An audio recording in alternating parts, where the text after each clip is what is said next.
Country House Mystery by Guy Meredith, starring James Lawrenson as Ben Sharp, with Carolyn Blakiston, Peter Jeffrey and Roger Hammond.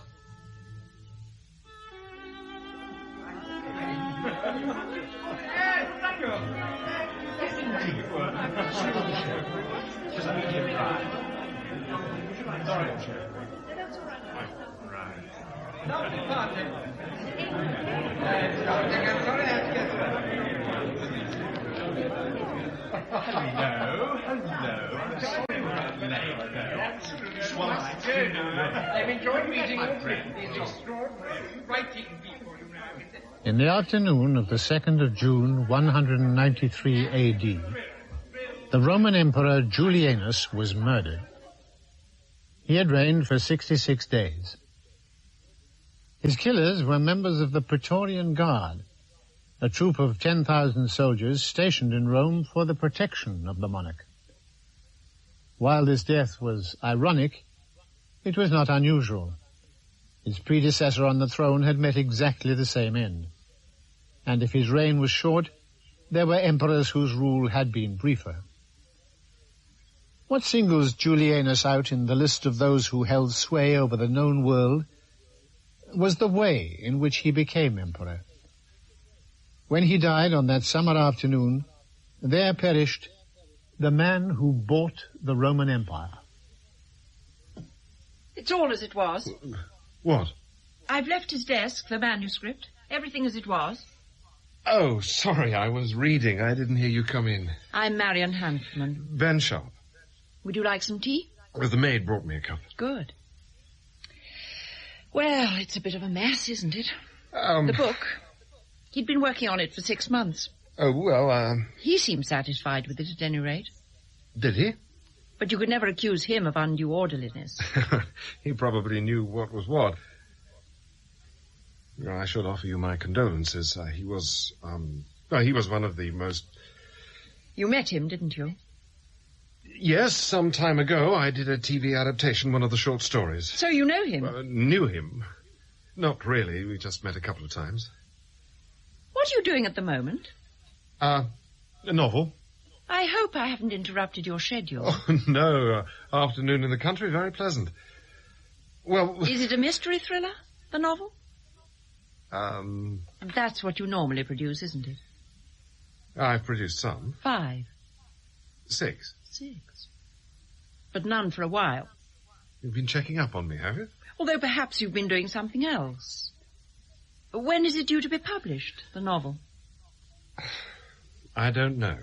No idea. Well, perhaps we could come to the point, could we? There is a train back to town just after 5, and it took me half an hour to walk from the station. Yes, of course, you wouldn't have a car. Well, why wouldn't I? They're so expensive to run, and if you're short of money... Who said I'm short of money? You haven't published anything for 2 years. Am I in Who's Who? Is that it? They've put me in without saying anything? So you must be short of money. All right, I am short of money, and now I'm even shorter of money because I opened a letter which invited me to lay out on a day return and meet Max Hanfman's widow with a view to arranging something advantageous. You feel it's going to be a wasted journey, then? Well, it was a very advantageous cup of tea. Probably one of the most I was thinking of some literary detection. What? That should be in your line, really, shouldn't it? What do you mean? The book. This book, here. He died without finishing it. I want it finished. Are you asking me to lend you a typewriter? I'm asking you to finish it. Thank you. That's very flattering, but I have got my own work. Yes, but this would pay. Do you think you can just pick up somebody else's book and write it? It doesn't need writing. It needs assembling. Listen, I don't like... Hmm? There's no point coming here for nothing. I'll take it away and have a look at it. No, I don't want the manuscript leaving the house. Well, how am I supposed to... It has to be completed within 10 weeks. Max did have a publication date. Anything else? Does it have to be simultaneously translated into Chinese to capture the Oriental market? I would pay £2,000, half in advance. You could eat here at midday. Well?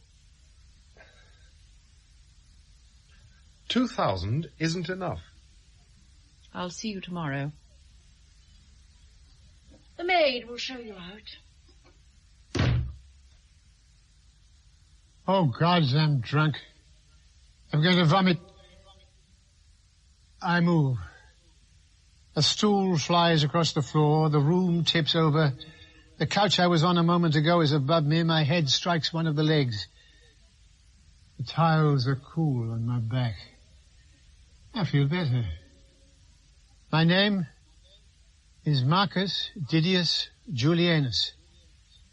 My freedman, Pallas, is throwing dice at the other end of the room. A voice asks him for more wine. Very well, Senator, he answers and comes across to me.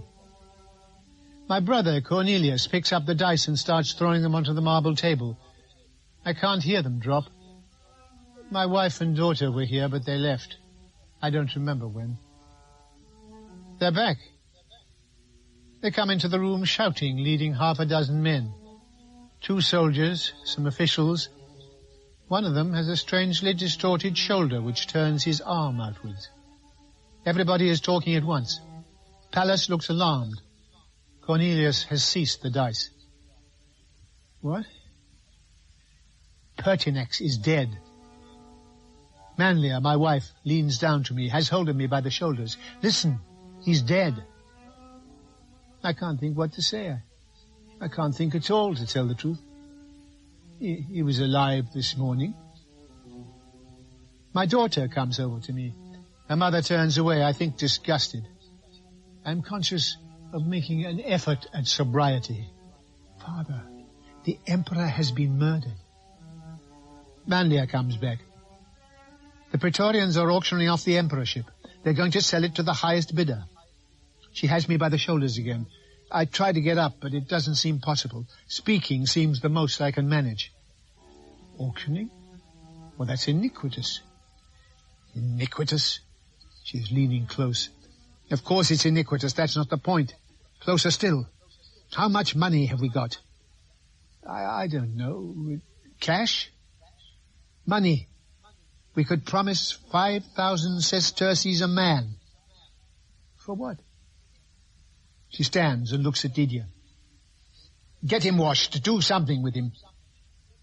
Pallas comes over and starts to help me up. Yes? May I come in? If you like. My name is Wallace Keyes. Fine. You must be Mr. Sharp. Will you be with us for long? I'm not intending to die before I finish. I used to sit here sometimes when he was writing there. Often, in fact.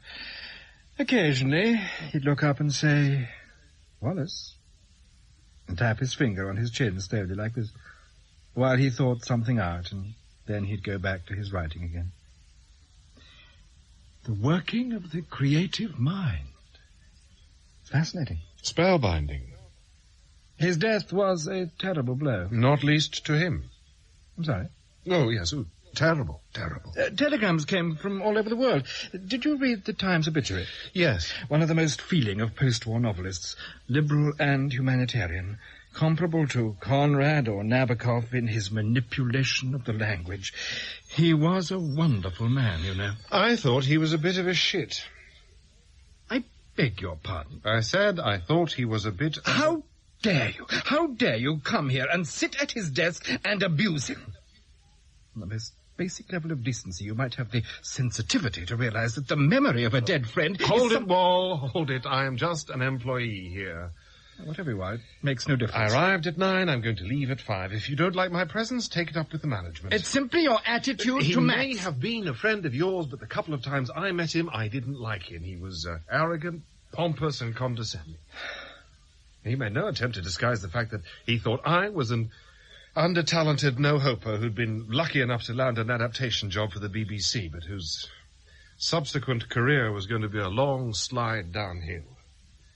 His one redeeming feature was perspicacity.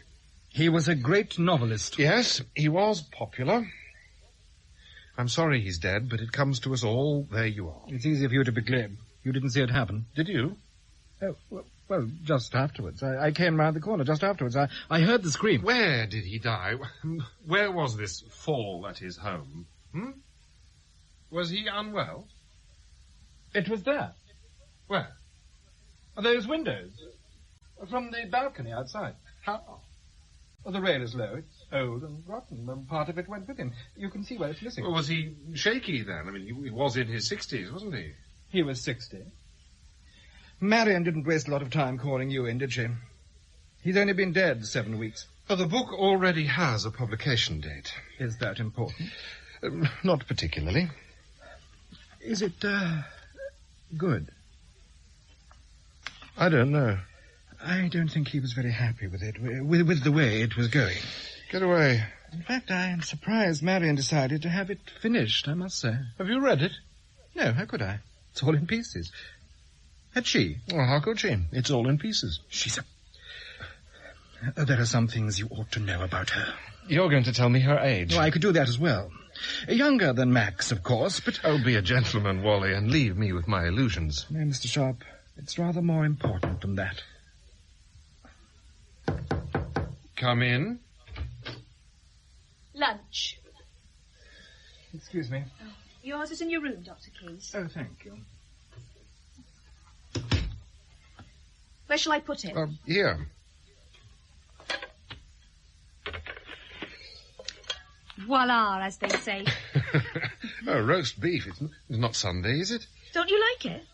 I haven't had it for ages. Oh, well, you can't expect hamburgers when you're in the heart of the country. So, this is how the other half lives. Eat it. It'll get cold. I'm just going to clean up a bit.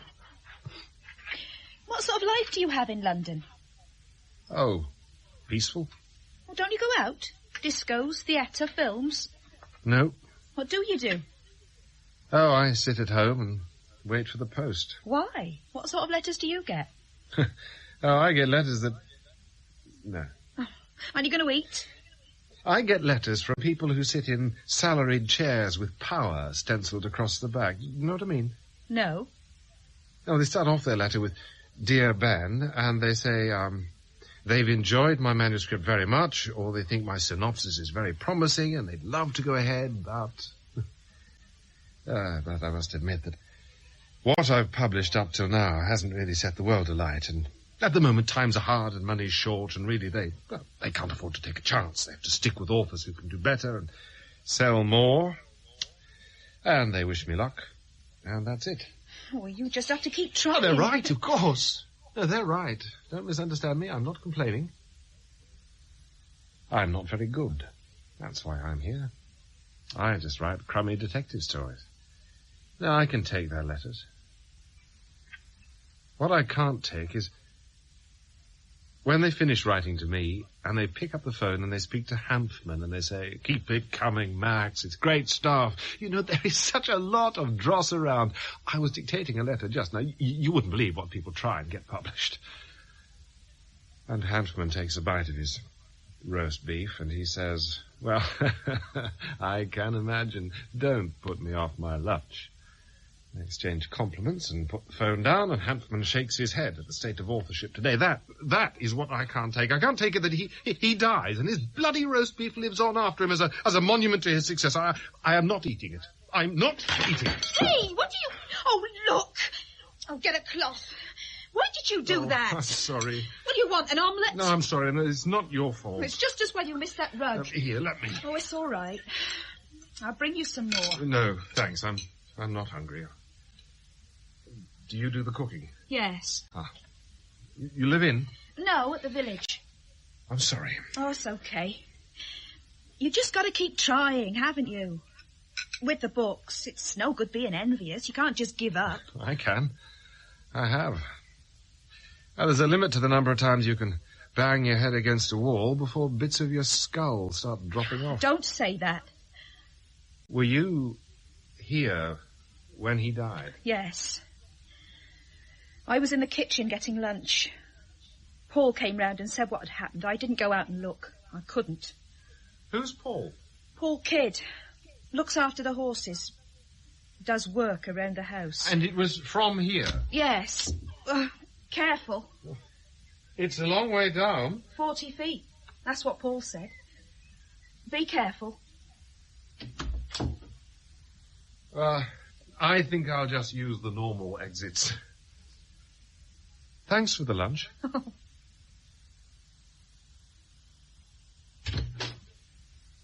Here's your money. Very pleasant view from here, very restful. The first half, 1,000. And used onces? Ah, Coots. Where else? You do have a bank account. Yes, but I could have avoided tax with used onces. No, we might even have done a deal. 900 cash, I'll fix your plumbing in the evenings. Why did your husband have his own doctor? Doctor? Oh, Wallace. Was he ill? Wallace isn't a doctor. He was a doctor. Ah. I doubt if he'd know one end of a stethoscope from the other two. What did you say? Oh, he was interested in the book. And what did you tell him? Oh, what could I tell him? I've only shuffled the papers so far. I don't know anything about it. Except that it concerns some arcane historical shindigs, that the style of writing's quirky, that there's not very much of it, and that it generally looks nothing like any other book Max Hanfman wrote. That's all? Yes. Does it surprise you? Yes. Good. Where can I find Paul King? Why? I'm just interested to meet him. What for? Oh, if I'm going to be here for a time, I might as well say hello to everybody, mightn't I? The stables are at the back of the house, but I shouldn't let social intercourse distract you too much. For the other 1,000, I want the book ready on time. That's the agreement, is it? We don't have an agreement, Mr. Sharp. I'm telling you what I want. Listen, your letter arrived on the mat with 4 others. 3 of them had little cellophane windows with the address showing in red. The other one was in a nice, neatly typed envelope. Because it seems that mortgage companies are at their politest when threatening you with eviction. You don't need to justify yourself. Who says I don't?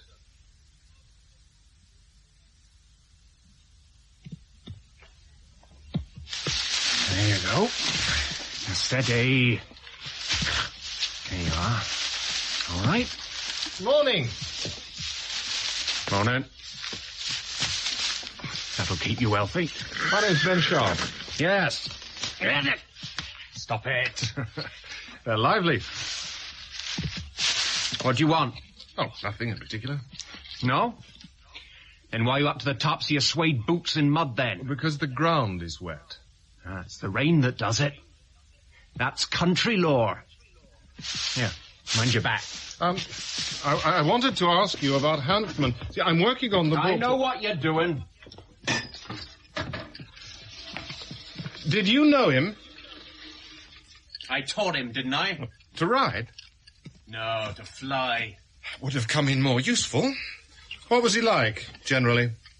Why'd you want to know? Just asking. I can't see what business it is of yours. Oh, I'm interested. Well, I'm busy. Okay. Life's too short. He had a screw loose. What? With a brick short of a load. Halfway round the bend, nutty, loco. Mad. Oh.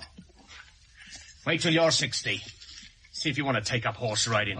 I see. Lay out on a couple of thoroughbreds and pay some young buck from down the road to come along and split his sides while you're clinging on for dear life. Perhaps it was his idea of charity. Oh, yeah? And his wife, too? Oh, I'm not with you. Just as well. Are you... What? No, nothing. You saw him die. No. Oh, I thought you did. Thought wrong. Found him. Just afterwards. Don't know. I was coming out for lunch and he was there in the drive. On his back. Much of a mess? No. Not until you moved his head. Did you? Yes. I'll write the description down. You can use it in one of your books. Thanks. I've read a couple. I didn't think much of them. You'll be here for a while, then? Yes. Well, I hope you enjoy yourself. That balcony that... What? It's completely rotten. It should be repaired. You do the handiwork, don't you? Oh, yes. Handiwork. I do it. Funny it wasn't repaired before, isn't it? You know your problem. You've written too many country house murders.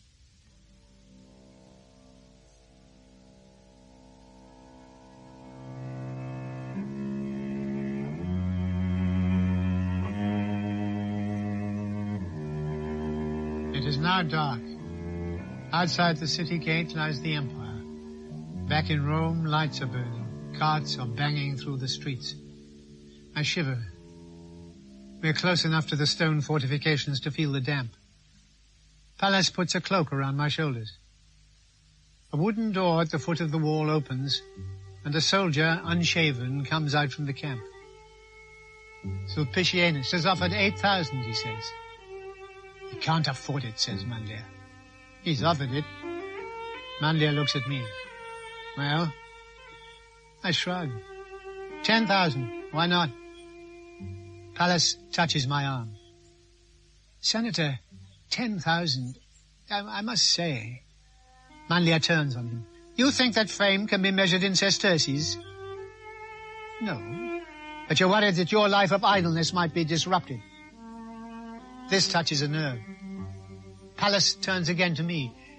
Is it so important? My head is starting to ache. No, it's not important. But why not? The emperorship. I start to laugh, but my head bangs. Look at me. I'm 60, one of the richest men in Rome. I could stay that way with luck for another 10 years before something carries me off. Wine, food, disease, old age. And here's a chance, eh? Something different. A place in history. Julianus. The voice comes from the top of the wall. It's Sulpicianus. 10,000? He turns inward towards the camp and shouts, 12,000. 12,000, Julianus, what do you say? Manlia whispers, 14,000, 14,000. 14,000, I shout. 15,000, 15,500, 16,000, 16,500, 18,000, 18,500, 25,000, I yell. The rampart is filled with soldiers. My name is being chanted, Julianus, Julianus, Imperator. A small door at the foot of the wall bursts open, and soldiers run toward me shouting, Hail to the Emperor Julianus!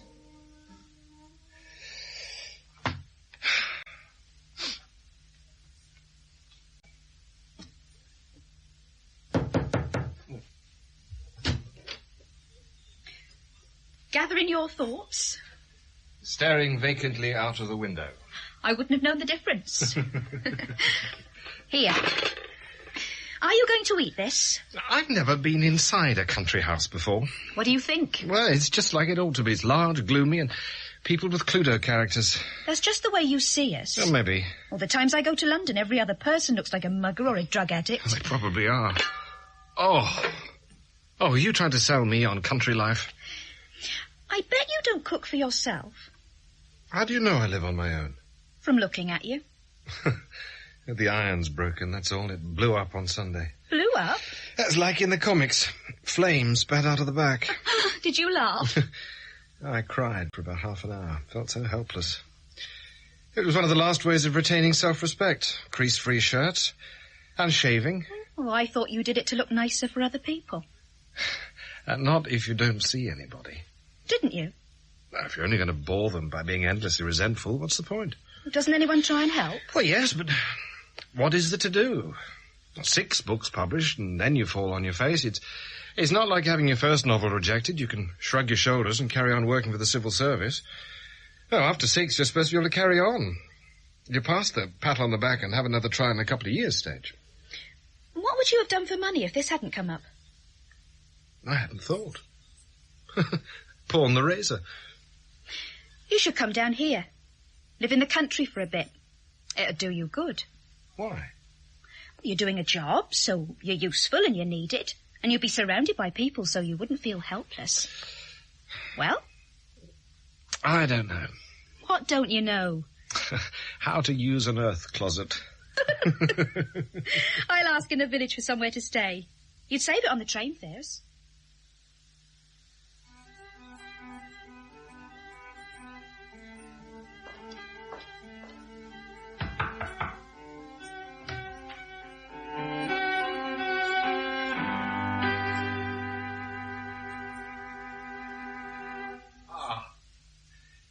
musician, I'd forgotten. How did you know? He must have mentioned it when we met, or somebody did. Are you exploring? I heard you playing. I thought I'd come and look. This place really is enormous. I started out in the middle of the Mozart. It was the Royalist headquarters. Charles I's nephew spent the night here before he was captured by Cromwell's forces at Bristol. He should have stayed in bed. They'd never have found him. How is your work going? My work? Your book.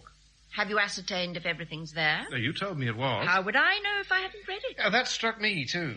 I simply didn't want you getting above yourself from the start, thinking you were going to write half the book. And thus be entitled to a larger wage, of course. Is it all there? No. There are gaps. Do you want me to fill them in? I don't know. Richard should be coming down soon. Richard Hanfman? He'll be able to decide. Have you met him? No. He represents Max. Represented Max. Very handy, keeping it in the family. Does he have a special commission rate for siblings? Perhaps you could ask him to represent you. You're joking. His agency thinks that writers who earn less than 20 grand a year should find a garret somewhere and die gently of consumption. You must find that attitude inexcusable. No.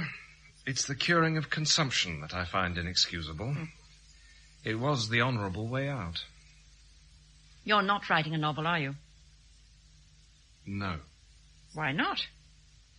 Can't be bothered. A set of characters, one of them the victim, one of them the murderer.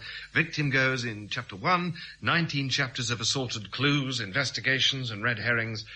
Murderer unmasked in chapter 20. I mean, it hardly enriches humanity. More to the point, it doesn't enrich you. That's the other reason. Why do you object to working on Max's book? On principle. And in practice? It's becoming rather interesting. What was he like before he died? Alive. He wasn't well, was he? What makes you say that? I'm reading his last words. They're not the words of the man I met. I wouldn't know. Oh, come on. The book is part of your inheritance. Depending on what it's like, might prove to be a sizable part. And it was lying there loose on the desk. Don't tell me you didn't have a look at it. Now, don't worry, I'm not blaming you. You're doing the right thing. Get it finished quickly and quietly before the word leaks that Hanfman finished his solo on a bum note. Now, if you could get it out under a Hanfman's last book banner, you could still clean up. You don't leave a lot of room for personal sentiment. I leave as much room as I think it needs. He was, at the end of his life, difficult to live with. How? He was wrapped up in himself. Secretive. Uncommunicative. I think you might say he was on a different plane. And where was it going? I think that's all I can tell you. Anything else you need to know, you can ask Richard. All right. And I think you should stay here. Where? At the house. Jackie said you were thinking of staying in the village. You might as well stay here. Or don't you want to? Well, I don't want to be any trouble. Oh, it's no trouble. All right, then. Thanks.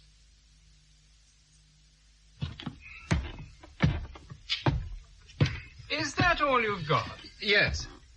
Just the little shoulder bag? Yes?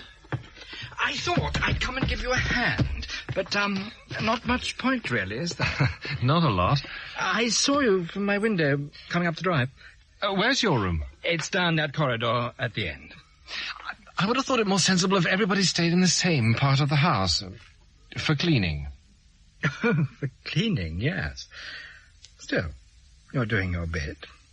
For sleeping in here. Nearer my work to thee. If I can't sleep, I can put in extra hours on the manuscript. I might be paid overtime. Max would do that, you know. Work at night. That's why there's a bed in here, of course. Did he make a habit of it? Not a habit. Just toward the end? Yes. Did he see a doctor? What for? Well, I don't know. You tell me. You are a doctor. Or have you been struck off? Certainly not. So did you look after Hanfman at the end? There was nothing wrong with him. How different was he? No different. I can hear his voice now. No, I can hear his voice. Here. Now, what happened to the man whose novels lambasted injustice throughout the world? Racialism in Africa, poverty in South America, repression in the Soviet Union. Where is the scourge of the complacent establishment? Not here. So it's no good, is it, the book? I was asking you about Hanfman. It's not publishable, is it? Perhaps it was written by someone who wasn't well. It wouldn't be fair to his memory to publish it. Depressions, perhaps. Did he suffer from depressions? Yes, all right. He suffered from depressions. Yes, all right. The book's no good. If you must have a second opinion. I haven't read any of it. No. Well, just the odd page. I came in one day soon after he died to look for something and... Did you inherit any money?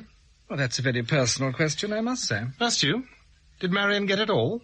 Almost all. No, but you got some. Hardly anything, enough to exist on, to stay in my room, read, listen to the radio, go out for a walk. Time passes, you know. I know. Well, Benjamin, I shall see you at dinner. It's at 7. I'll try and work up an appetite. What a very good idea. What are you doing here? Me? Just trying to get in. You're standing in the way, Wally.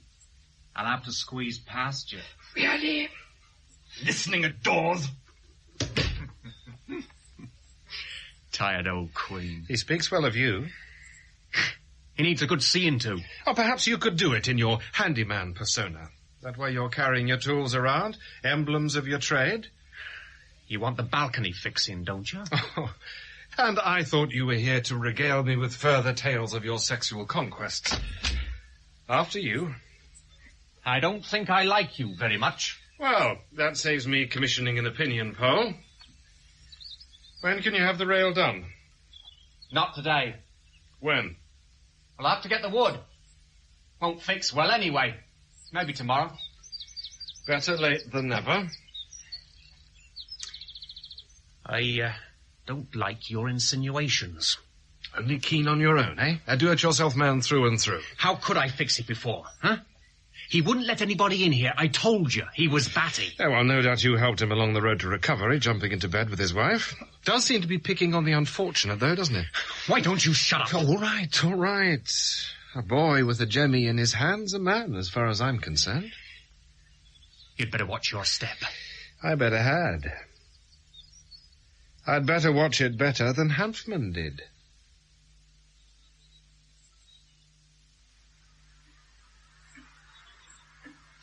Well, there is nothing like a good dinner, is there? Congenial surroundings, pleasant atmosphere. The groaning board ringed by the thronging cadences of convivial chatter. Mr. Sharp. Oh, call me back. Mr. Sharp, your presence at the table would be more welcome if you refrained from mockery. Okay, I'll just sit here quietly and wait for Banquo to come in. Mr. Sharp, Benjamin says the book is no good. His opinion has no bearing on the matter. But it is a professional opinion. No doubt. After all, you wouldn't want to publish something that would disgrace Max. He wrote it. He intended to publish it. But he wasn't in his right mind. I don't think you should talk about my husband like that. Oh, come along, Marion. Since you scrounged off him while he was alive, you might respect him now he's dead. Scrub. Especially since respect is all you can contribute to the household. Well, I must And say... most especially since your position is extremely precarious.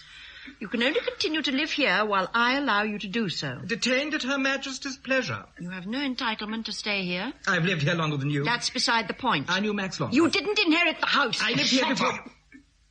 What? Stop squabbling, both of you. It's childish. I thought you were lamenting the lack of conversation. Well, I've decided I'd rather eat my dinner in peace.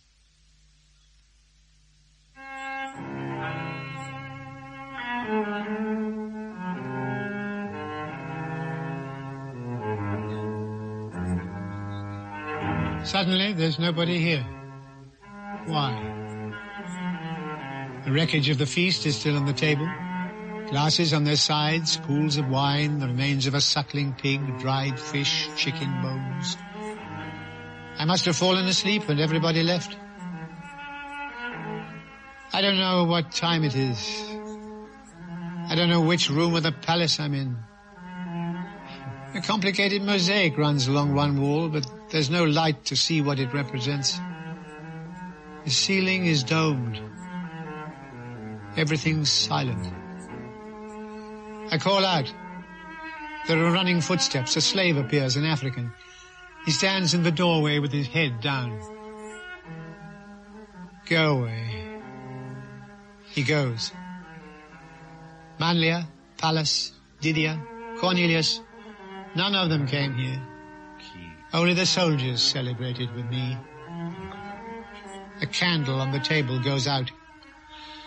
Almost all the room is in shadow now. Is this where Pertinax was murdered? Or in his bedroom, perhaps? Or in the baths?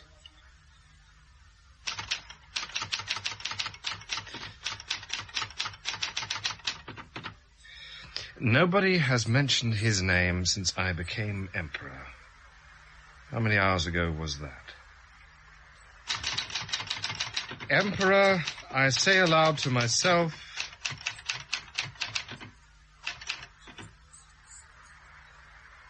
a draught sweeps some dust along the floor. The last candle goes out.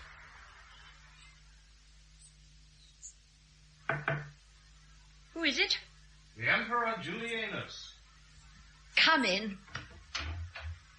You're not in bed. It's only just after 11. What else is there to do here but get an early night? What do you do in London? Oh, that's different. I'm on my own. There are people here, but we're all sitting in different parts of the house. I didn't think you cared for our company from your outburst at dinner. I don't mind it when it's civilized. Or when you're feeling lonely. Yes. So you've come for an intellectual chat? No. Heart-to-heart talk? Not exactly. What then? I think your husband killed himself. I still think so. Get out. Prove to me that I'm wrong. Prove? People don't just fall off balconies. They don't. Now, if he knew the rail was rotten, and it was quite obvious, he wouldn't have gone near it. And he was ill. Or perhaps he was, I don't know, a manic depressive, for instance. Manic depressive. The amateur psychologist. I'm just guessing. Your simple brain won't allow motiveless actions. His suicide fits with... Fits, you see what I mean? This is the way you write your inane books, no doubt. We were talking about Max. Yes, and then when you come here, not having been able to produce any work recently, you decide that as a substitute you have a real-life mystery on your hands. But can you solve it? Of course you can. He was mentally ill. He was a manic depressive. He committed suicide. What? Yes, it's true. Ben Sharp single-handed has uncovered the astonishing facts. I'm beginning to understand what it must have been like for him, living here. You don't understand a thing about him. You never knew him. No? Well, I'm starting to now. Good night.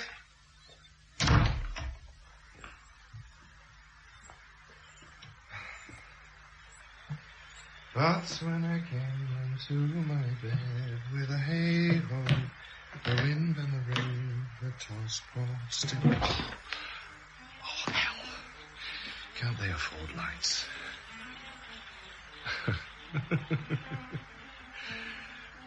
When I was but a little tiny boy, with a hay and a hoe and... Hey, Mommy, no. Wally?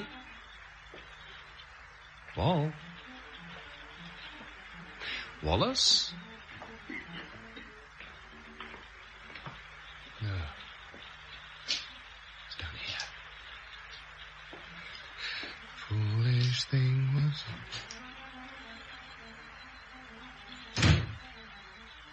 My room. Kid? My room. Handsome. That's ridiculous. There's a light switch. Oh, there must be a bloody... With a hay and a hoe. Where the hell is it? All right. All right. I'm coming in.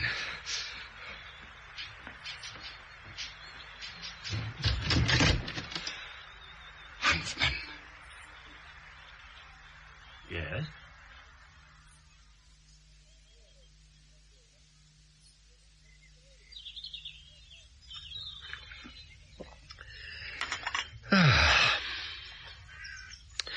Well, rain all night. Clears up first thing in the morning. Just how it should be, eh? Everyone happy, including the farmers. You cold? No. You look just like him. I hope not. 10 years younger. Like him when I met him. More coffee? No, thanks. Yes, there's a strong family resemblance. Me, him, my father, well, our father. Grandfather. Haunted Jewish. The eyes always look back over the shoulder. Doesn't anyone else have breakfast these days? I don't know. I could be out here getting the best of the morning. I must have given you quite a scare last night. Yes. You did me. I didn't realize you were staying here. I was leaving you a note for the morning. You been for a pee? Yes. I'd have been here earlier, but there was something wrong with the carburetor. Did half the journey at 20 miles an hour.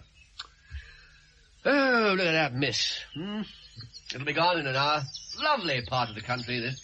When did you come to England? When did I come to England when? For the first time. Oh, 8 or 9. And you were German? Suppose so. Parents were. Max was.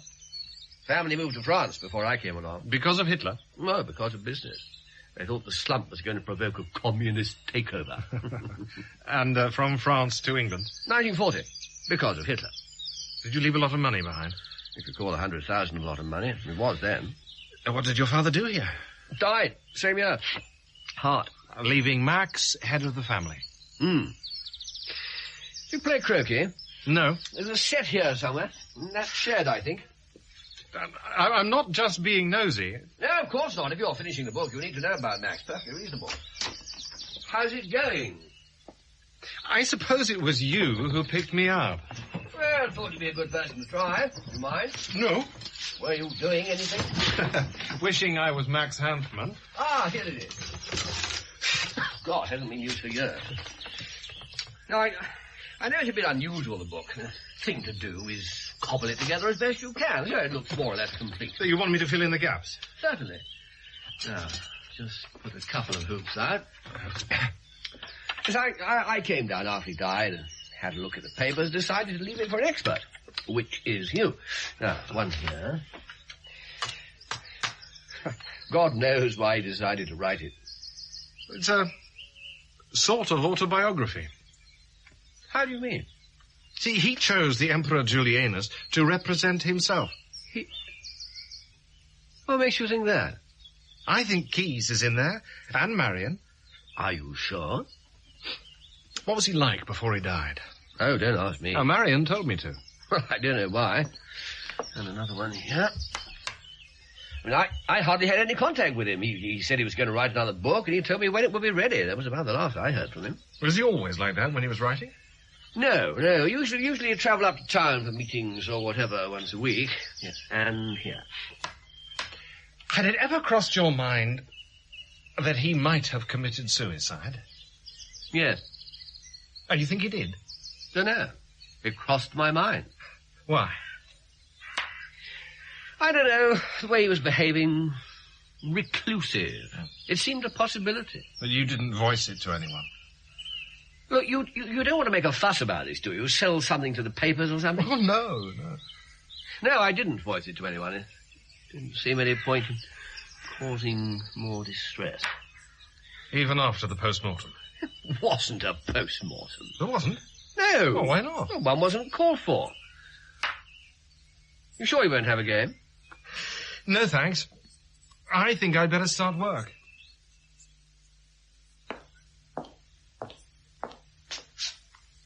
Why the hell should I? Because he's asking you to. He doesn't live here. Then I'm asking you to. I don't get paid for mending You cars. get paid for doing whatever has to be done. I hardly get paid at all. What do you call £45 a week? You call it an- An insult is what I call it.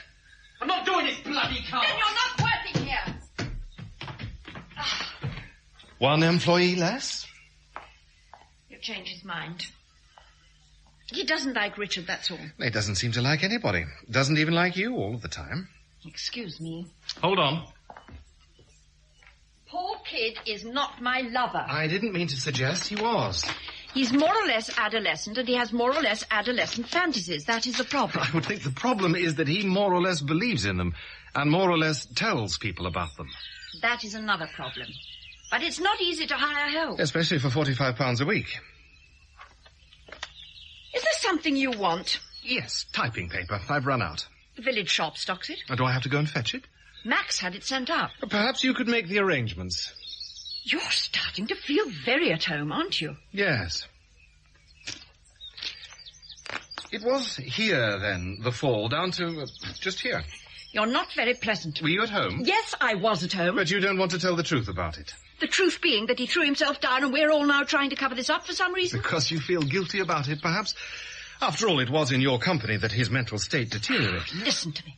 Listen to me while I indulge in your game for a moment. If I was going to commit suicide, the one thing I would want to be absolutely sure of is that it was going to work. Now, jumping from that balcony to this drive could kill you, but it could just maim you, or leave you with a few broken bones. I don't think it would be a very sensible way to attempt suicide. I think that disproves your theory. Only if he was in a state of mind to be sensible. Suicide isn't sensible. Do what? Do what? Do what you want. You're the Emperor.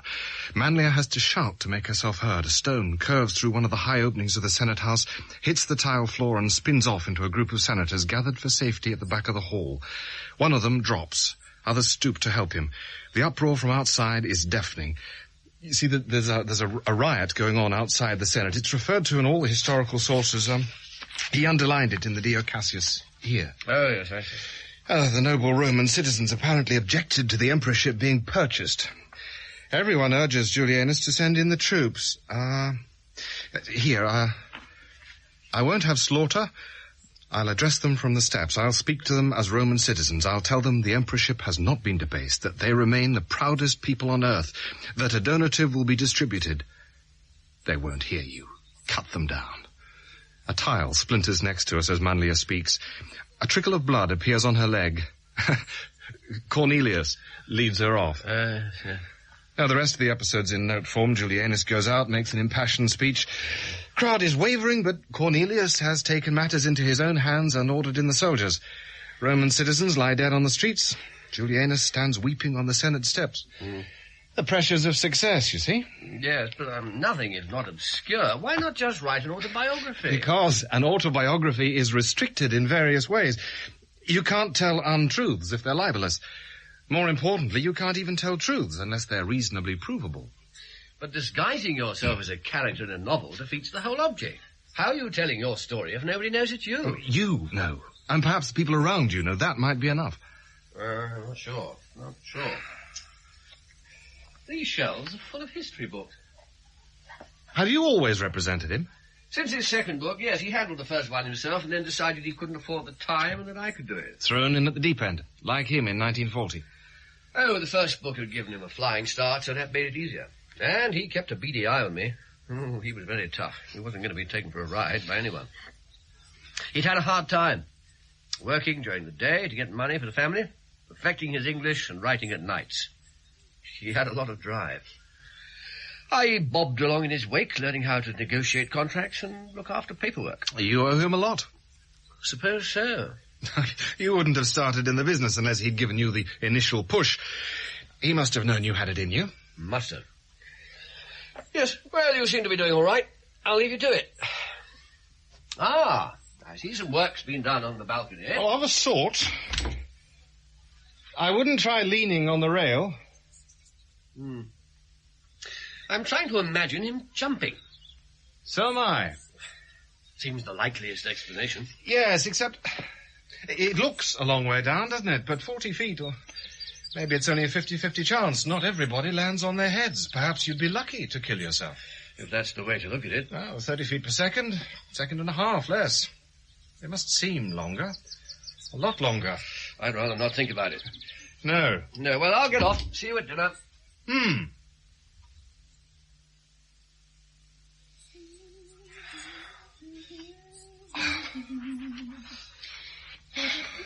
Your lunch is getting cold. I'll get fat. Oh, I am getting fat. Then you should take more exercise. What do you suggest? Walk around the house or jogging, maybe? Can you ride?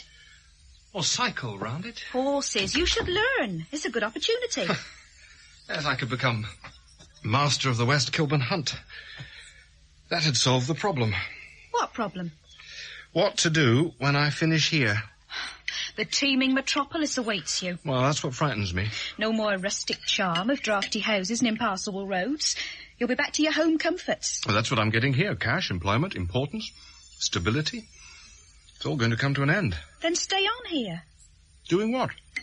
Unfortunately, Hanfman only died in the middle of one book. You must be able to carve yourself out something.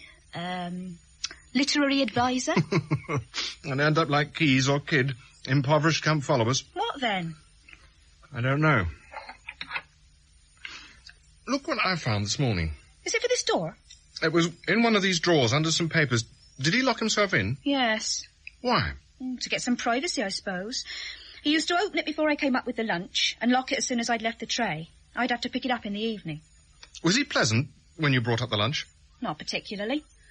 He didn't like interruptions, and he thought we were all eating too much. He could have been right there. Benjamin, I want to have a word with you before you go down. It won't take a moment, but not on the stairs. Your place or mine, then? Oh, mine, I think, don't you? Come on. How is the book? Well enough, you'll be sorry to hear. I'm only thinking of his reputation. All anyone else cares about is the money. You can't compare the two. If you're getting the money and it isn't your reputation, you can try. Ah, here we are. Oh, very nice. Very comfy. Yes, well, I've been here a long time. Well, you've certainly made it homely. Yes, but you see, that's the problem. She wants to get rid of me and force me to move out. Marion, why? Because she doesn't like me, of course. Has she said so? I mean, that she wants you to leave? Oh, not in so many words, but she will, I know. I bow to your superior judgment. But I haven't got anywhere else to go. I've lived here for over 20 years. I wouldn't know what to do. Please, think of something. You're not in a very strong position. Well, Max would have thought of something. I'm not Max. It couldn't have arisen while he was alive, but if it had, he would have sorted it out. He'd have put pressure on her. I'm not Max. You could use your influence. I don't have any influence. You're in control of the book. You could threaten to wreck it. She needs you to finish it. You know, I do feel I have an ally. You'd be better off with Richard. Richard? What's wrong with Richard? No, I expect he's been very pleasant to you. More or less. Yes, well, that's the way he works. Works for what? For whatever he wants. He wants you to finish the book with the minimum of fuss, so he makes you feel at ease. Did he inherit any money? You think I'm jealous of that? Not particularly. Well, I am. Of course I am. He didn't like his brother. He lived off him, that's all. It might be said that you did the same. No. All right, I know. I wasn't useful as a doctor. I never liked it anyway. Nasty, messy job. I was glad to give it up when Max invited me to stay here. I just called myself his private physician because it made me feel better to have some professional capacity, but that's not the point. The point is we were close. I helped him, supported him, organized him, looked after him. Just the two of you in this place? Oh, no. It was always full of people staying. Parties. Parties all the time. Even then it was too big. But he wanted to impress people, to show them how successful he was. That was one of his failings. What were the others? Ingratitude. Why did he get married? To prove how successful he was. I don't understand. Oh, you can still see now, 15 years later. Beauty and talent together. But she doesn't play. In public, she gave it up. Because of him. Which made him more successful or powerful. But why did she give it up? I mean, why did she marry him if it meant her giving it up? She would have made an excellent living out of it. She didn't need to go fortune hunting. No, she wasn't fortune hunting. No? No, she was in love. Oh. Whatever else you can say about Max, he was impressive. He certainly impressed me. All his life. And she was really quite innocent. She didn't intend to give up playing. He just made it more difficult, put obstacles in her way, insisted they went to Paris when there were concerts here, or the other way around, or, well, all sorts of things. I felt sorry for her. For a while. but she didn't want my condolences. She wanted to fight him. She gave up playing, but she made sure she was well looked after while he was alive and when he died. I always gave way to Max. She grew harder. It wouldn't bother her, you know, kicking me out. I was always on Max's side. That's the problem. You will help, won't you? I'll see what I can do. And listen, in return, maybe you can tell me something. Yes? What? As Max's official doctor, what did you put on the death certificate that the registrar didn't call for a post-mortem, let alone an inquest? Tell me as we go down. I'll see if I can have a word with Marion over dinner.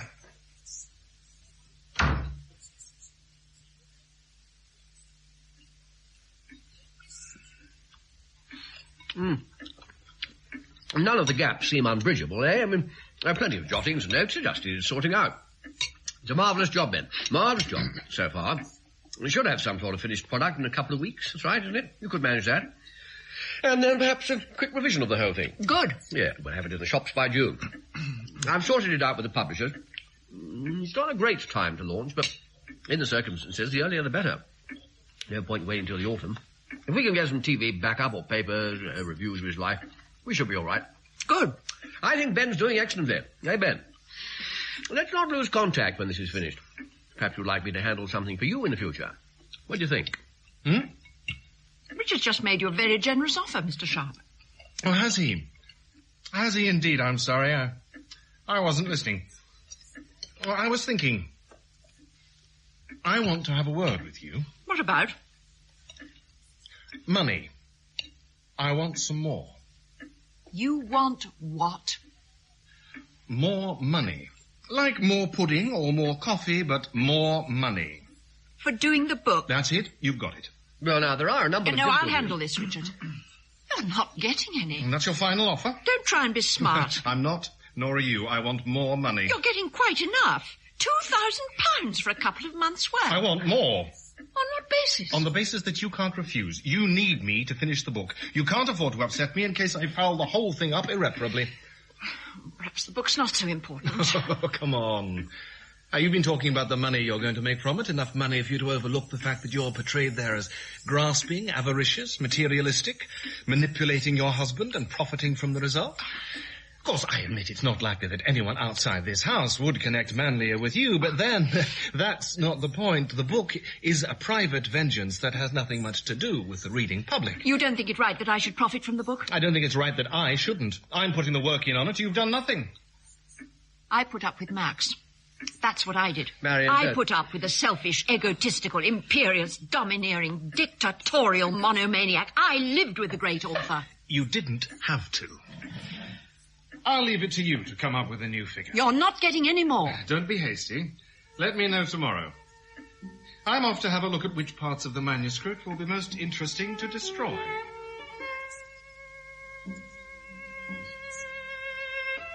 Drink it. Why? Pallas smiles slightly, but can't keep it up. Because I'm asking you to. But it's your wine. Hey, you have it. You haven't got any. You have it. I've a hangover. Hair of the dog. I push the goblet across to him. I smile, but I can't keep it up either. Really, I don't feel... Drink it. I yell at him. The Sharp brings a slave running in. My attention is distracted. Pallas's hand goes up to spill the wine, but I catch him by the wrist. What have I done to you? His eyes are cold. What have you done for me? Everyone else has honors. And me, the poor freedman, what am I repaid for my loyalty? Your wife? Manlea Augusta. Your brother? Cornelius Praefectus Urbis. It doesn't matter in the least that they are adulterers. But me, who's never harmed you, what do I get? Nothing. So, you decide to harm me. You feel that is the logical thing to do. He says nothing. I let go of his wrist and topple the goblet to the floor.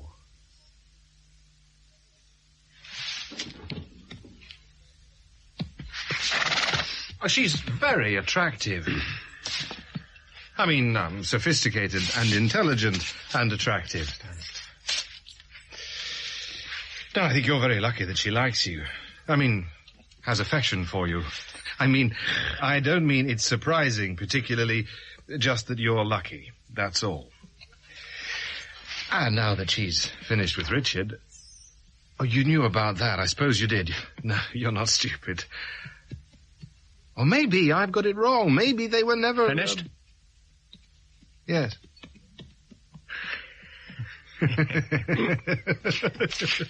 And you should chuck him. Yes.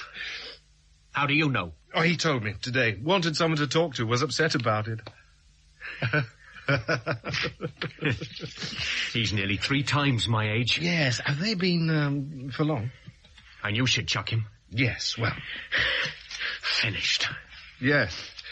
Oh, by the way, while I'm here, I wanted to ask you about Hanfman. What? You found him on his back, head away from the house. Yes. Yes. Okay. See you then. Yes.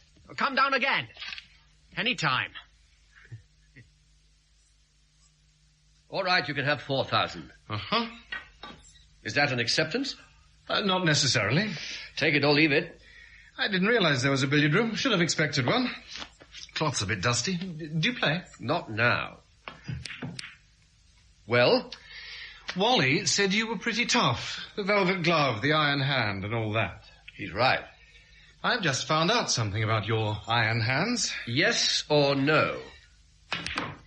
You've had them on Marion Hanfman. Your brother's wife. He works his way up from impoverished immigrant to the top of his profession, and when he gets there, he not only realizes that all he's got round him are inimical hangers-on, but that even his relatives are interrelating. It's hardly surprising he shuts himself away, is it? I mean, you couldn't blame him for feeling persecuted. Well, him persecuted? I think you've got it the wrong way round. What did he ever do to you? He forced me into a job where I had to simultaneously hang onto his coattails and bow and scrape in front of him. It's not an easy position to maintain. You were living off him. Oh, yes, that's the way he'd look at it. He got himself into the great man role by subjugating everybody around him and then pretending he was surrounded by parasites. But he was an achiever. He was the one who did things. You weren't forced to carry on as his agent. You could have given it up. Oh, Marion could have divorced him. But you both realized that you'd have to take a dramatic drop in living standards, so you just consoled yourself about what a terrible ogre he was and rolled around in the hay he was providing. You wouldn't admire him if you knew him. I met him, and I didn't like him. But now I understand him better. You didn't live with him. Deal with him all the time. Have him continually reminding you that you owed him obeisance. He had enough money and success. What he was really interested in was power. It was hardly surprising he came to associate himself with a Roman emperor. Nothing less than a world supremo would do for Max. You must have found it all very trying. You may be a hack writer, but you're a master of understatement. Which was why somebody killed him. Didn't they? They did. It was suicide. A few days ago, it was an accident. It was suicide. You said so yourself. And you agreed very readily, because you'd rather the story was anything but murder. It wasn't murder. A, you wouldn't commit suicide by jumping from a height you knew very well from looking at it every day wasn't necessarily far enough. B, when Wally put on the death certificate that Hanfman fell due to infirmity, he was trying to cover something up. C, Hanfman died just as Jackie was putting out dinner, which was exactly the time his door would have been open. And D, he was found face up, head away from the house, which means he went over the balcony backwards. Those are just circumstances. I'm not saying it's provable. I'm saying I'm convinced of it. That doesn't make it true. No, but it is. Hey, mind that cue. Isn't it?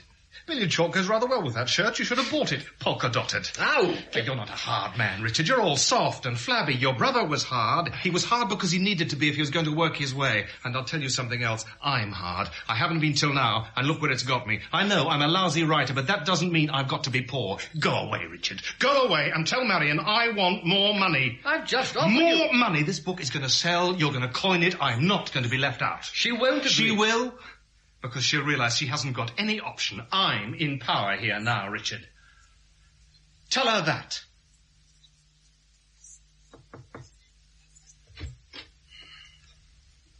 Here we are, then.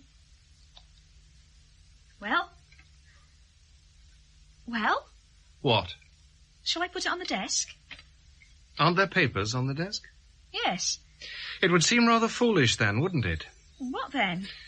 Take it away. You're doing this on purpose. I'm working. You're staring into space. I'm thinking. You came here lost and you think you found something. That's it, isn't it? I don't know what you're talking about. No, don't do that. Oh, the room's got to be cleaned. No, it hasn't. It has. It hasn't. It is my room. If I don't want it cleaned, I won't have it cleaned. You're not Hanfman. Hanfman's dead. So you're going to torment us instead. Is that a motive? A motive for what? A motive for what? Nothing. Out. Take the tray. What are you talking about? Half the world is starving and this household's eating itself to death. Out!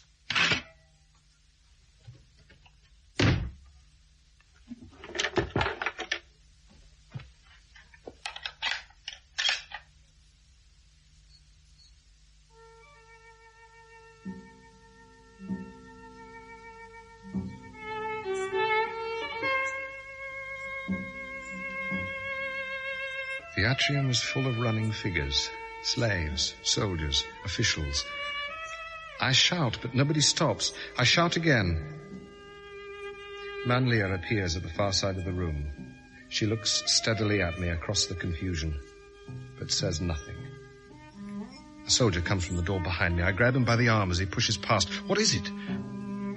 Septimius Severus has taken Ravenna. He's less than 200 miles from Rome. He breaks free and rushes off.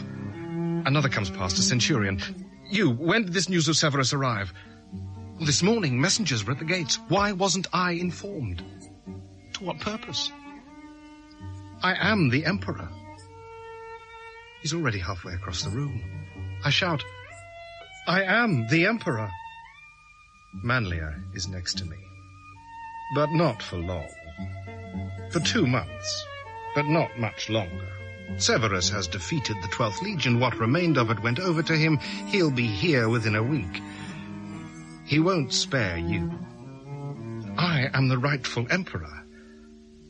And he'll be the next rightful emperor. I make a movement. I'll rally the Praetorian Guard. She laughs. You won't. Not unless you can pay them the other 18,000 sesterces a man they still haven't received. Have you got it? Severus won't take Rome. I'll fight him. Then you'll fight him on your own. Where's Cornelius? On his way to Ravenna. And Pallas, too. And you? I just wanted to take a last look at you. I'm leaving now. She turns and walks slowly back across the atrium, through the milling bodies, and out of the door at the other side.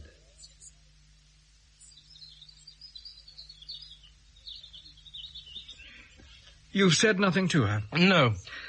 But, Benjamin, you said you would. Well, I didn't. Why not?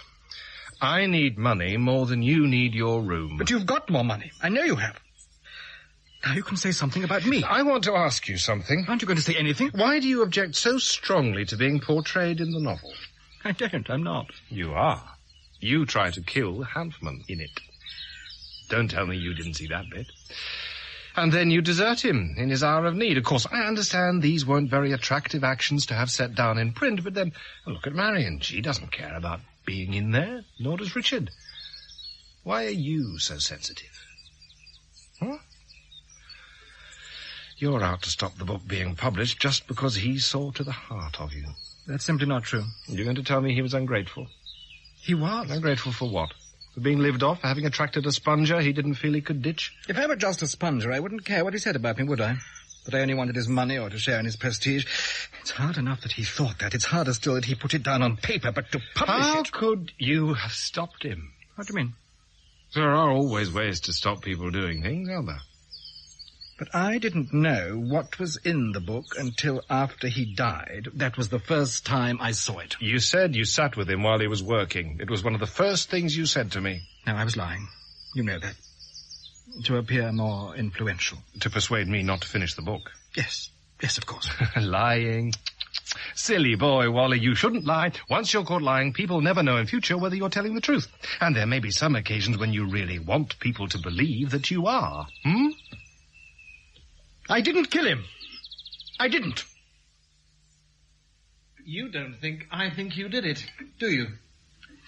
I don't know what you think. If I thought you did it, I wouldn't be sitting here now at breakfast with you, would I? I'd be a long way from here. Or up in your locked room. Now, that's just for privacy, so I can work better. Who said I was here when he died? Nobody. Were you? No. Anyway, what purpose would I have? I took 10% of the sales of every book he produced. Why would I want to do anything to stop him writing? It would be like killing the goose that lays the golden eggs. That's right. Of course, I'd have no reason to... Oh, you don't think that Marion and I mean, you don't think I'm so interested in Marion that it's nothing. I don't care about Marion. No, I don't think you do. I don't think you care about anybody except yourself. So, if Max found out about you and Marion, which he did, and if he told you that you weren't going to represent him anymore, which he well might have done, what would you do? After all, dead authors can't switch agents. You'd still get your cut of all those posthumous royalties that will roll in year after year. I didn't kill him. That's what Wally said. And you believe him? Well, why not? He would have hated Max if he'd known what was in the manuscript, but he didn't. Not until after the death. Oh, don't be stupid. He's got a key to the room. He wouldn't have lived here all these years without acquiring one. Not that it matters. Once he learned that Max was trying to keep something secret, he'd have picked the lock with a bent hairpin. And when would he have got in there? When Max went out riding. That way he could have kept up with it daily. Keyes knew what was in the book.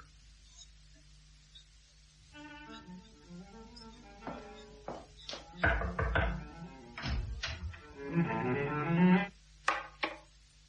could knock. I did knock. Then you could wait for an answer. I thought you'd like to know the book's nearly finished. Aren't you pleased? When will I have it? When does my contract get here? Tomorrow? Then you'll get it tomorrow. It's extortion. No, it's not. I think 30% of net receipts is quite reasonable. It's fair recompense. Well, at least we'll be rid of you. We'll have heard the last of your nasty insinuation. What you call insinuations, I call facts. An imagined murder isn't a fact. I'm not saying it was premeditated. In the heat of the moment, perhaps. Somebody comes into the room, Max is standing with the windows open, looking out. An argument develops, grows vehement, hands are laid on shoulders, a push, over he goes, dead. Of course, it would be impossible to make a conclusive case that the push was deliberate. I mean, if there were no witnesses, you could say... You? One could say it was a struggle, an accident. Manslaughter at most. And you think I did it? I don't know who did it. I know I didn't do it.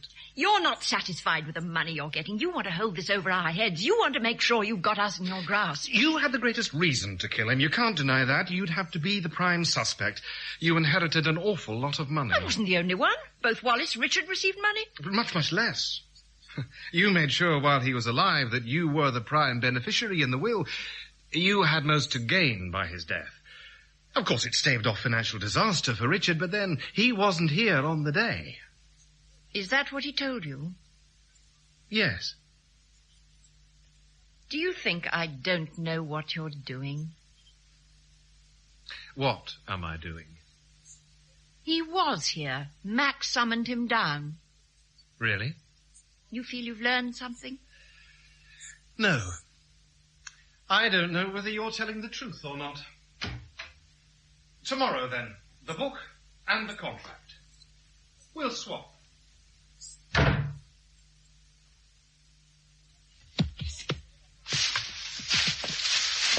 Ah, morning. You can give me a riding lesson. Yeah? Okay. Well, I finally got some time on my hands, and I'm leaving later today. It's my last chance. Well, it won't come in very useful in London. Oh, just for the experience. They're a bit frisky. I'll trust you. Yes? All right, then. I'll get the mare out. About Richard. She's finished with him. Oh, yes.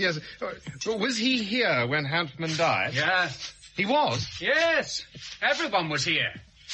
They're looking forward to an outing. Hanfman wanted to talk to Richard. He wanted to talk to us all. This saddle all right? Of course. Here you go. It's good bridle, see? Some bridles. That's great. Look, what did he want to talk to you about? What? Oh, I thought you came here for a riding lesson. Yes, I did. Carry on. Fine horse. He wanted to tell you about the book he was writing. That was it, wasn't it? All right. Look, why are you so inquisitive? He wanted to tell you about the book he was writing. That's why he got you all together. He didn't. You just said he did. You don't want a riding lesson, do you? What did he say? You don't want a lesson. What did he say? He didn't say anything. He died. While you were there? No, before we got there. What time did he want to see you all? I don't remember. You must remember. I don't. Well, late morning, early evening, midnight? No. Before he died. He didn't know what time he was going to die. What are you saying? Why are you so scared? I'm not scared. If there was going to be any violence, you'd be the most likely candidate. I haven't done anything violent. When you found out what he was going to write about Marion? I didn't do for him. I don't think it would take too much for you to get uncontrollable. I didn't do for him. Who did? Nobody did. That's not true. Somebody did. Somebody...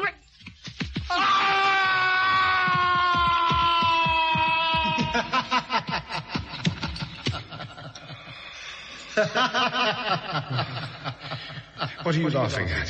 Very true. Why? I'm dead, you're alive. Then why are you laughing? The folly of human ambition. Whose? Alone in the palace, weeping, shaking, huddled in the far corner of the farthest room of the vast, empty building. Tiny noise in the distance. Tap, tap, tap, tap, tap, tap. Far away. Tap, tap, tap, tap, tap, tap. Little louder. Tap, tap, tap, tap, tap, tap. Crouched in the darkness, crying. Tap, tap, tap, tap, tap, tap. Coming nearer. Tap, tap, tap, tap, tap, tap. Hands over his ears. Tap, tap, tap, tap, tap, tap. Along the corridors. Tap, tap. Through the rooms. Tap, tap. Coming nearer. Tap, tap, tap, tap, tap, tap. Shaking, weeping, dribbling. Eyes fixed on the door. Tap, tap, tap. 3 rooms away. Tap, tap, tap, tap. Perhaps he won't find me. Tap, tap, tap, tap, tap, tap. 2 rooms away. Tap, tap, tap, tap. Perhaps it's someone else. Tap, tap, tap, tap, tap. 1 room away. Tap, tap, tap, tap. Bang! Door opens. Bronze helmet, red cloak, short sword swings back. Julianus tries to speak. The words barely come out. But what evil have I done?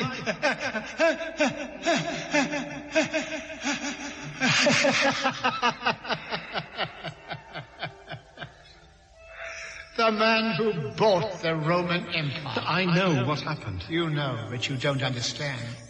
And yet you have 2 examples. I only had 1. Victims of success. Alone, not being able to support the strain, succumbing to pressure from outside. From inside. Brought down by others. By ourselves. But it's clear in the book Julianus was a victim. Julianus saw himself as a victim, convinced himself he was a victim, but I'm not so gullible. But Julianus is you. The book's a lie.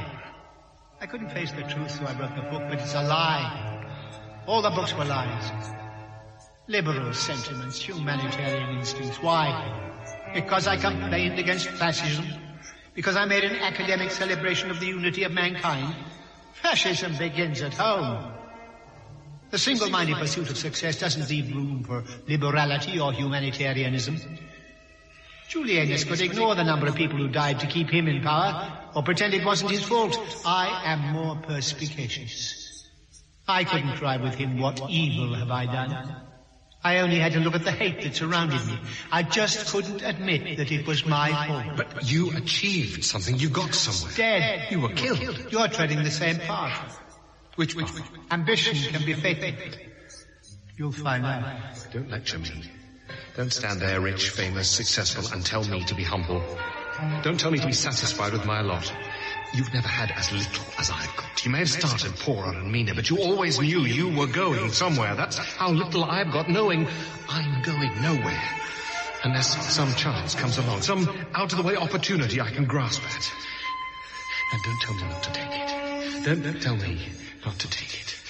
Don't tell me not to take it. Don't tell me not to take it. Don't We should never have got him in. It was your idea to have it But finished. somebody who'd just do the job. If the stories had been straight, he'd never have become And interested. that's my fault with all the fools here. Now this. It was an accident. His eyes are opening. It's all right. Lie back. Don't crowd him. He must have air. Open the windows. It's all right. What's all right? Or in your room, there's an ambulance coming. Why, You were slightly concussed. You must go to hospital. murder. Quiet. You were trying to kill me. No. You did.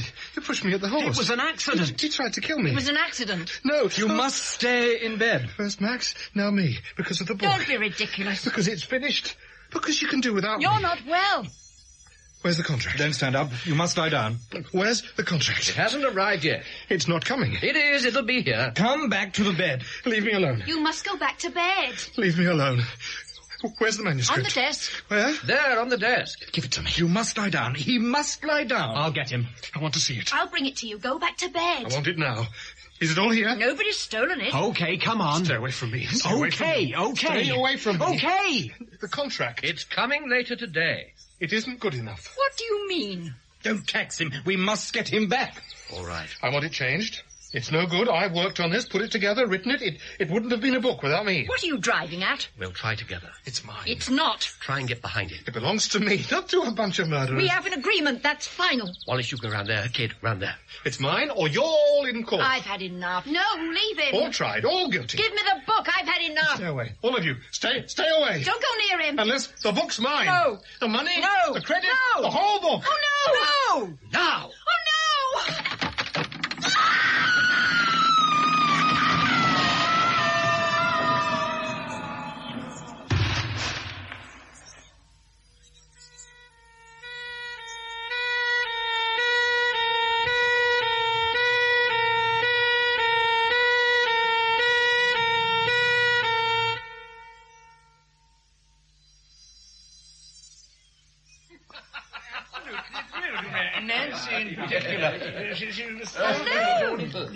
Hello.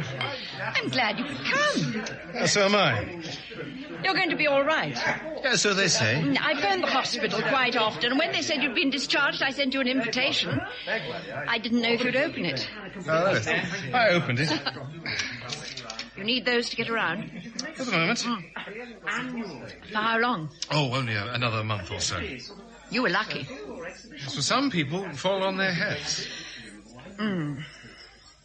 It was the same with Max. I know.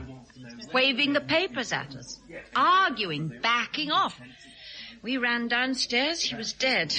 We didn't know what to do. There's not a lot you can do. It didn't seem plausible. All of us in the room, all of us hating him. And it was an accident. Could believe that. Me. Now? It seemed best to say we weren't present, so long as we all stuck to that. At the worst, we could concede that it was suicide. Yes. It's going well, the launch. Yes. He's never had a launch party here, but I thought it was a good idea. There's a lot of interested faces. It should sell. I hope so. We didn't settle up about the money. No. You didn't sign the contract. No. I'm sure we can come to some sort of arrangement. I don't know exactly what. Obviously, it would be the subject of some negotiation, there being nothing in writing. The 30% I always thought was too high, but I'm sure we can work out some sort of flat fee compromise. Just give me the other 1,000. Do you have a solicitor? I know you don't have an agent, Just but give me perhaps... the other 1,000 from the original 2,000. Oh, no, I'm sure we could... Just give it to me. That's what I came for. I'll make you out a cheque. It'll pay the bills. It'll tide me over. Small aspirations. I have decided to be a man of small aspirations. It'll keep me going. Here. Coots. Thanks. Can I fetch you a drink? No, I just came for this. I've got to be going. Surely you could stay for a short while? No, I'll ring for a taxi. Could you pass me those, please? Very well. Thank you. I've got to get back to London. I don't think the air down here agrees with me. Anyway, I've got work to do. Can't go getting around town. Might as well do something. It's going all right. Another month of immobility. I should have it finished. You're writing. What is it? Oh. Country House Mystery.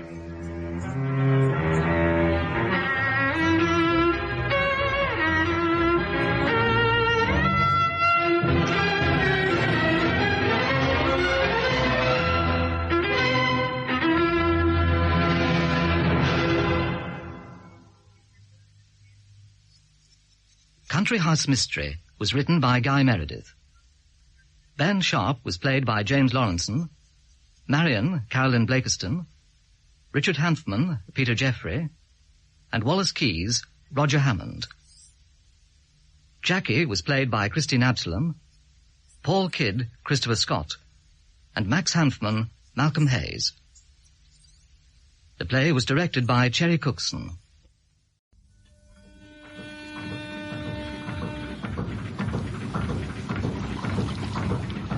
Listen carefully. Yes, Sarge. This could be dead serious. Or perhaps the flasher unit's packed up. Oh, or perhaps the boy just flew or never happened. Or the Montgomery's never sunk full of bombs and TNT. Sure, anything's possible. This may not even be the estuary. Sorry, Gov. You'll be sitting on an underwater heap of rotting, weeping, seeping ammo. And one hasty move... Yeah, understood. Cut the engines at 50 yards, then paddle to the boy. And I mean paddle like you were spoon-feeding a ghost, clear? Right. And, Sarge? What? If anything goes wrong, I want you to have my old tankard at the Bull. Oh, don't you worry, old son. If anything goes wrong out there, me and the tanker go up with you. And with the rest of everything else between here and London town.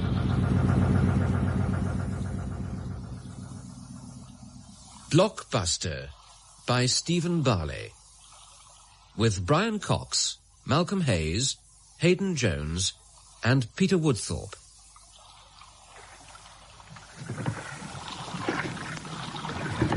Can you make out what it is? Yes, Sarge. It looks like a big plastic bag. Can you see the flasher underneath? Yeah, faintly.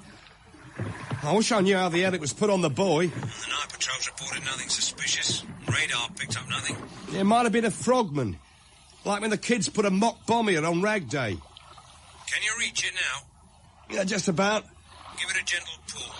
But if there's the slightest resistance, I want you to stop. Right, Gov. Here we go.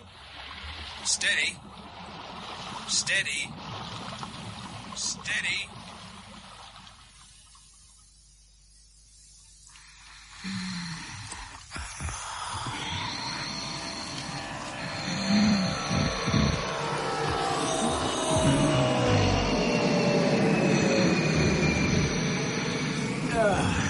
Damned plagues.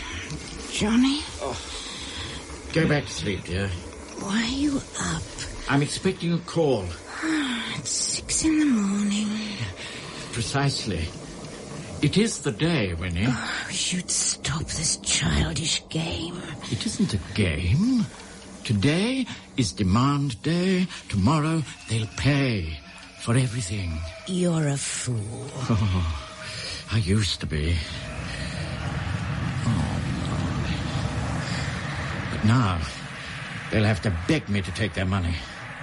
Then, my dear, we'll move out of this horrid flight path, and I promise you'll never have to queue again for hours on end at Roehampton. I'll get you the best limb fitters in the world. A leg with a diamond in lieu of each toe. Don't be disgusting. I'll show the old lady. You mean the Bank of England? They'll crawl. They'll apologize, but it's too late, just as he said. Who said? My principal.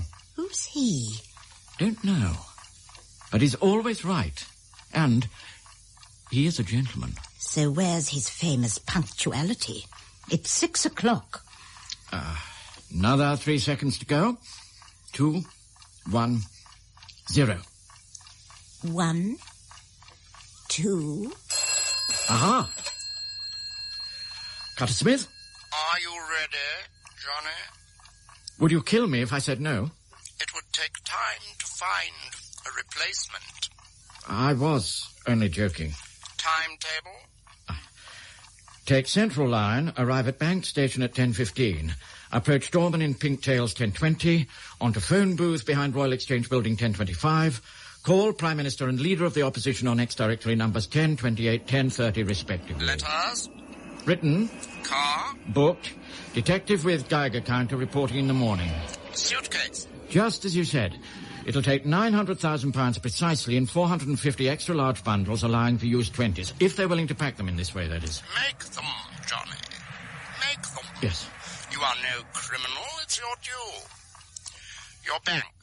Manager notified to expect a £100,000 transfer from the old lady to my account. He laughed. Suit? It's delivered. Oh, and it's beautiful. Plum blue with pinstripes, just as you said.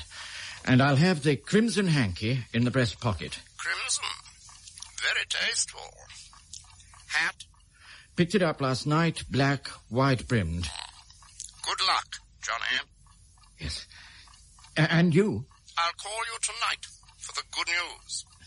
Then we may never speak again. Regards to Winnie. She'll forgive you.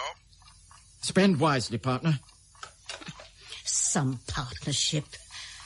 What do you mean? Even in your stupid daydreams you're true to form, you find yourself a partner to share your fantasies and let him take 9/10 of your imaginary million. It is his scheme. And it is the perfect crime. I'm only the front man. Did you say fall guy? There's no fall guy in this case. I only make the demand and collect the money. And how do you hope to disappear? I don't. I'm no criminal. My principal will always protect me. I won't need to run away. I won't need a hotel either. Of what? It's a hiding place. It's called a hotel in the underworld. And that's just where you belong. Except that if you were serious about this nonsense, you'd be afraid of telling me. Why? Because I might tell the police. What, that I'll demand $1 million? I'll tell them myself. To guard us against accidents, because we don't want London destroyed, do we?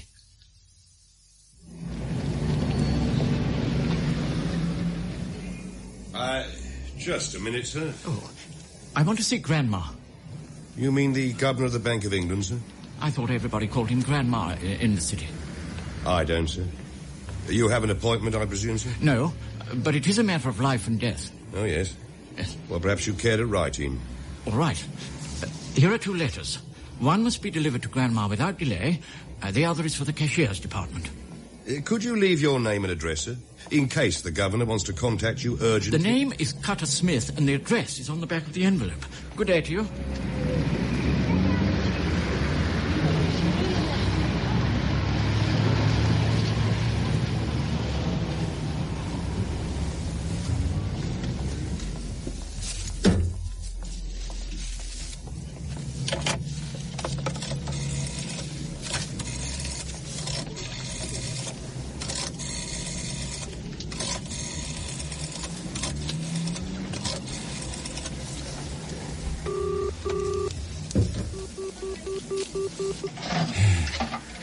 Prime Minister's office.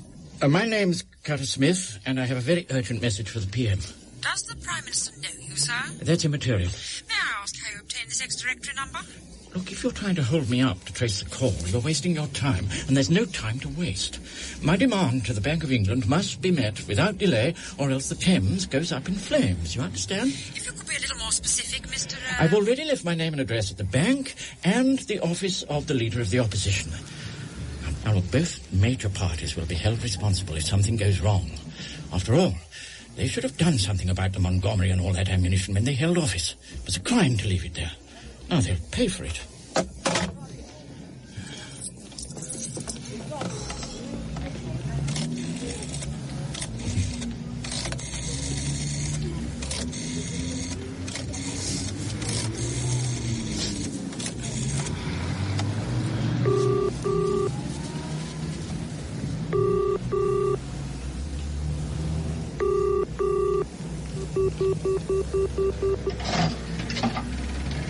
City Police. The name's Cutter Smith, and if you want me, I'll be in the phone booth behind the Royal Exchange. But first you must get on to the Sheerness Police and warn them that 42 minutes from now, the warning buoy on the Montgomery will be exploded by remote control. Right. Right, I get it. The explosion will be quite harmless, purely a demo, which should be reported to the Prime Minister at once. Clear? Right. But for added security, river traffic should be kept away from the vicinity of the wreck.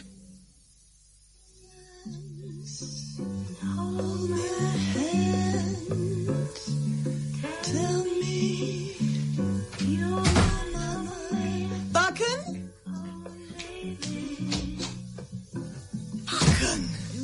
Don't fret.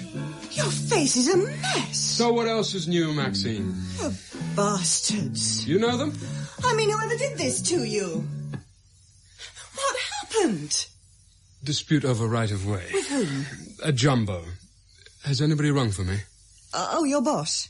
You mean Commander Allerton of the Yard personally? Wow. 3 times since noon. You'll be in trouble.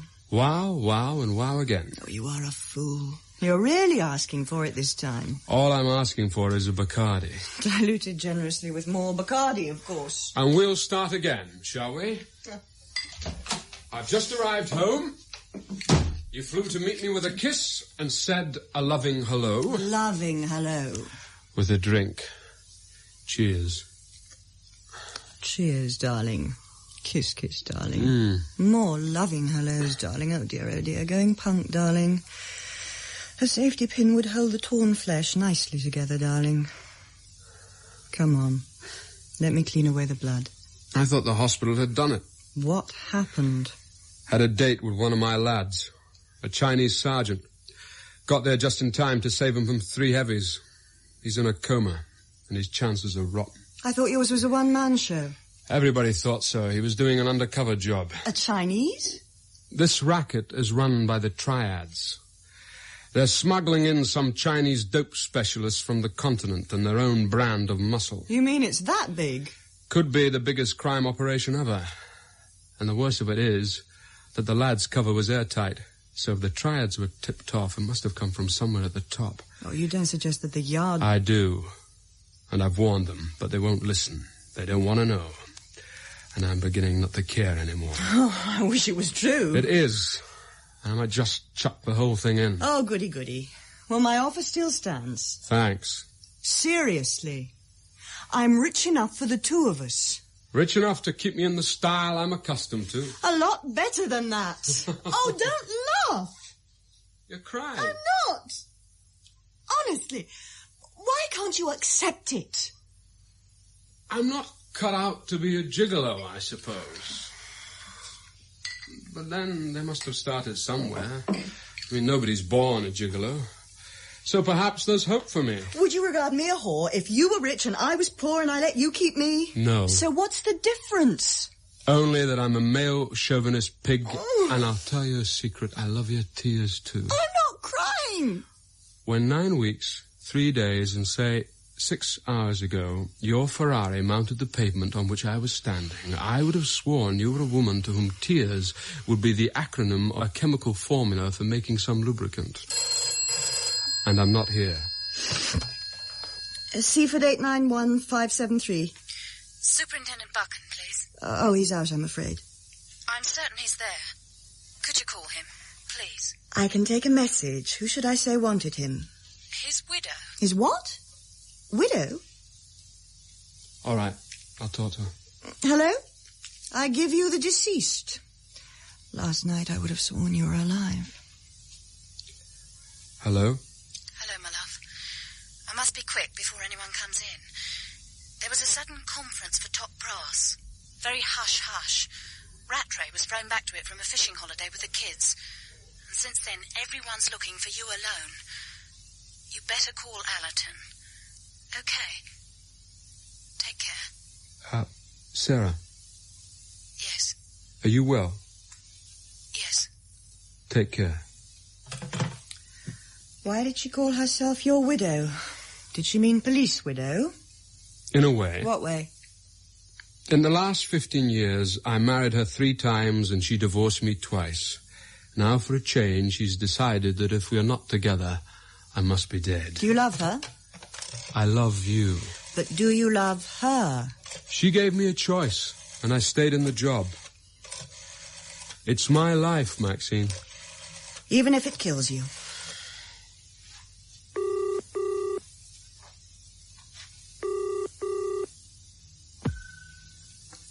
Finlay here.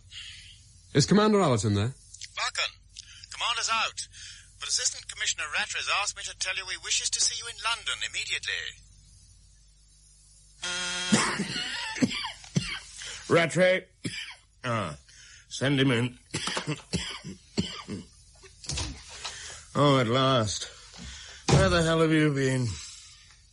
In hospital. Are you all right? Sure. But my lad might not make it. What happened? An ambush. You mean... What else? Only a few of your top brass knew his cover. It had to be a leak from here, the big house itself. You have proof? Not yet. Then better keep quiet about it. It's too serious. Haven't you had enough trouble with such loose talk before? Listen. You listen to me. Even if you forget that I'm your superior, remember that I'm your oldest friend, that you're my Timmy's godfather, and that I loathe the bent cop at least as much as you do. But you talk only about proof and evidence. That comes later. First, you must know how to smell a rat. And I do. I have a nose for it. I'm a detective. And I'm just an admin man. Pen pusher, space filler. I didn't mean that. Oh, well, then forget this nonsense and report just the plain facts to the, chap who takes over from you. From me? My case? You are to go directly from here to the Prime Minister's office. What's that in aid of? Nobody knows. Some national security job? No, you must prevent my transfer. I can't. You've been chosen at top level. So there's your proof. What are you talking about? Out with it. Out. Don't you see the pattern? It's happening again. You knew I had suspicions about corruption at the top. You call it loose talk, like now. Then I began to make some progress, and at once I was exiled from the yard and given this hopeless immigration job. So here's your chance to make a comeback. You don't want to see it, do you? For 8 months, I've found nothing. Now that I'm beginning to get somewhere, zoom, I'm taken off. As if once again somebody was trying to protect the triads. Proof, Buchan, I need proof. The underworld's in a panic. The triads are staging a complete takeover. What? Blackmailing a few Chinese grocers and prostitutes, pushing dope and jousting? Worse. They're taking the cream off every big crime in the country. Bank jobs, art thefts, drugs, the lot. They get up to half the taking. And the heavies are only too pleased to give it away. They've no choice. They get their tips from bent cops, and they get protection too. Like in Hong Kong. You seem to forget that this isn't the Orient. And you seem to forget how many ex-Hong Kong men we now have at the top. I feel it's happening, I know. My sudden transfer is the proof. I tried to prevent that, believe me. But there was no way. They wanted someone very special. You. Great. And I'm not buttering you up. You were the number one choice, and everyone agreed. Allerton, Karen, even the commissioner from his hospital bed. I was powerless. So what now? You go to number 10. Right away. Good luck.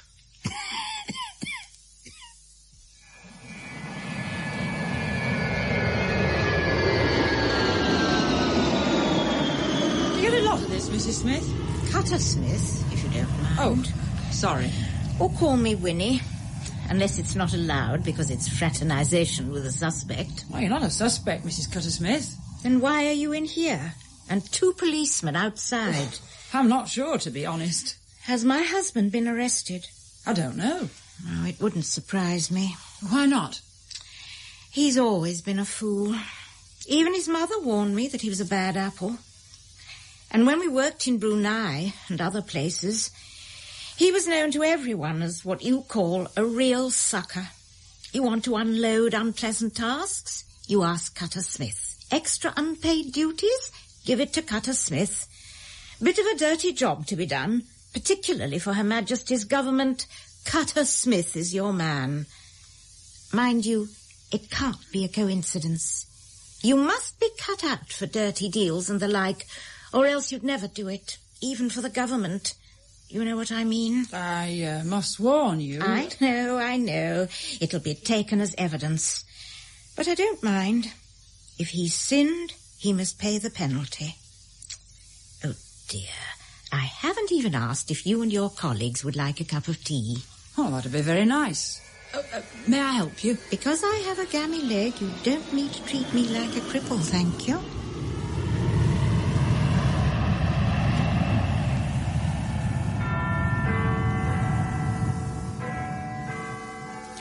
The warning's been quite clear. Unless we pay him tomorrow, the Montgomery goes up, Mr. Buchan, which doesn't leave us much time to cogitate, what?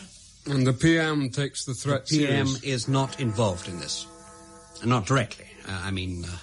You know what I mean. I thought I was called to Downing Street because... Don't think, Mr. Barkin. Keep it simple. It's frightening enough as it is, because the scheme's ingenious. Plain blackmail. It's been done before. Not like this. Never.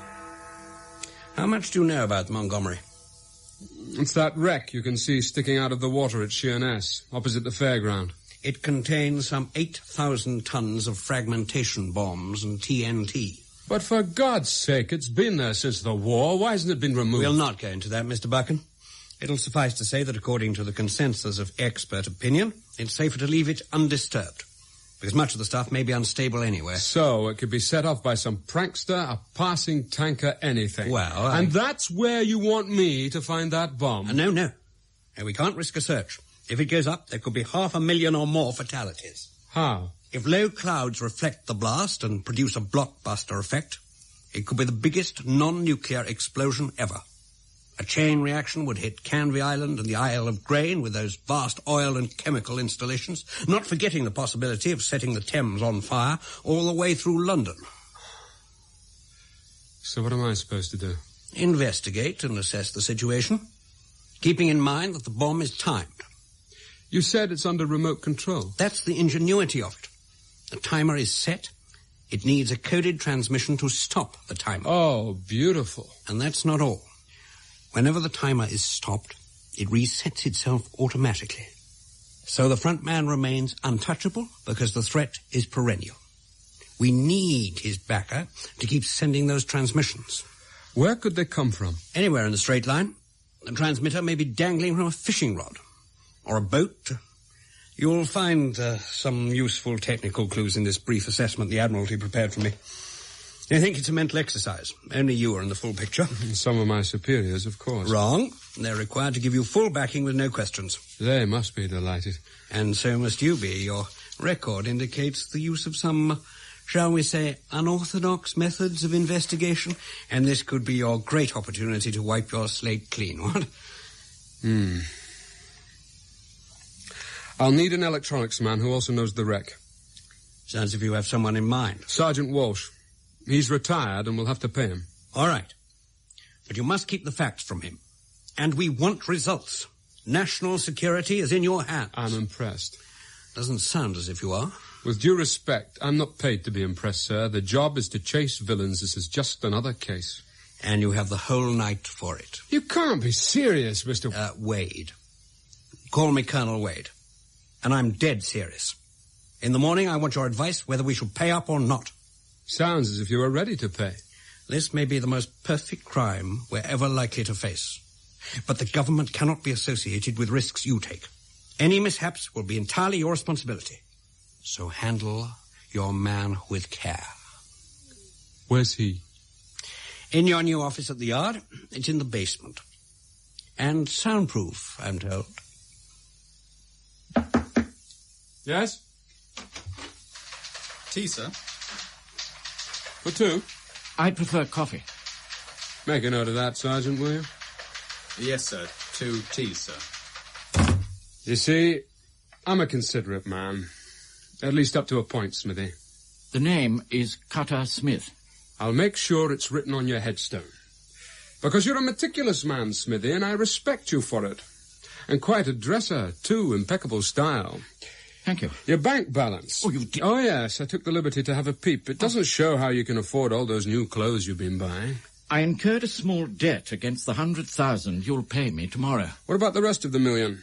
Any particular charity in mind? It's for my principal. Who's he? I don't know. I'll get it out of you. You can't, because I don't know him. But you don't know me either. Oh, I've been warned about such empty threats. By whom? My principal. How come you got mixed up in this? He chose me. Why? He must have known you're not a criminal. That's right. So he must have discovered that you're just plain rotten to the core. I'm not. Don't be jumpy, Smithy. I'm not Smithy to you. Sorry, Smithy. Have I touched a raw nerve or something? The name is... Cutter Smith. Yes. Even that may be a lie. I'm not a liar. I can't lie. Too stupid or too honest? Perhaps it's stupid, to be honest. But I can't lie, and my principal knew it. He knew I'd remember every word he said. He said, but you can't get out of me what I don't know. And I won't even need a hotel. His words? Precisely. Yes? 2 teas, sir. Thank you. Here, Smithy, while it's hot. Oh, Sorry. It was an accident. wasn't. Poor Smithy. You must have suffered. It's not that. What then? You've ruined my suit. It's only a stain to match your character. You're trying to rattle me. Really? But I've been warned. He said when they take you to the big house... Did he say when or if they take you to the yard? He said big house and he said when. He seems to know everything. Yes, doesn't he? He knew how to get the Prime Minister's private number, how the bank bundles notes, how long it would take you to trace a phone call, how to blow up that boy right under your noses, and how to make you pay. He also knew you well. So it seems. But you don't know him? No. Where did you meet? In a motel room. Only once. Describe him. It was too dark. You must have seen something. And you said you'd tell me everything you knew. That's right. Yes. He had a toothache. Did he complain? He didn't need to.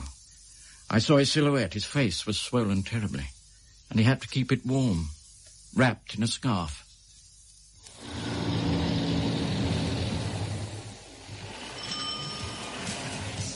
Good evening. Oh, dear. Do sit down, sir. Can I get you an aspirin or something? It's all right. Oh, I'm afraid I haven't got any of our limousines here right now, but I could... It's not a fortnight. I'll need 3. Oh, fleet, then, naturally. Is it for a wedding? Let's say a big do. Oh, that's nice. Well, I hope the tooth will soon be better by then, for I know what it's like. You can't eat or swallow.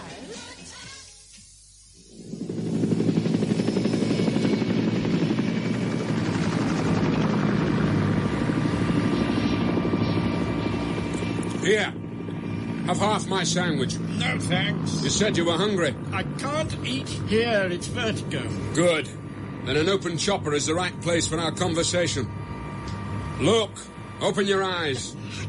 I can't. Go on. Faint or be sick all over Sheerness.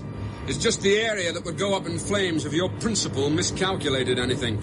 And this you haven't heard, Walshy, right? I hear nothing. Got the diving gear? Well, have I heard that? Just. I never thought you had a taste for a midnight dip. Not with you, Sergeant Decrepit Walsh, but I've no choice. It's that sudden urge to see the wreck for myself. See? Well, down there, you must be joking.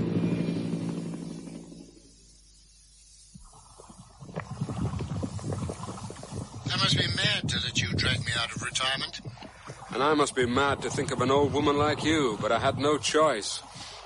I'm not supposed to have anybody working with me. But what you do can't be called work, can it? Mind your hands, fool. You're late.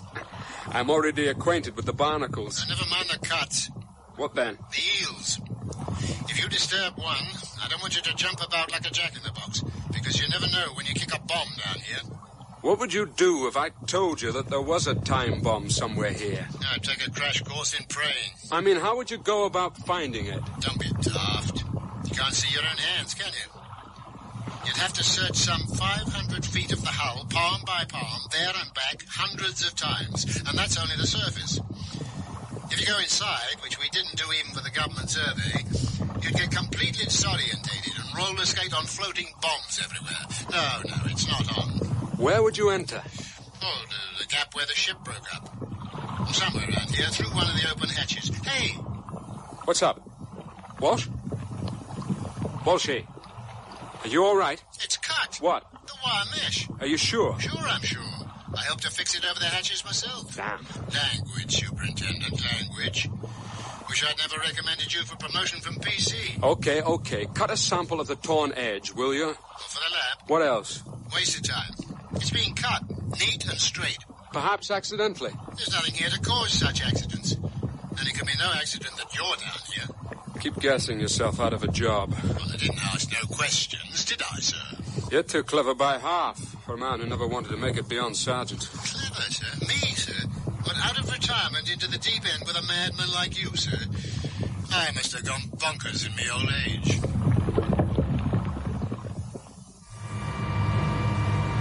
I knew you'd pay. I haven't said anything. You didn't need to.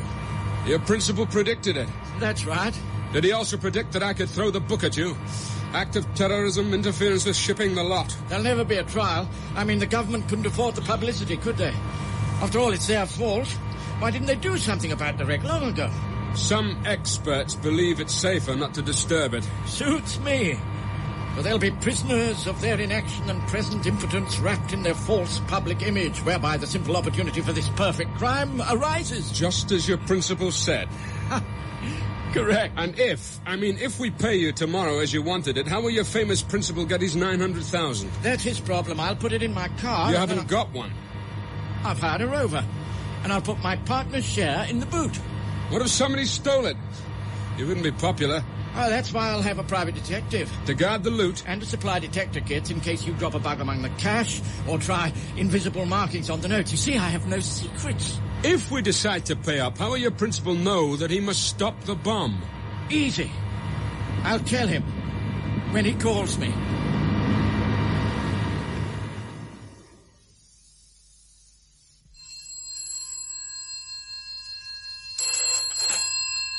Carter Smith? What's the news, Johnny? They'll pay, I think.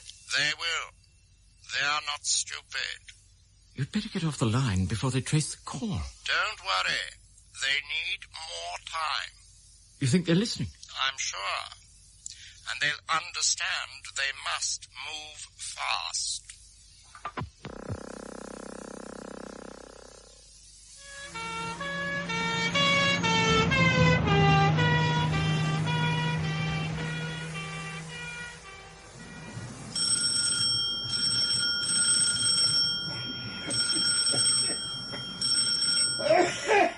Who's that? Buchan. Oh, don't you ever sleep? Had to see you. At 3 in the morning. It was urgent. Sorry, Rats. You really ought to take it easy. Oh, for once I really tried. I went fishing with Timmy. They pulled me back. Then Aunt Oriana had a bad fall and I had to spend half the night with her. Oh, got home only an hour ago. Come on. I'll make you some coffee. Oh, thanks. You must take it easy. Now, where have I heard that before? I meant it. Okay, it's a deal. You give up the birds and I stop smoking. Now, what's so urgent? Remember Snooky? Yes. One of your old informers who owns that snooker joint. He's just told me more about the triads. They're bragging quite openly that the police are in their pockets. Big words. I think there's more to it, and it can't wait. How can I get out of this job? Ask the Prime Minister. Seriously? I'm serious. There's no way. Everybody wants a view on it except me. Must be something very special. So go ahead and enjoy it. It may make you the next commissioner. I wouldn't want to sink that low.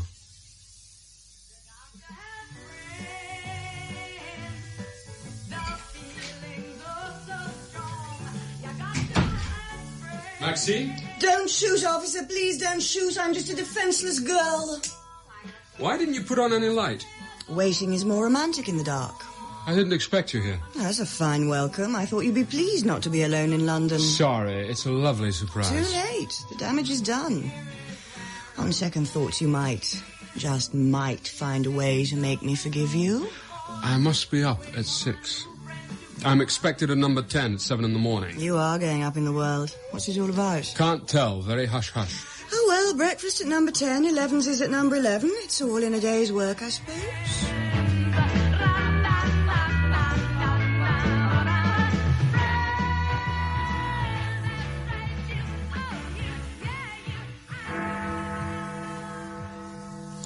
Right on time, Mr. Buchan. Come in.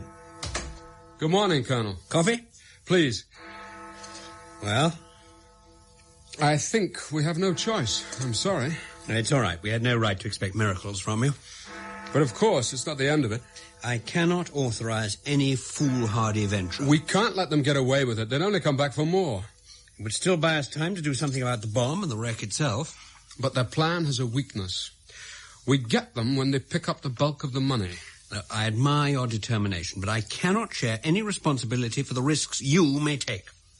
I can't ever admit any knowledge of your activities. It's understood. Right. And what's your plan? The money will be in the boot of the chauffeur-driven rover, A private detective is employed to follow and watch it constantly from a second car. I've, persuaded him to allow my men to help him. They'll ask questions. Everybody will. I know. I've already had discreet inquiries from several of your superiors, including Karen and Allerton. I sidestepped it, of course, but there'll be pressure on you. They don't like to be kept in the dark. It's more romantic, I'm told. But not funny, and they're not amused. I know. It's up to you to get me all I need from them. What's that? India 99, the police chopper, a dozen motorbikes with plainclothes riders, and a dozen unmarked cars and vans with drivers to work shifts. And that's only for starters. I'll see what I can do. And I need Sergeant Walsh. We'll have to make an ex gratia payment.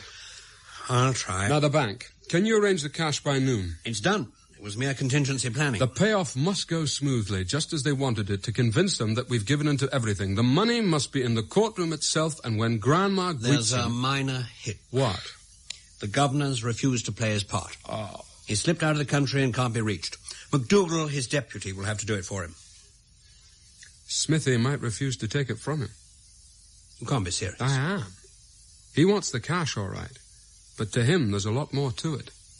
Can't be helped. MacDougall is all we have.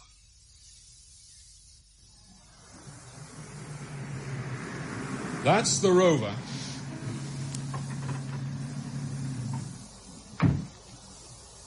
And that's Smith, sir. From up here, he doesn't look like some master criminal. They rarely do. And too elegant by half. It's to mark the occasion. With that ridiculous crimson handkerchief. It's his style, sir. Delightful. Now, before he gets here, you'll have to sign some papers. Papers? A pure formality, you understand. These will appoint you to the boards of some non-existent organizations, and these are the receipts for the money on behalf of those organizations. Eclampsia Research Council? Something to do with pregnant women and epilepsy. Nothing to be ashamed of. Go on. We need them only for the books, and anyway, that one there is your resignation from the board. And that, over there, yes. Thank you. Come in. Come in, Mr. Smith. Cutter Smith, if you don't mind. Of course. This is Mr. Mr. MacDougall. Delighted to see you, absolutely delighted. Have we... But of course we've met. Oh, no, you wouldn't remember. I'm afraid the governor is abroad and couldn't be reached in time to be present. Oh, that's a pity. But you've nothing to fear, Superintendent. Mr. MacDougall is a most delightful substitute. I see the money over there. Yes, quite a sight. And I assume my 100,000's already been transferred to my account. About an hour ago. Good, your word is good enough for me. Now, would you mind helping me spread it all on the table? This is the table where the board decides the weekly MLR, I presume. Indeed. Beautiful. 150-colour carpet, famous indoor weather vane, and a 2-day clock. It's just like in the pictures. Indeed. And now... No, my dear MacDougall, don't leave us. Condition of acceptance was that Grandma would be here throughout the handover, so you'll kindly stay and deputise. Put it over there, Mr. Buckham, will you? We won't bother to count it, because it should just fill this suitcase, give or take a thigh or two. But I'll make a few spot checks in case one of your minions decided to mark some notes against your crystal clear instructions. Perhaps you could enlighten me about the circumstances where we're supposed to have met. Oh, Brunei, of course. You used to call me dear fellow. Brunei? That's right. 1966. You must remember the money transfer, which you said would be illegal, and you realise the risk I'd have to take. But it was very much in Britain's interest, and Her Majesty's government, not to mention the bank itself, would be most grateful, or was it eternally grateful? But of course, I remember now. A pity you didn't, when I wrote to you for the job you promised as an expression of gratitude. Must have been some administrative mix-up. I'll make the most vigorous inquiries why it never reached me. You know something. Even my wife thought I was a criminal when I was only helping Sterling like a true patriot. My dear fellow, but this is monstrous. If we could come to some mutually satisfactory arrangement... it's too late. You must be fully compensated, of course. Yes, and full immunity. You say it, Mr. Buchan. Well, we could work out something. And an apology for the letter informing me that I was not known to the bank. If you like. Then go ahead, Mr. McDougall. It was you who answered the letter that never reached you. Very clever, Smithy. Enjoy it while it lasts. Yes? Could you put the Geiger counter on that chair, please? Mr. Buchan, Sergeant Walsh for you. Thanks. Hello? Will you be long up there? Don't think so. Because we're ready. The cars are in position and India 99 is overhead. And, you? I've done a beautiful job. Fixed a locating bleeper on the rover. Among metal parts, it's undetectable when not in use. It can then be activated by remote control from another car.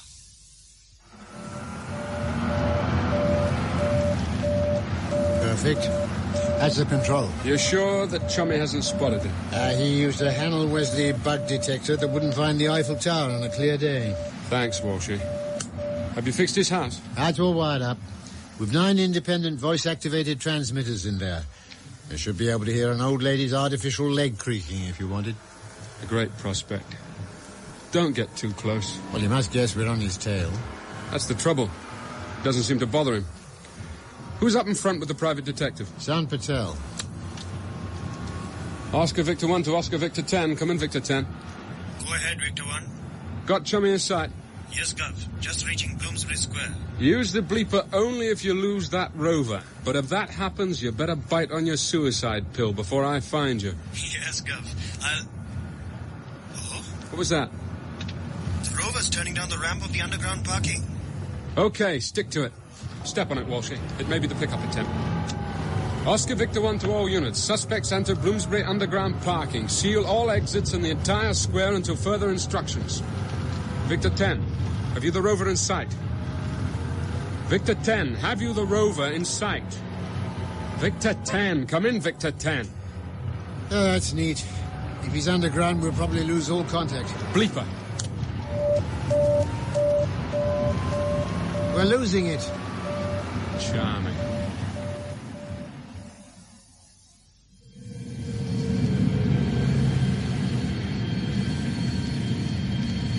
I can't see our escort. Oh, they must have been held up for a few seconds at the ticket barrier. And the ramp's in constant turn. There they come. Right, I'll have lunch in Sicilian Avenue and meet you back here at 3 o'clock. All right. In the meantime, get some lunch for those two chaps because they'll have to watch the car. I could lock the boot. No need. They'll be here. It's their job.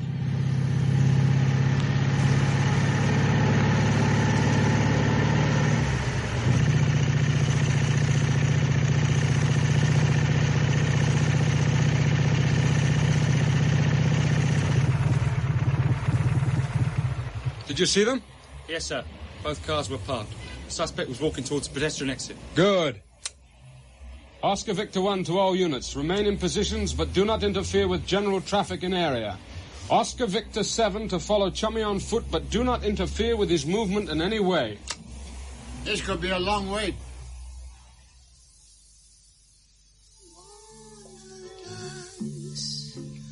Hold my hand. Hello, stranger. Hello. It's not the only record I have, you know. What do you mean? You played the same when I got home last time, didn't you? That was 3 days ago. Aren't you surprised that I've waited for you at all? I can't answer. That's a leading question. Why? If I say yes, I'm surprised. It admits my guilt of absence. If I say no, it makes me a conceited pig, expecting you to wait for me at all times. Coward. Oh, are you expecting anyone? Yes. Wait, just... Can't. I'm still on duty. Come in. Maxine, this is Walshy. What does one say at 0200? Good evening, night, morning, good what? Good God. I mean, good God, what a pretty woman. And thank her for the snack she's going to make for us. Is she really? Only because we're starving and must talk while I shower and rush out again. Great. Hello, Walshy. Goodbye, Walshy. I'll be best man when you marry Buchan. Lion taming must be a holiday after that. Come on. Well, don't you want me to... I'm not shy. Come on in. Where's the list you've worked out? You were right. There is a pattern in his movements. Question. Is it because it's in Chummy's character, or is it to create an opportunity for the pickup? Both, I guess. Agreed. The Rover's booked for an indefinite period. At night, it's parked in front of Chummy's house. It's watched by that crummy Private Dick. Driver reports at 08:30. Mornings are for shopping. Chummy tries to buy everything in sight for the cripple. And she makes it a favour to accept the mink. Right. 12:45, 12:50, parking in Bloomsbury Square. Lunch in Sicilian Avenue, where he's known as a regular. Afternoons?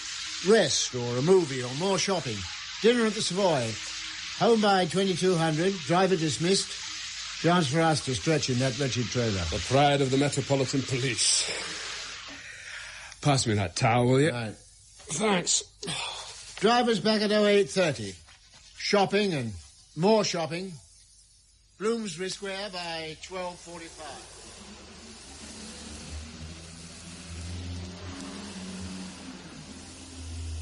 We're running 3 minutes ahead of schedule today. Oscar Victor 1 to all units. Take up usual positions off the square. Lunch arrangements as before. Oscar Victor 10. Come in, Victor 10. Go ahead, Victor 1. Oh, it's you again. Nice of you to recognize me, sir. Everything okay? Yes, sir. We're just entering the garage. Could you send us up some little grub, sir? Sure. Let's go, Walshy. I'll buy you a beer on the way. Come on. It's the slowest ticket machine this side of Bombay.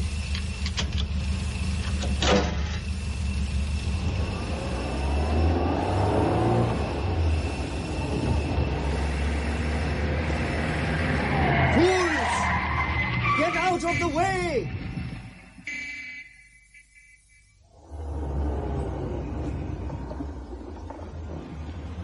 Will this do? Fine. I know the girl in the bar. Victor 9 to Victor 1. What's up, Victor 9? The Rover's coming slowly up the ramp. Are you sure? Yeah. Uniformed driver. Suspect in black hat with that red fancy hanky. Registration number?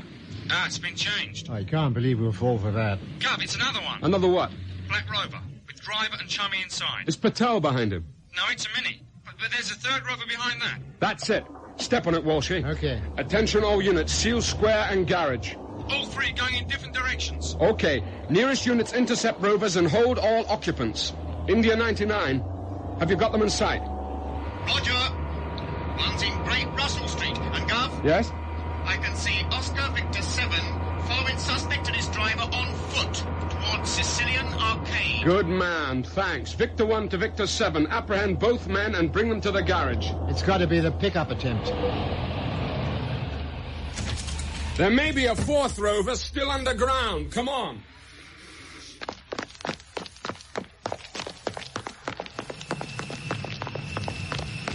It's over there.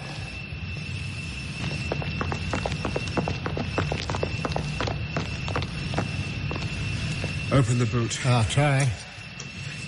Never mind the paintwork. It's gone. We've lost it.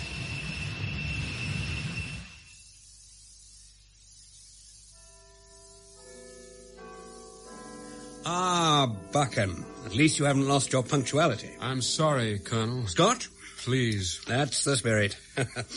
Well, let's have it. I'm intrigued by the genius who outwitted you. Genius? I'd put my money on someone with a great deal of understanding of human nature and police procedures. Are you suggesting I don't know, sir. A man, presumably the principal, hired 3 identical cars with drivers from the same firm that supplied the first Rover. You have his description, I suppose. Sure. Big fat man with a badly swollen face covered by a scarf. In other words, it could be almost anyone. The drivers were to report to the underground exit counter and pick up 1 passenger each. Who were? Male models. Their uniforms were supplied, of course, complete with crimson handkerchiefs, etc. They were recruited by a big fat man with a toothache. What about the original car? According to that driver, it was diverted by the car park attendant, a Sikh, who directed him towards the first opening into the upward spiral where he was to park. That's exactly where we found the car eventually. But why wasn't your escort right behind it?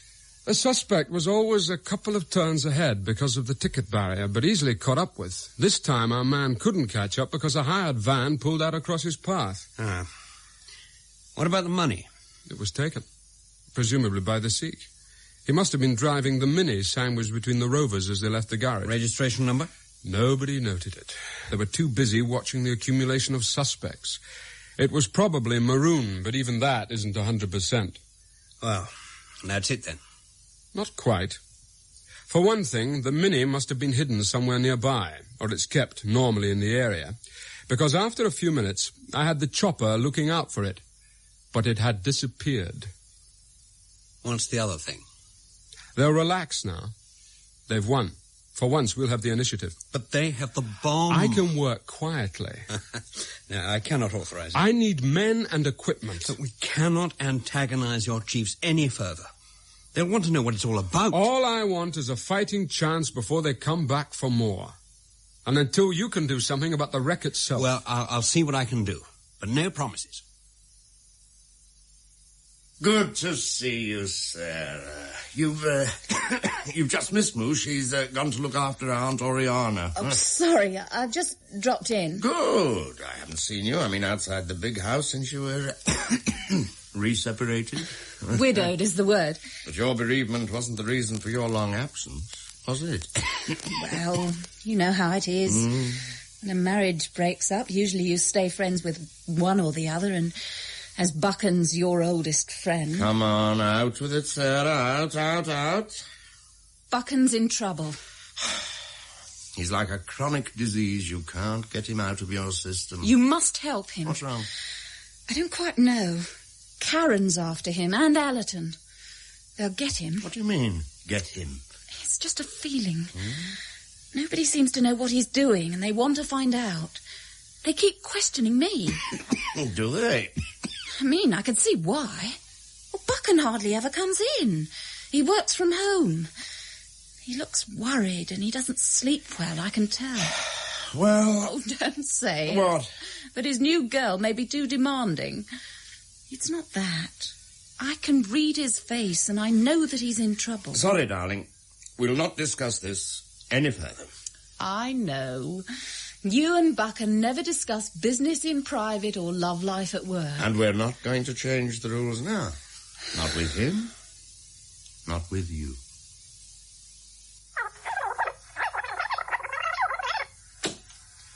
Listen, Walshy. Just listen. But I can't lie, my principal knew it. He knew I'd remember every word he said. He said, but you can't get out of me what I don't know.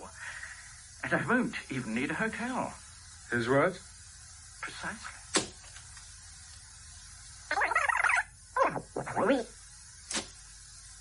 He knew how to get the Prime Minister's private number, how the bank bundles notes, how long it would take you to trace a phone call, how to blow up that boy right under your noses.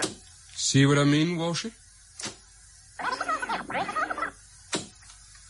They'll be prisoners of their inaction and present impotence wrapped in their false public image, whereby the simple opportunity for this perfect crime arises. Just as your principal said. Correct.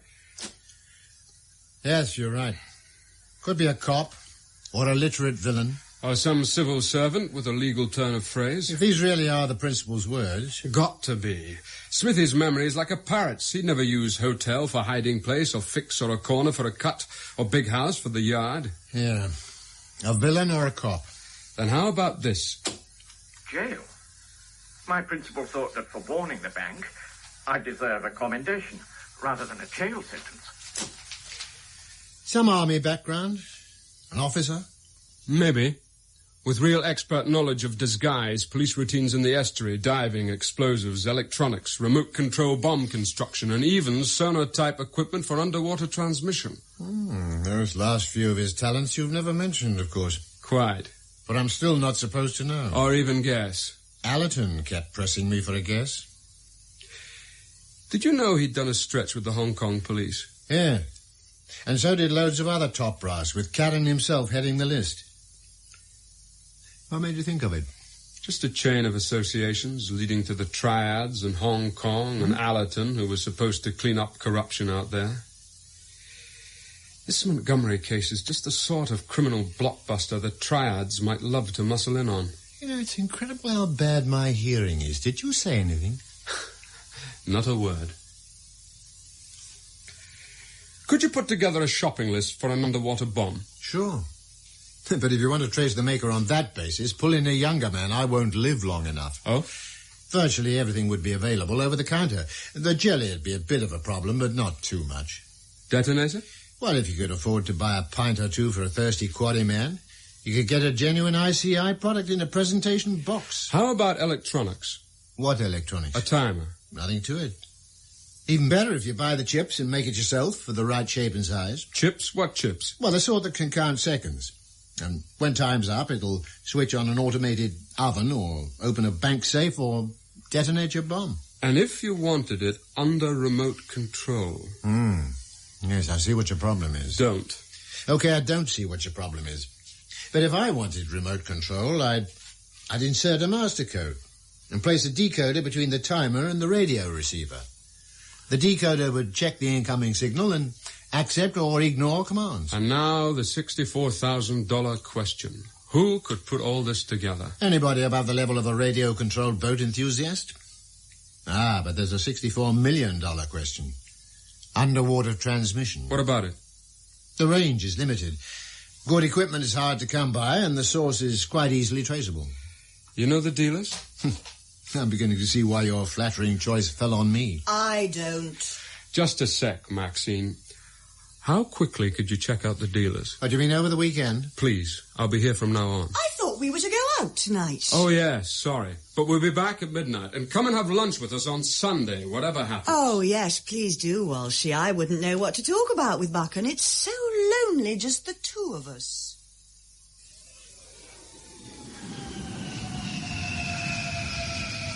They never stop.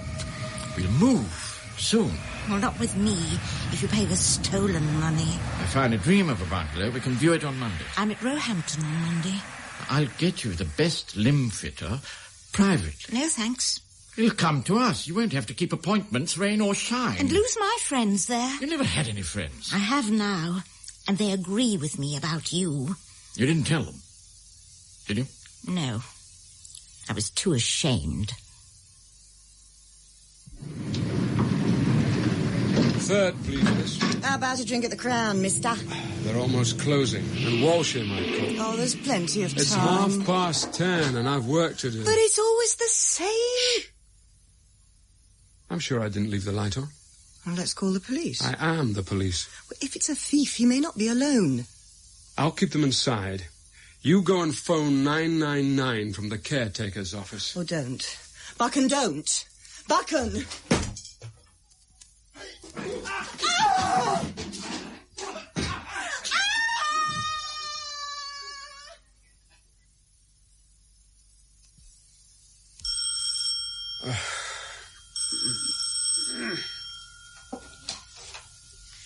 Hi. Hey, what's this? You had an earthquake? We had visitors. What's missing? Nothing. I caught them. Who was it, kids? No. Why did you think of that? Well, too much damage for pros. They could have been looking for something. What do you mean, the tapes? Why not? But how would they know the tapes were here?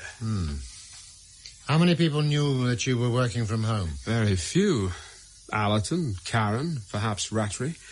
Then add me to the list? Yes, you. And Maxine. You two also knew I hadn't expected to be back here before midnight.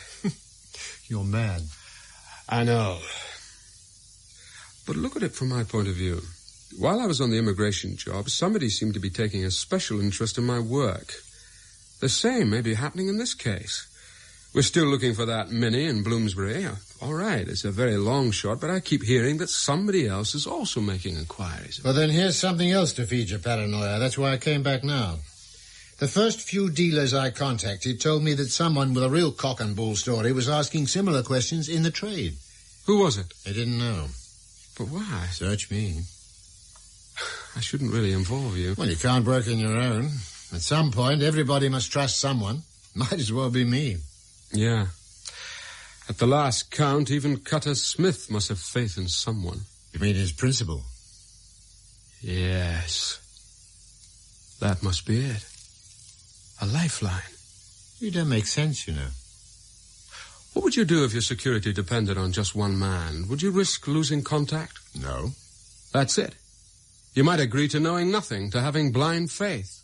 But one thing you'd insist upon, wouldn't you? A lifeline? A chance to cry wolf, if you're in trouble. So?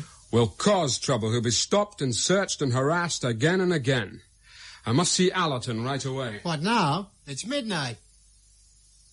Sorry, it's well past my bedtime, you know. Sorry, Gov. You really want to get a dozen men and all the hardware as of now? I have no choice. You know I can't authorize bugs and telephone taps. Yes, Gov. Don't be so condescending. I'm still your boss, you know. Yes, Gov, but this is something special, and you knew it when you insisted on picking me for the job. I didn't. I believe... I don't care what you believe. I was against picking you. It was Rattray who insisted. He said it was you. And Mr. Karen. Rubbish. With due respect, of course. He told me quite clearly. Then his memory must have failed him. And Karen will bear out every word. Not that that makes any difference. No, sir. But I must have the cars and the men now.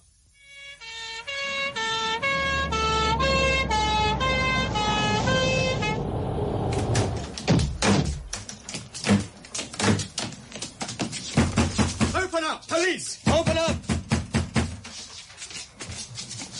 You can't do that. With orders to search the premises. Johnny, what's going on? Have you got a warrant? We don't need one.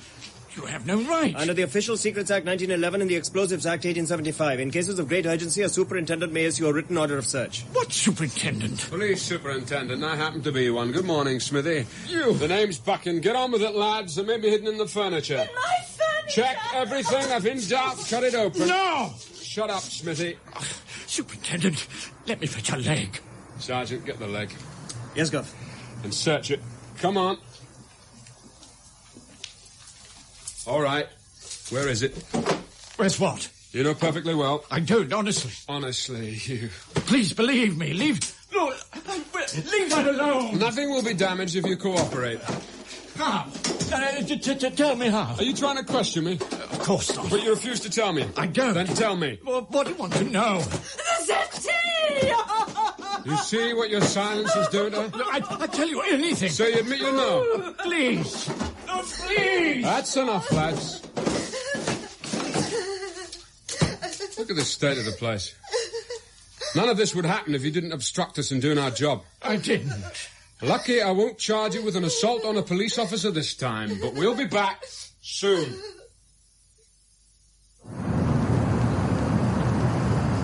You. Yes? Police. We have to search you. Me? And your wife? Or would you prefer to be taken to the station? But why? Section 66. You've been noticed to be acting in a furtive manner. And your behaviour gave rise to reasonable suspicion that you might be having or conveying something stolen or unlawfully.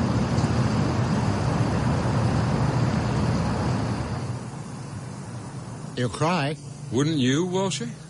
In 4 days, he's been raided 3 times, stopped and searched at every corner, cautioned for attempted exposure, mistaken for other criminals, and thrown out of restaurants for alleged rowdyism. Wouldn't it make you cry? I'm only surprised you can keep it up. I must rattle him. That's not fair. It makes me puke. But somebody, somewhere's laughing at me. I hear the chuckles all the time, and I've had enough. One more raid, then the final blow tomorrow. After that, we'll sit back and wait. What for? For him to grab his lifeline. If he has one. Could be a rendezvous, a phone call, a signal.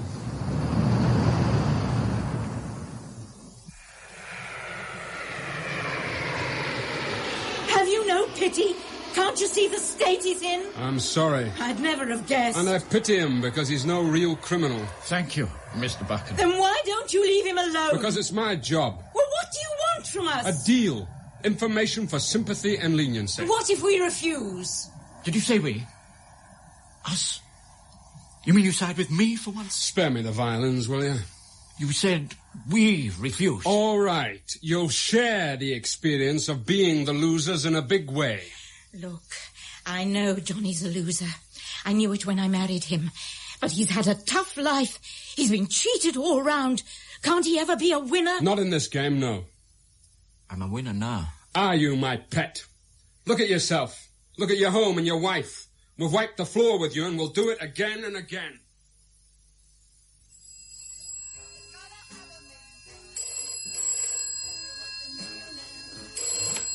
Victoria Limousines, can I help you? This is Mr. Cutter Smith. Oh, yeah. It's 10:30, and my car isn't here yet. Oh, isn't it a shame? Even the driver said it must be a mistake. Oh, I mean the bank's, not ours, sir. What are you talking about? Well, we're not supposed to know, sir, but your cheque for last week's rental... well, how shall I put it? They refused to honour it? Well, if you mean it bounced, yeah, sort of. Hello? Pig.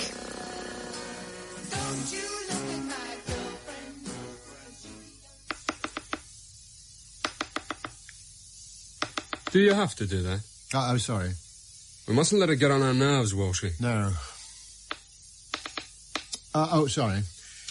Look, but we may be wrong. I may be wrong. He's made no move since you froze his account. Gov. What? He's picked up the phone. You want to listen? Yes. Walshy? Yeah? Dial counter. Running. It's a Bloomsbury number. That's it. It must be. Subscriber section. 0211. Ready to identify it. How long will it take? Seconds. Alert Central. Get all units to Bloomsbury. Yes? I'm in trouble. Go on. I've got it. Basani, number 7, Museum Mansions. Out with it, Johnny. Out. It's an open line. Don't worry. I'm off. Throw a cordon round that building. Seal it. You're still talking, Gov? Isn't he worried about a trace? No, he's promising retaliation. Any news from Central? The first unit's reached Museum Mansions. He's off the line now. Is that building sealed?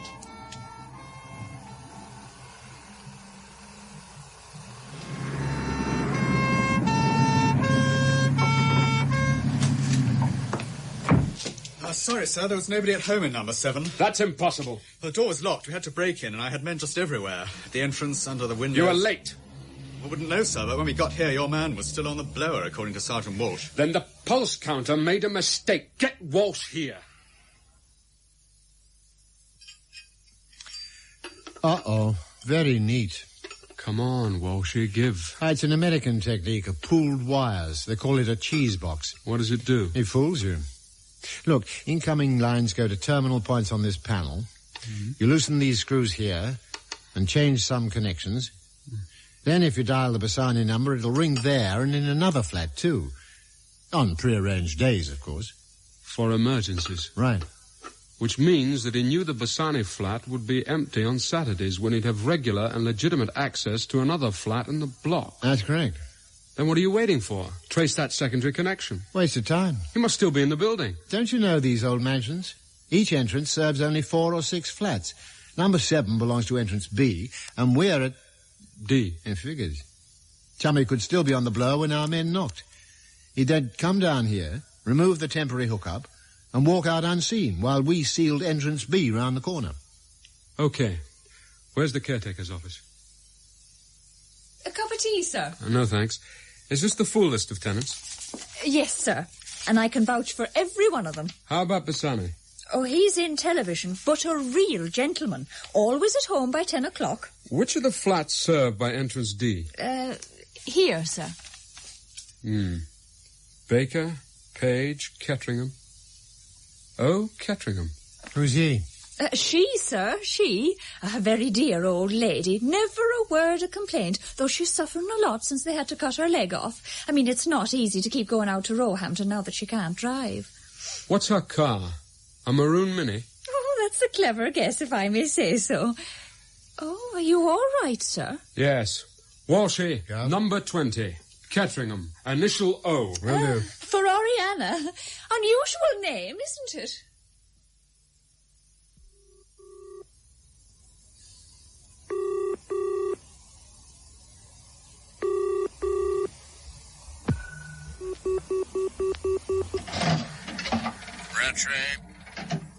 Buchan here. I want to see you right away at my place. What's the big excitement? I've just been to see Aunt Oriana. Half an hour? What makes you think I'll come along? I've got the Mini. Oh. Then there's nothing to talk about, is there? Half an hour. For the sake of Mew and the kids. Would you mind explaining... Never mind. I want you to go with the inspector over there to arrest Cutter Smith. Take him in and hold him on blackmail or something. Interference with shipping. Use your imagination.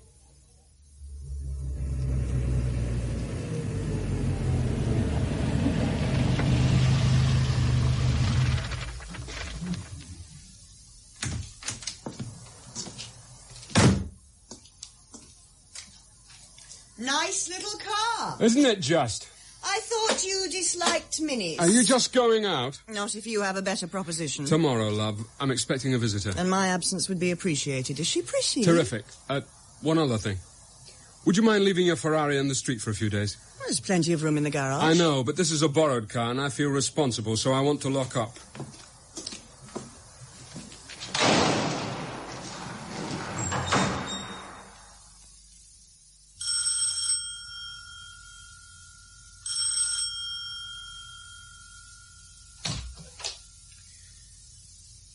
Oh, aren't you going to ask me in? Come in, rats. I saw your bird. Oh, yeah? And I saw you parking that Mini.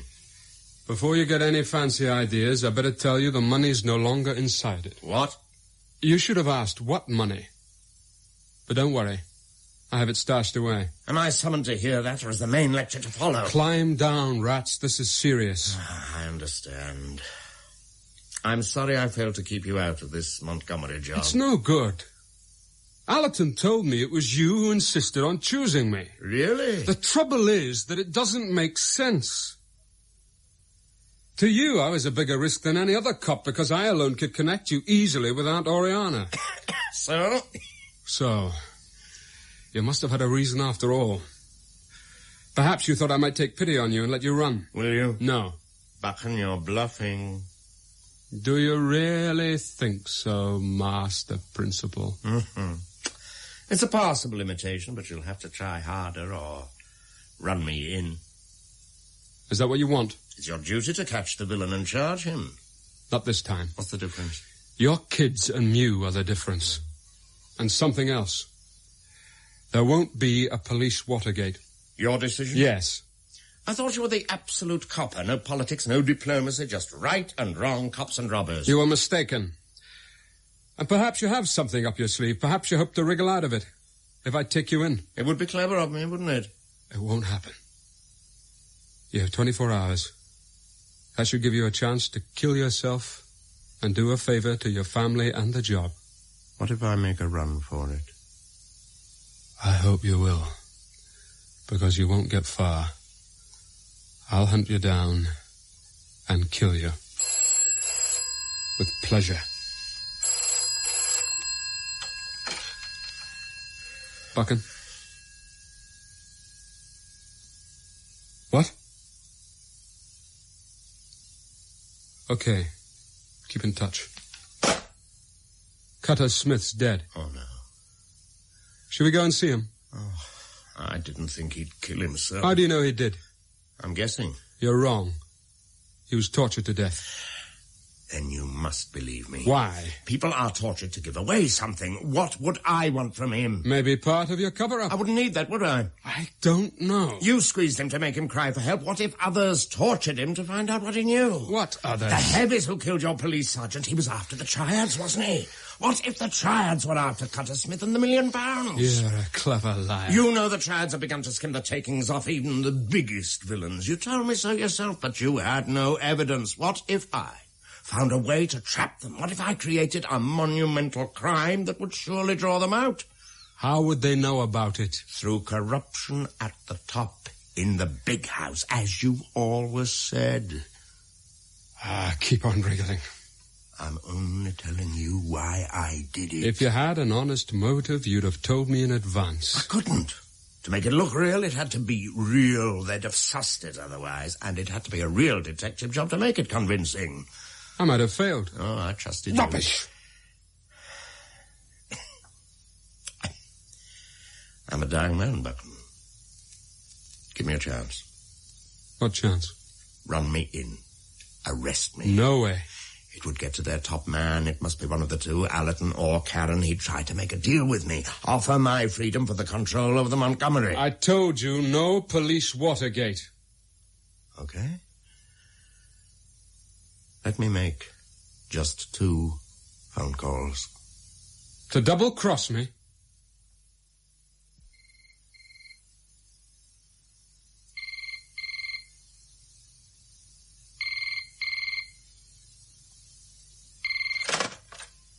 Colonel Wade? This is Deputy Commissioner Karen.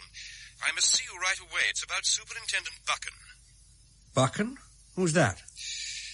Now, look. I know I'm not supposed to know anything, but I had a call from Assistant Commissioner Rattray. He said that Buchan found the money and the control unit and tried to keep both. I don't know what you're talking about. Buchan can be apprehended at Snooky's. Where? It's a snooker cafe in Wapping, suspected to be a hotel for villains. Rattray thought that Buchan might be hiding there. Snooky's a friend of his. Yes? I'm sorry to trouble you, but I must see Mr. Allison. It's terribly urgent. Well, he's busy right now. Who is it, dear? It's me, Maxine. Oh, it's all right, dear. I'll see her. Come in, Maxine.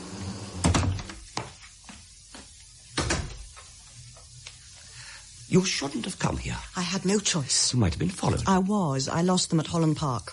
You could have phoned. No. It's too important. I know where that Minnie is. Really? Yes. But first things first. Chen Wenxi promised me personally that this is the last time if I succeed. I'm sure his word will be respected by everyone.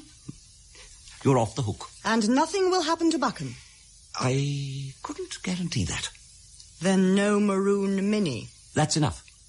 Maxine, if I repeated this to certain people, you'd be in trouble. The Triads don't like to be blackmailed, least of all by their own servants. Well, if you wish to play it that way, I could mention to certain people that your men almost killed Buchan together with that Chinese sergeant, that I was planted on him successfully, but you almost messed it up, that the break-in at his flat was a botch-up job by your men. Shall I go on? Don't, because you're late anyway. I had a call from Mr. Rattray. He's a conscientious cop and would have felt biased and restricted in bringing charges against his friend. What charges? Well, your hero was talking a lot about being fed up with the job and wanting to get out, and Rattray grew suspicious. It turned out that Buchan was trying to make a nest egg for premature retirement. Impossible. It's a fact. I could hardly avoid chuckling when Rattray told me about a very large sum of cash and some mysterious blackmail device used in a case Buchan had investigated. Apparently the cash was in the Minnie and... Buchan kept it? Tried to. But now you have it? Not yet. Then you need me to find the Minnie. No. I have something much better. A deal with Buchan. He never makes deals. No. We promised to get him to Hong Kong and build him a new identity with his share of $1 million. So he promised to swap his Minnie for the Ferrari. My Ferrari? Yes.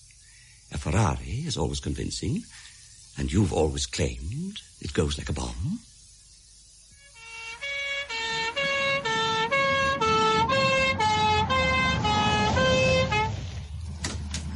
Get in, Maxine.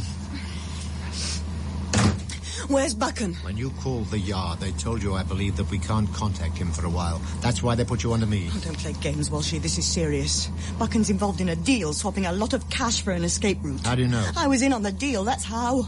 You realize that this amounts to some sort of a confession? Yes. Now, will you help me find Buchan before he gets into trouble? Oh, don't worry. He took precautions. Oh, everybody did. But he has 100 men at his disposal. Including a bomb disposal man to clean up the Ferrari they'll give him. What?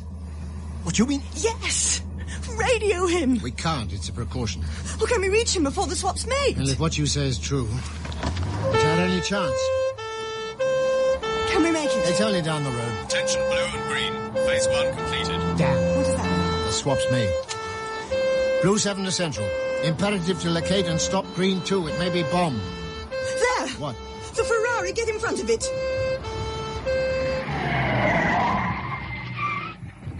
Don't get out, Maxine. Maxine! Wait!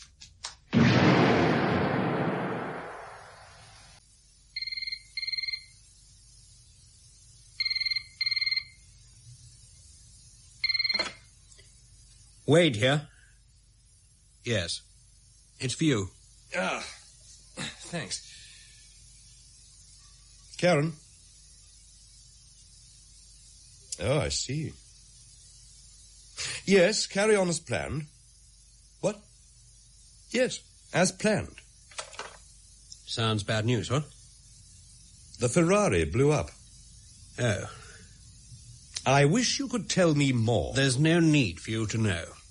Buchan's evidently miscalculated something, but it may even help the outcome of the operation.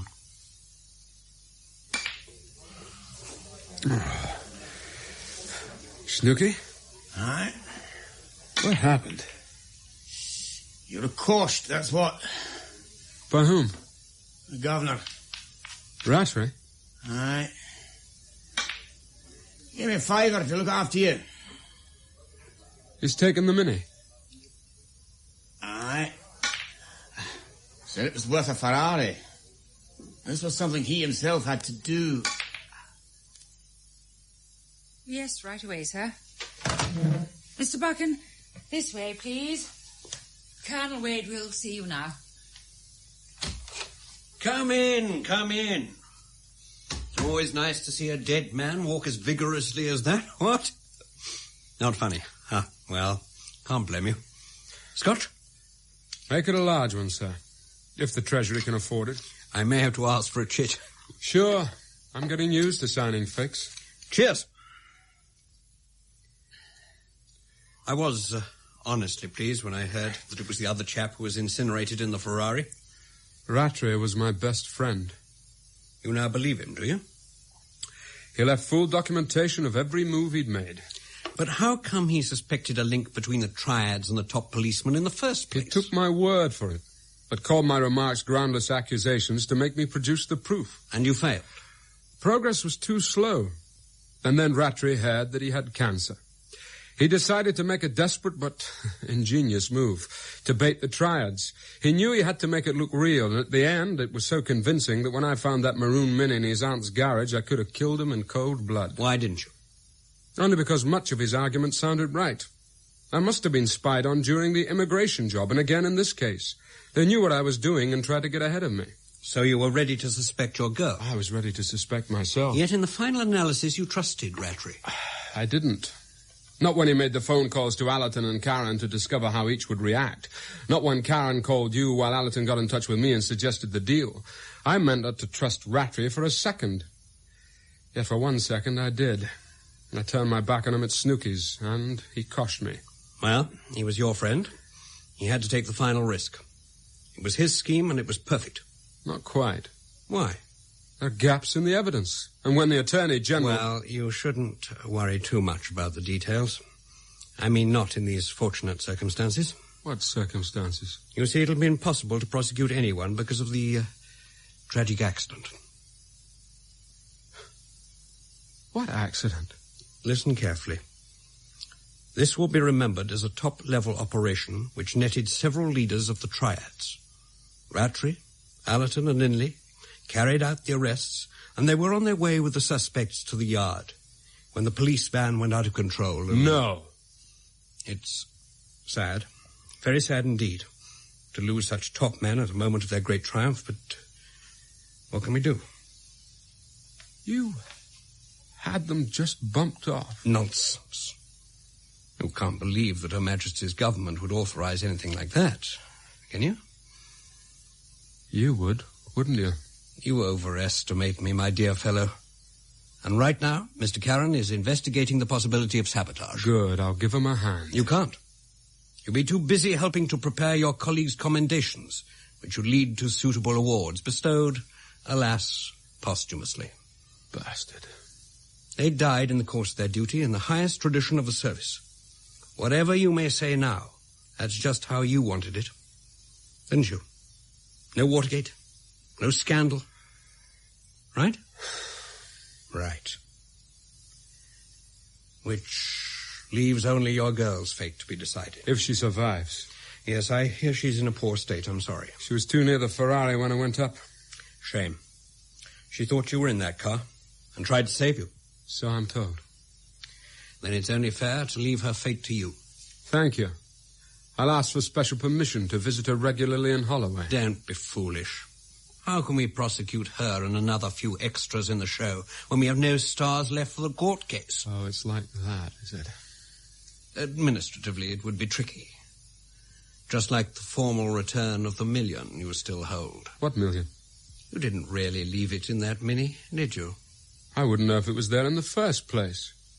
Administratively, I wouldn't know where it could have come from. Or why. Now, listen. I always do, sir. That's how I heard about that £1 million special cash budget being set up. What budget? Something to do with the compensation of widows and orphans of police heroes. And also the exploration of some dangerous wreck somewhere near Sheerness. I hear it's still there, full of bombs.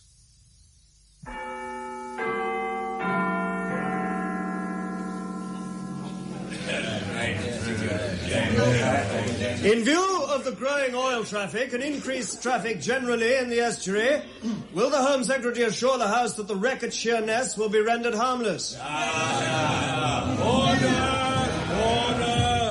I can assure the House that the government is paying more attention to the Montgomery than the honourable member gives us credit for. The risk of the blockbuster effect has been investigated thoroughly, and there's no danger from natural or accidental causes or malicious interference. Besides,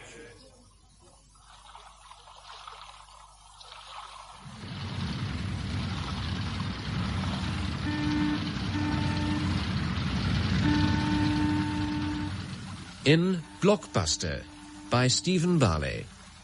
Brian Cox played Superintendent Buchan, Malcolm Hayes, Sergeant Walsh, Hayden Jones, Cutter Smith, and Peter Woodthorpe, Rattray. Maxine was played by Francis Jeter, Colonel Wade, Ian Lindsay, Winnie Cutter Smith, Hilda Kreisman, Sarah, Lolly Cockrell, MacDougall, Philip Fox, Commander Allerton, Alan McClelland, Karen, John Rye, Linley, Michael Goldie, Sandra, Lisa Flanagan, Sergeant Patel, Sam Dastor, the River Police Sergeant, Joe Dunlop, the Woman Police Constable, Shirley Dixon, and the other policemen, David Gillies and Edward Halstead. Other parts were played by members of the cast. The play, which was based on the novel Blockbuster by Stephen Barley, was directed by Michael Heffernan.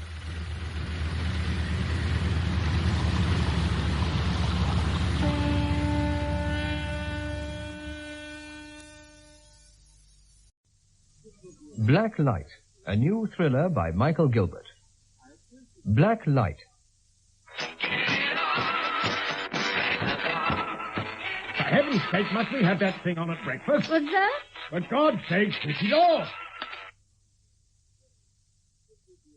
I said I should have thought that breakfast was one meal which could be eaten in silence. I was entertaining myself with a little light music until your lordship deigned to put in an appearance. His lordship has deigned. Let's have a bit of hush. Am I allowed to breathe? Yes. Oh, thank you, Michael. All right, I'm sorry. So I should think. That stuff gets on my nerves. But you're in the Secret Service. You shouldn't have any nerves. Bond didn't have nerves. For the umpteenth time, I'm not in the Secret Service. And I hope you don't go around telling people I am. Oh, of course I don't. I mean, MI5 is quite different. Can I have another cup of coffee? It'll be cold. What do you do? Oh, don't tell me if you don't trust me. Don't be silly. We look after internal security. Arrest spies. A special branch arrests them. We detect them. Well, I think you ought to join the other lot. Which other lot? Well, the ones who get sent abroad and carry guns and have special allowances. Even if I were equipped to do that sort of work, which I'm not. It's too late now. Told you it was cold. You ought to get up sooner. Could you let me have a fiver? I'm nearly broke. What else do you want a fiver for? I've got to have my hair done, for one thing. Couldn't it wait? If you want me to go about looking like a scarecrow... Oh, I don't want you to go around looking like a scarecrow. It's just that if the money isn't there, it isn't there. Well, I think you ought to get a job with some prospects in it. At 48? Damn lucky to have this job. It's a dead end. Pays the bills. You're a nobody in a big organisation. They don't even know you're there. That man we met at that party, what was his name?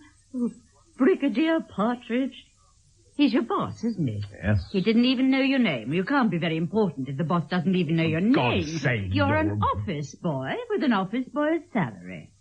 And I'm stuck all day in this lousy flat with nothing to do and no money to do it with. You don't like it. You've got a remedy, haven't you? Oh, now, Michael, you know I shall probably be late tonight. The office boys at MI5 are rather overworked just now. Good morning, Sergeant Major. Good morning, Mr. Templeton. Yeah, they're hard at it again. Practicing for the trooping. Lift, sir.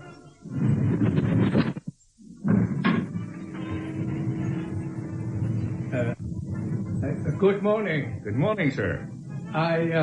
Were you looking for something? Yes, I was. I was looking for the Secret Service. Oh, I'm afraid we don't keep it here, sir. Oh, dear.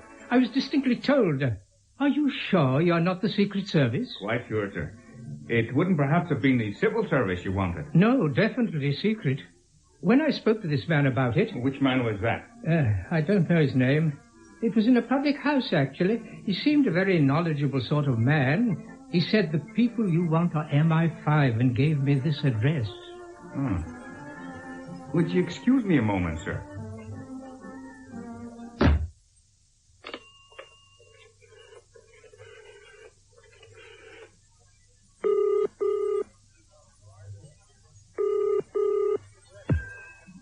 Mr. Templeton?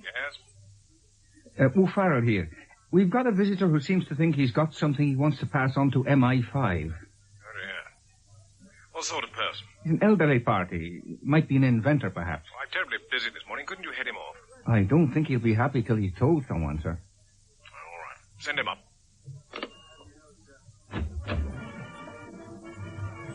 All fixed, sir. Take a lift to the third floor. Room 370 along the passage to the left.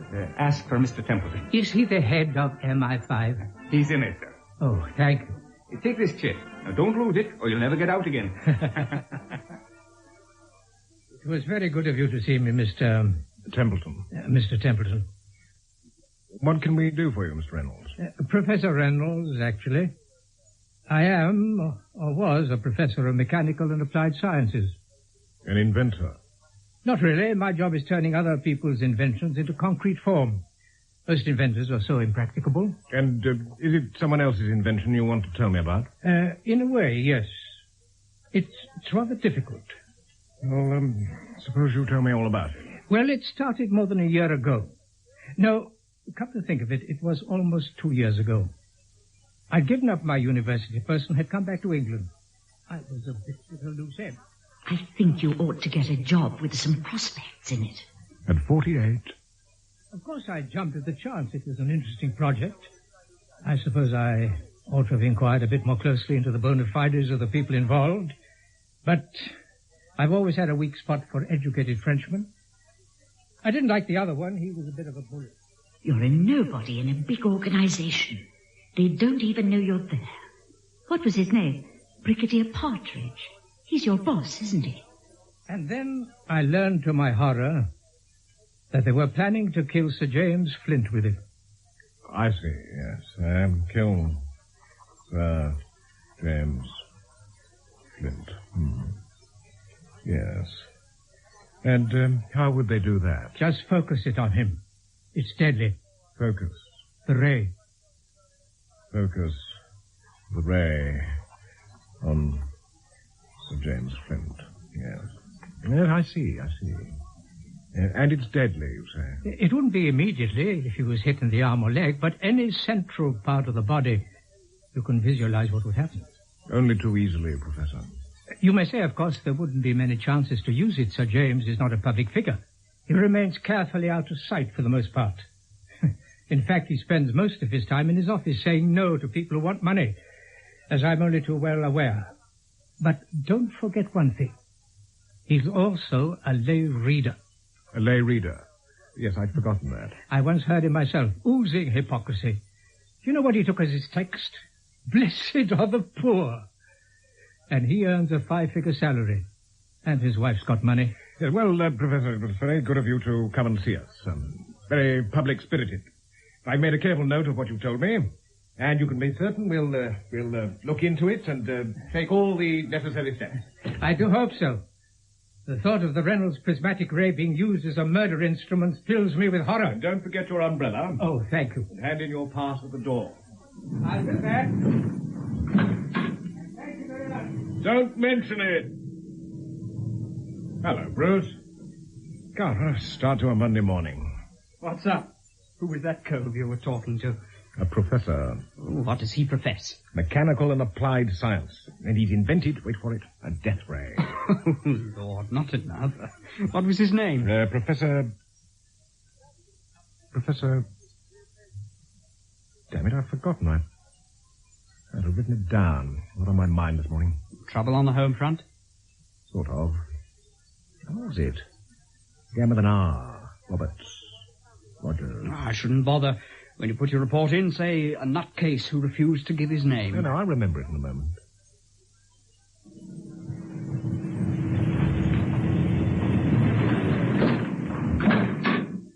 Ah, well now.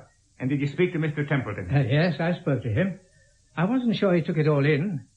He seemed rather absent-minded. Now, they're like that in MI5, sir. Deceptive. They like you to think they're stupid, but really they're very clever. Every word you said, he'll be turning over in his mind, making deductions, taking steps. Oh, I see. Well, thank you. Oh, thank you, sir.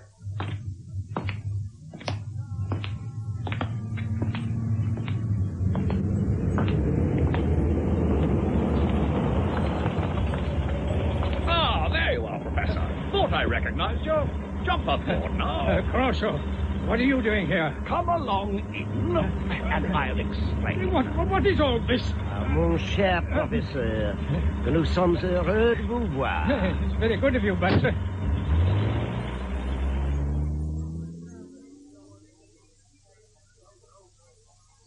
An office boy. An office boy's job. Damn it, she may be right. Listen to every egghead who comes along with a ready death ray. For God's sake, death rays went out with Phillips Oppenheim. What have you been up to, Michael? Up to? Oh, nothing, Bruce. As usual. Well, I hope you've got a good alibi. Why? The Brigadier wants to see you at once. Oh? And he's in a filthy temper. Well, that was all it needed. Oh, I better get along before the old man starts biting bits out of his desk. Ah, Templeton. Come in, sit down. This report on Professor Reynolds. A bit short on detail, isn't it? He didn't seem to me to be worth a great deal of our time and effort, sir. Eh? You say you think his name is Reynolds. Might think, don't you know? I put it that way because I had the impression he might be giving a false name. What made you think that? He had an evasive manner. You asked for proof of identity, driving license, season ticket? No, sir. Why not? It didn't occur to me, sir. Did you ask for his address or his telephone number? No, sir. His manner was so evasive that you were afraid he might give you a false one. Was that it? And that it would be a waste of time and effort writing it down? Yes, sir. I was quite certain he was a crank, and I dismissed him from my mind as soon as possible. So all we know about this gentleman is that his name is, or might be, Reynolds, and that he was, or might have been, a professor of mechanical and applied science at some university. You didn't, I suppose, ask him which university? No, sir. I believe there are now 40 in the British Isles. I don't think it was an English university. Oh? He said something about giving up his university post and coming back to England. Well, that widens the field a bit, doesn't it? I don't suppose there are more than 4,000 universities in the world, but it leaves us with a bit of a problem. A problem, sir? How are we going to find him? Find him, sir? That's what I said, find him. And damn quickly. Why, sir? Because we just had a tip from a usually reliable source in Fleet Street that someone is going to kill Sir James Flint. Kill? Kill, murder, assassinate, bump off. In public. Probably within the next week. Your professor may be a silly crank, and it may be the long arm of coincidence, or it may be April Fool's Day. But I can tell you this. If it does happen after we've been warned and we do nothing about it, there's going to be trouble with a capital T. Heads are going to roll, Templeton, and I'll give you one guess whose head is going to roll first and furthest. I see, sir. I doubt it. I doubt if you can even begin to see the stupidity and slackness of your conduct this morning. Our job here is the safety of the realm above all its subjects. And that is a job you have fallen down. You must do what you can to pick up the pieces. You're not to let Sir James Flint out of your sight for the next 7 days. So you mean in his office, in his house? Of course, I don't mean in his office or his house. The threat is to kill him in public. When he leaves his office, you will follow him. And if he goes to any form of public entertainment or function, you will be there. You'll be equipped with portable radio, which will be netted to the special branch. And if you see Professor Reynolds, you will call him up. You've got to do what? Follow St. James about. Why? Because I'm the only person who can recognize this professor. But from what you told me, he wanted to stop them killing you, Sir James Flint. Who is he, anyway? Some egghead in the Treasury. Why would anyone want to kill him? What's he done? For God's sake, Laura, how should I know what he's done? I hadn't heard of him until this morning, and the only thing I know about him now is that he's got religious mania. How do you know that? Look at his list of engagements. This evening, he's attending the Bible study group at the Northern Polytechnic. Lunchtime tomorrow, an organ recital at All Saints Margaret Street. Tomorrow evening, he's giving a lecture on Christianity in the Permitted Society. On Friday... And you've got to go with him. See him there, I'll sit through it and see him home again. And if you think it's so ruddy funny, you can come along too. You're always complaining about being stuck here all day. Well, I might. What's on the menu for Sunday? Sunday? Let's see. Sunday. On Sunday, he's preaching the sermon at All Souls Langham Place. Oh, I wouldn't want to miss that.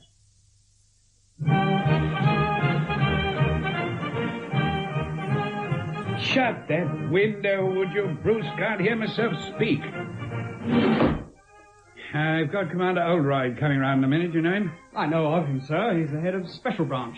I understand he can be a bit awkward. Yeah, he was a Yorkshireman. Got about as much tact as the number 11 bus. I see. The point is, I haven't made up my mind yet what line to take about Templeton. Have we got to take a line? Well, of course. I had to tell Oldroyd about this threat to Sir James. It's his job to protect VIPs.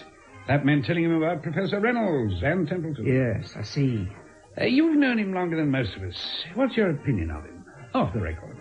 I think he's sound and absolutely loyal. Well, naturally, he wouldn't be here if he wasn't. What about ability? No complaints. He made a fair mess of that Reynolds interview. Absolute dog's dinner. It was a bad morning. He'd been fighting with his wife. Huh? She's a menace. Oh, security risk? No. Nothing like that. Come in. All right. You know Bruce Fairfax? No. Oh. Well, sit down. You got my signal about Sir James Flint? All right. Did you decide any action was called for? I haven't made a decision. Do you want us to take action? Well, wouldn't that be for you to judge? You can't pass the buck to me. You originated the request. It's for you to decide. That's not very cooperative of you, if I may say so. I'll cooperate fast enough if you want me to. Do you want us in on this one or not? Well, at the moment, I doubt whether our information is definite enough to warrant calling you in, officially. Looks as if I've had my journey for nothing, doesn't it?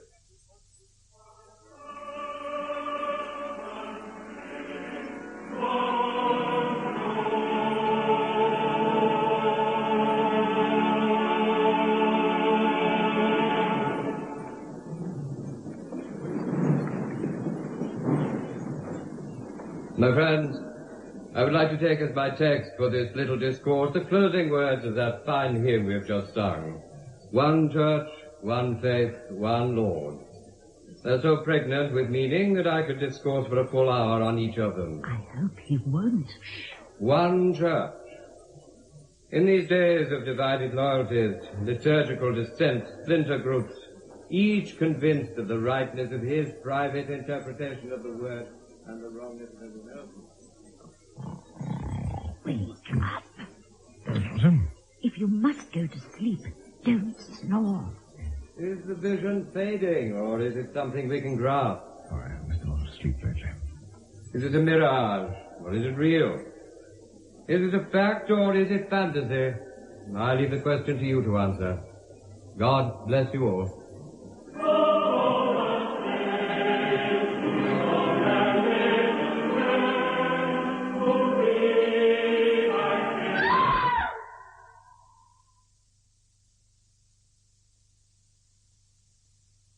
to disappoint you, George, but it wasn't a death ray. Who said it was? The MI5 had some theory about it. Well, they believe in fairies down there. What was it? A cyanide dart which penetrated the left lobe of the lung. Had a needle point. Behind that, a capsule which would fragment inside the body after impact. Most unpleasant weapon. Kill you wherever it hit you? Not in some outlying part. Not at once, anyway.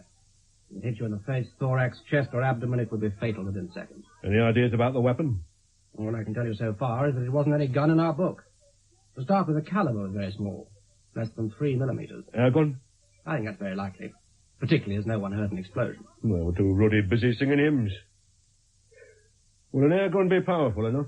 Well, you can produce any pressure in an air gun which the metal will turn. Sounds like a homemade weapon. Possibly. Or produced by our friends across the sea. Political murder, you mean? Could be, I suppose. Why would the Russians want to knock off a harmless old G like Sir James Flint? They didn't have to listen to his sermons. I'm afraid that's your province, George. Not mine. It has now been established that the death last Sunday of Sir James Flint, Senior Under-Secretary of the Treasury, was not due to natural causes. The Home Secretary has asked for a full investigation into a suggestion in certain sections of the press that the security forces had received warning that an attempt on his life would be made. Turn it it off. understood that the... What are they doing about it? The Prime Minister is kicking the Home Secretary, who kicks Brigadier Partridge, who tries to shift the blame onto Oldroyd at Special Branch. But since they are the same rank and can't kick each other, they both kick me. Why don't you get out? Get out? Hand your cards in. Move off. You're not a galley slave. What you mean is, why don't I run away? Or fight back. You just let them trample on you. If I didn't deserve it, I'd hit back or move off. But the fact is, I do deserve it. If I'd paid some attention to what Reynolds was saying, it would never have happened. For heaven's sake, you don't even know he had anything to do with it. Do you? Not for certain. Well, then.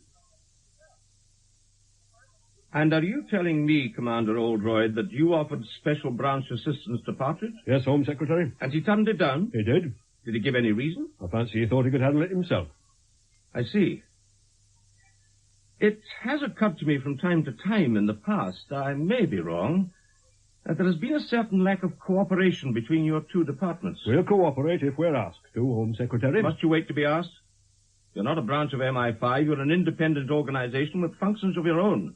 And one of those functions, Commander, is the protection of important members of the public. A function you seem to have fallen down on this occasion.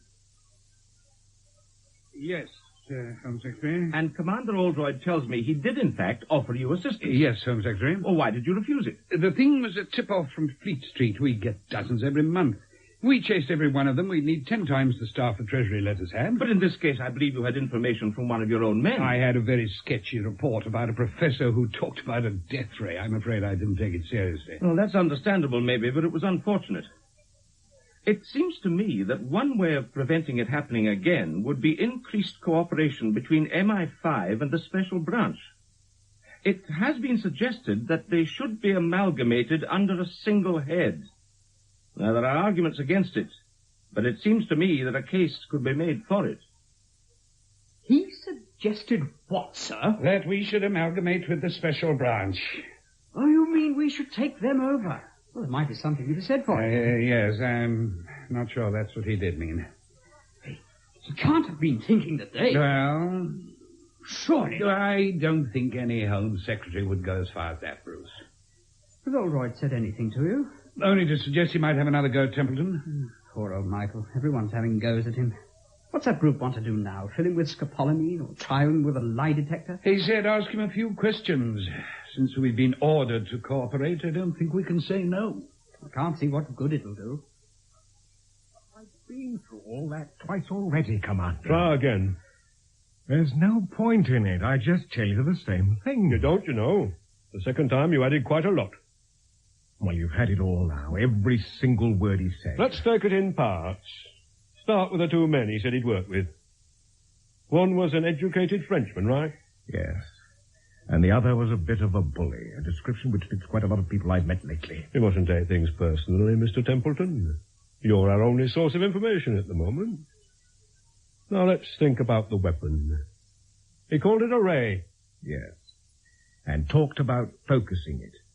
He said it would be deadly. But Sir James wasn't killed by a ray. Exactly, and if you want my opinion, I don't think Reynolds had anything to do with it. His calling on me was just a coincidence. Maybe. What was the word he used to describe the ray? I think he said prismatic. I really can't remember. And if this ray hit him on any central part of the body, it would be fatal. That's what he said. And that fits in with what we know about the cyanide dart. Now let's have what he said about Sir James. Again? Again, Mr. Templeton. He wasn't a public figure. He was a backroom boy who spent most of his time in his office. Yes? In his office at the Treasury. Yes? He said... He made some remark about that. Yes? I can't remember them. Then there was the bit about him being a lay reader and preaching hypocritical sermons about the beauty of poverty, although he was rolling in money. Colder. What's that? You're getting colder. When you were talking about his office, you were warmer. At one moment, you were hot. You nearly remembered something, didn't you? Some crack he made about Sir James at the Treasury. Well, I've remembered. It wasn't anything important.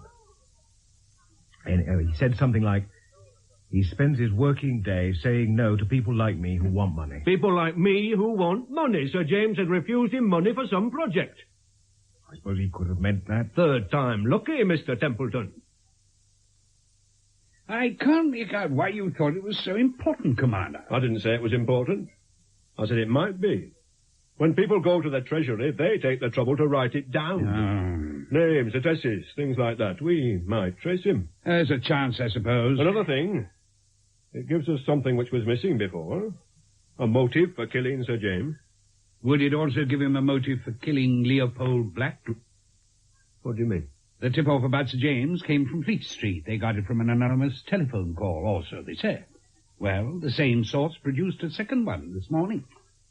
We have received information in the same way that we heard about Sir James Flint, but a similar attempt is to be made on the life of well-known politician Leopold Black at his next public meeting. It's a hoax. So I'm not sure. Flint may not have had many enemies. Black's a different kettle of fish. His views on immigration must have made him one of the most hated or the most popular men in the country. It depends on your point of view. The most talked about, certainly. What have you done about it? We've asked Fleet Street to keep it under hatches for 24 hours until we could have a word with Black. He's in Strasbourg at the moment. Well, they agreed. Surprisingly, yes. They're much out for squalls. Why do you say that? It was their story, and it's not a breach of security or anything you could have put a D notice on. They could have run it without telling you anything about it, right? They thought it was in the public interest to pass it on to us first. When I see a newspaper putting the public interest before its circulation figures, I'll believe in the Loch Ness Monster. They're up to something. Watch it, I tell you. I take it you've seen the paper this morning, Templeton? Yes, sir, I've seen it. Laura Templeton, the wife of MI5 operative Michael Templeton, expressed the opinion that the death of Sir James Flint might have been the result of interdepartmental friction. She said this was not an isolated instance. MI5 and the special branch were, as she described it, at dagger's draw. I'm sure she never said that, sir. You know how reporters exaggerate. I am well aware that newspapers make bricks without straw, but they must have some ingredients to start them off. Yes, sir. How did she get the idea that MI5 and the police were not cooperating? Yes.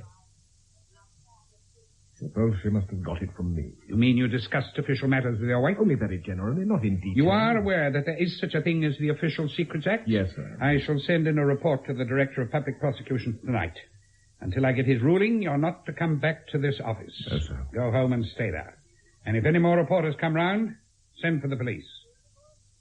How could you do it? Even if he did twist your words, you must have said something. He didn't twist my words. What? He wrote down exactly what I said, word for word. Laura, what are you playing at? I told you ought to get out. You hadn't the guts to resign, so I thought I'd get you the sack. And I have, haven't I? The sack? Yes, I suppose you have. Do you realize I should be facing criminal charges under the Official Secrets Act? Nonsense. No one takes any notice of that old rubbish. The worst that could happen would be that you'd get a reprimand. I wish it was the worst. Oh, Michael, for heaven's sake, they're not going to put you in the tower. No. But I had a letter delivered by hand just before I left the office. It was from Lady Flint, accusing me of being responsible for her husband's death.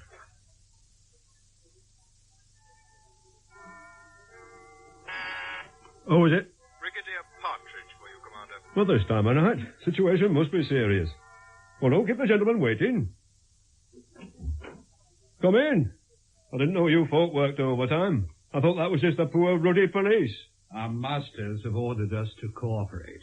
Well, you can cooperate sitting down. Have a cigarette? Thanks, I've got my pipe. I heard you've got a line on Reynolds. I told you we were checking all applications for Treasury backing of new inventions. We found this. Application 36/197 from Professor Lambert Reynolds. At present holding the chair of Mechanical and Applied Sciences in the University of Leipzig. Leipzig? Yes, I noticed that. Plans and specifications in folder. Basically, this is a dual-purpose spray for use from a low-flying helicopter. Primary purpose, agricultural. Secondary purpose, use in warfare. In connection with nerve gas or fungoid toxics. In light of HMG's declared policy on chemical warfare, not recommended. That's the Ministry Inspector's report, but you look at the bottom, see? It hasn't come out very well in the photocopy. I agree, JF. So the professor did have a personal reason for hating him. An extreme way of showing it. Have you contacted the university? One of my men's flying over. If there's a photograph available, we'll have it here tomorrow. And any details they can give us. As a start. But to have Templeton on tap to identify the photo. Yes. He's confined to quarters at the moment on account of that interview his wife gave to the press. I want you to watch out for squalls. If you ask me, it's his wife who ought to be under arrest, not him. Unfortunately, she's not subject to the act. I'd better warn him he'll be wanted tomorrow. Got his home number? Yeah. Give me an outside line. Oh, right, sir. Here. Thanks.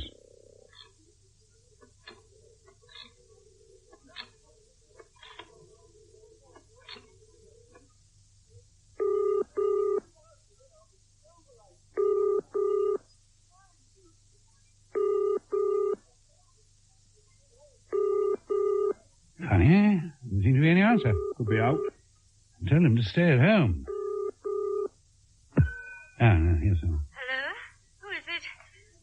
Sorry, I'm out of breath. I heard the phone as I came up the stairs. Is that Mrs. Templeton? Yes? Who is it? Brigadier Partridge.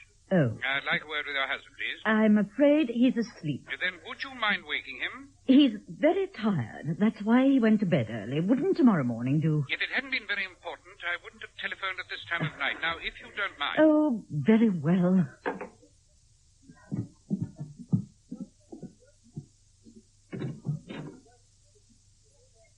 Darling, it's that stupid old Partridge wants you. He says it's important. Michael? Wake up. Michael. Oh, God. Most unfortunate. Yes, sir. Departmentally, I mean. Yes, sir. Of course, there's no certainty it's suicide. Templeton was overtired, went to bed early, took a handful of sleeping pills. 15 or 20, the doctors say. It could have been accidental. Yes, sir. I asked Farrell to come up. Oh, good. Come in. Did you want me, sir? Yes, Almeida. I believe you were on the door when this man Reynolds arrived. That would be the inventor. Yes. The one who wants to see Mr. Templeton. By the way, I heard... Yes, we're all very sorry. Yes, sir. I want you to take a good look at this photograph. It's not very clear, I'm afraid, being blown up from a group. That's him, sir. Sure? Not the least doubt, sir. Oh, that's one point established. Thank you, Almeida. There's one thing I think I ought to mention, sir. Huh? It's what occurred when this professor was leaving. There was a car waiting down the road. It picked him up. Nothing odd about that? It seemed to me as if the old gentleman didn't want to get into the car. You mean they kidnapped him? Not quite kidnapped, sir, no. But the man who leapt out, a big fella, he wouldn't take no for an answer. He fairly bundled the old man in. Ah. You get the number of the car? It was way too fast. Oh, pity. But I did think I recognized the big man. I couldn't be sure, because it's a good few years ago I knew him. It was his general appearance, if you follow me, and his voice, and, well, the way he behaved. I said to myself, surely to goodness if that isn't Major Crawshaw. Is someone you knew in the army? Well, I knew him well enough. In the 16th Tanks. I was his squadron sergeant, you see. Ah, Christian name? It's in my mind that the other officers called him Pat. He was a bit of a lad. Go down to AG6, Bruce, and see if you can locate him. Major Crawshaw, Christian name possibly Pat, 16th Tanks. When did he leave the army? He was still there when I got out myself, sir. In 1950, that was. DEA announces the departure of flight DE406. Mr. Black. Oh, Mr. Black, is there any truth in the rumor? Have you seen the papers, Mr. Black? If you all talk at once, you know, you won't get anything. Mr. Black, have you any comment on the Daily Record story? Which story? That the man who shot Sir James Flint has threatened to shoot you. I think it's most improbable. Well, can we say you dismiss the story? You can twist my words any way you like, gentlemen. You always have, you always will. Can you think of any reason why anyone should have made this threat? He wanted to get into the headlines of the Daily Record. Well, are any special precautions being taken? I've no idea. Do you think precautions ought to be taken? No comment. I've got the dope on Crawshaw, sir. Ah. That's his army file. Sure. Born 1920, volunteered for service 1940, Octu 40, armored vehicle course Pelham Down, joined 16th Tank 41, service North Africa and Italy, Captain 43, mentioned in dispatches, acting Major 1944, reverted to substantive rank 46, Major 1950, attached Porton 1951, left service 1955. Well, that seems straightforward enough. Yes, sir. It was the other stuff that wasn't quite so straightforward. What other stuff? The reason he left the army. What was the reason? A lance corporal in the Coldstream Guards. Oh, one of those. More than one, actually. Doesn't get us very far, though. No, sir. Then I checked him in our files. Have we got something on him? Quite a bit. Crawshaw came under suspicion here in 1960. The police had a tip-off about the homosexual charges and were watching his flat. There was one regular visitor who didn't seem to fit in with his love life. They checked with us, and we identified him as a foreign agent. That was where it began to get really awkward. In what way? It seemed that Crawshaw had a legitimate reason for making contact with this foreign agent. He was working for MI6. Bluff. Oh, no, it was true. Good God. Did Six know about his habits? Yes, sir. They're not as fussy as we are about things like that. Evidently not. I suppose this means we shall have to bring our friends into it. Our friends are in it already, sir. I understand the Home Secretary has sent for C. Then I'd better see him myself, and the sooner the better. It's perfectly true, Home Secretary. This man Crawshaw was under suspicion in 1960, both on security grounds and because of his sexual aberrations. In spite of these propensities, he was employed by MI6. I believe that's correct, sir. But, of course... Yes? Well, they have rather different views on these matters in Six. Laxal views.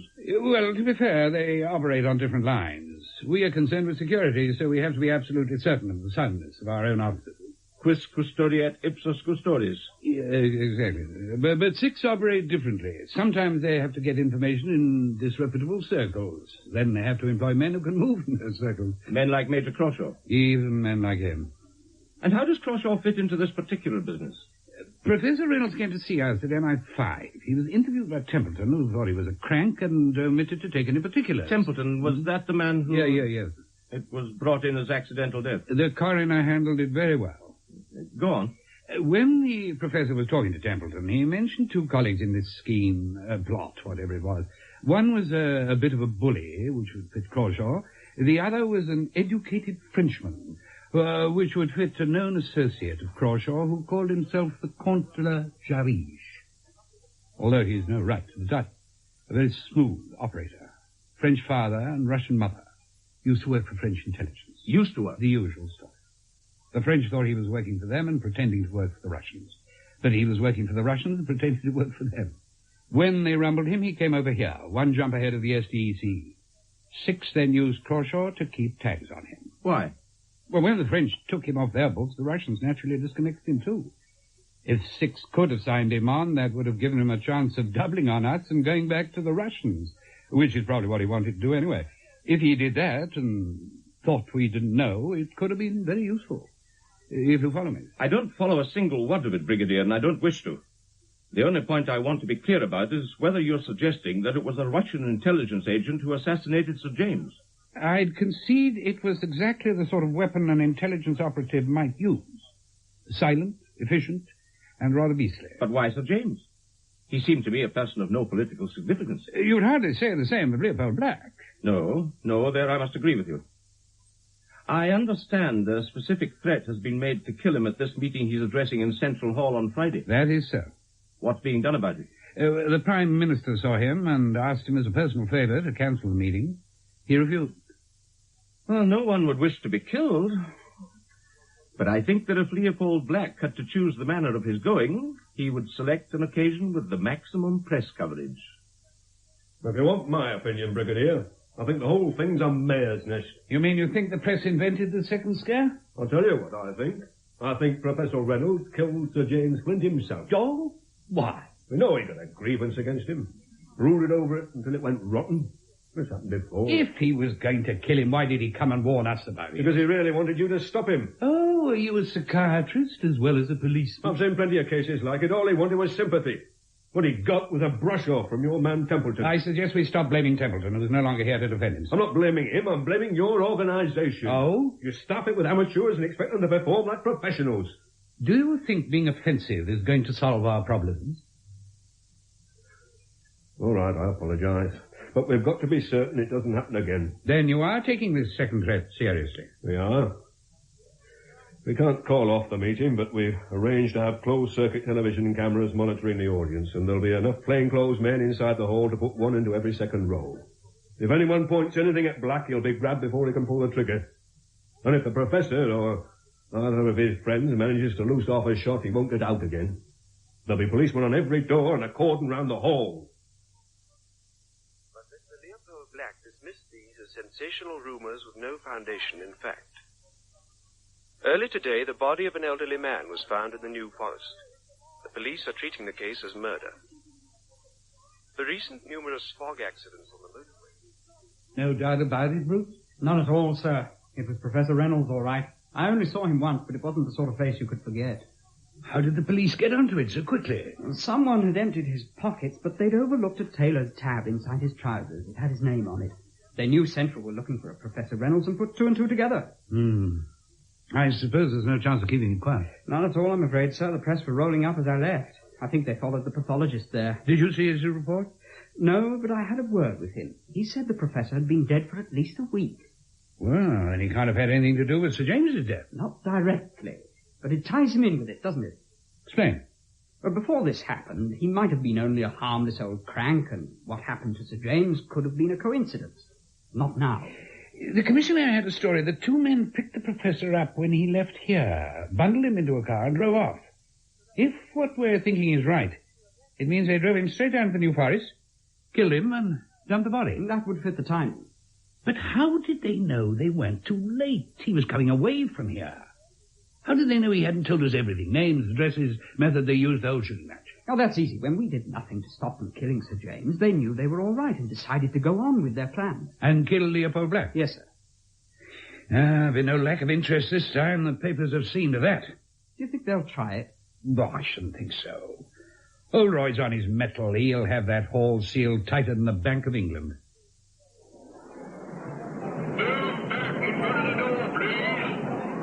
I haven't seen a crowd like this since the coronation. I hope they don't break the cordon. They're remarkably good-tempered. Of course. There's nothing people like more than the chance of seeing a politician assassinated. Better than a bullfight.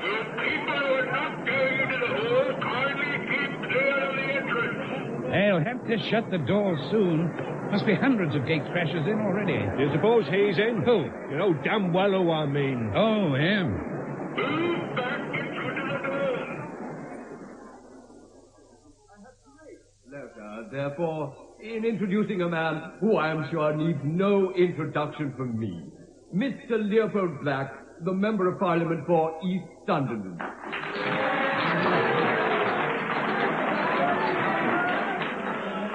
Ladies and gentlemen, I'm glad to see you here in such gratifying numbers.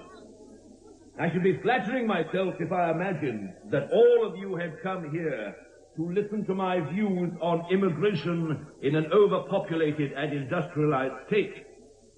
Vital to all of us, though this question is, I imagine that many of you have come along to see me killed. I shall be sorry if I have to disappoint you. But I hope to remain alive for many more years and to devote them to convincing this government and any future government that their ideas on control of immigration are, to put the matter kindly, outdated, or to speak more frankly, are dishonest, vote-catching nonsense.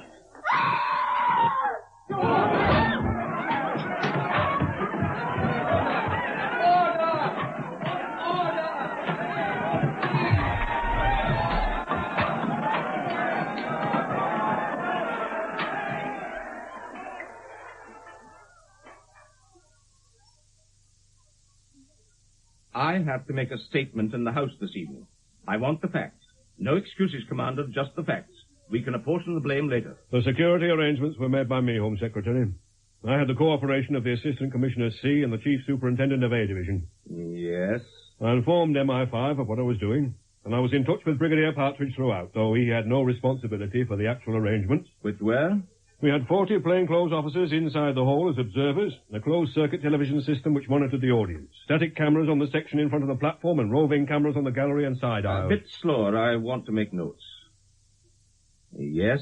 Then we had 200 uniformed police on duty outside the hall, partly for crowd control, partly to guard the exits. 200 outside, 40 inside. Television scanning. It should have been adequate. What we had not foreseen was the mass panic. The audience stampeded. I was in observation upstairs, and in 30 years' service, I've never seen anything like it. Their one idea was to get outside, and they weren't going to let anything stop them. If you fell down, you were walked over. 1 woman was killed, 35 people were injured, 12 of them seriously. If the police had tried to hold the doors, I don't like to think what would have happened. Aye, but the result is the murderer escaped in the rush. Yes. What are you doing about tracing him? An appeal is being put out. It'll be in the papers this evening, on the radio tonight, asking everyone who was in All Souls Church or Central Hall to report the fact to their local police station, or to Scotland Yard, where a headquarters is being set up to analyse the information. And when they do? They'll be asked to identify themselves and to say exactly where they were sitting. Surely, Commander, the one person who will not respond to your appeal is the murderer. No doubt. But the way I look at it is this. If I had a jigsaw of 100 pieces and was able to fit 99 of them into place, I should know something about the shape of the missing piece. So our heads are still on our shoulders. Mine felt a bit loose last night, but it's still there. I thought the Home Secretary did his stuff in the House very well. Scott's all right. As long as he trusts you, he'll back you. But there's only one real answer. I've got to catch the bastard. You're sure it was the same man both times? The cyanide darts were identical. The weapon was almost certainly the same. Where did it... On the top of the stomach. God, horrible. How's it feel, Guy? Well enough. There's been a lot of publicity. They'll place everyone in the hall in the end. It's the sort of job they understand.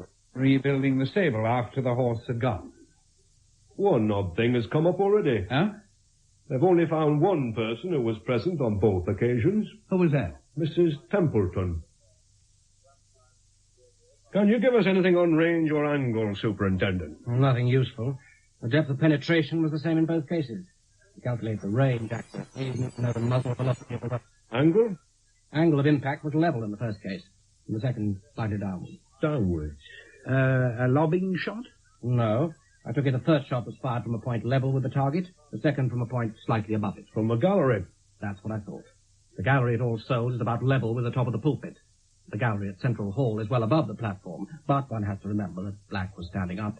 The killer presumably was sitting down. Sitting in the front row of the gallery. But how did he aim the weapon? The television stills of the gallery aren't too clear, but surely you'd be able to see if someone had taken something out and pointed it. Wait a minute. As I understand you, Superintendent, the weapon was an air gun. But need it look like a conventional air gun? It could be in two parts. The barrel and a cylinder supplying the compressed air. Linked by a flexible tube? Yes, that would be feasible. Then why shouldn't you have the barrel strapped onto your forearm, hidden by the sleeve? Rest your arm on the rail in front of the gallery, point your hand towards the man you want to kill, and let it off. And how do you aim it?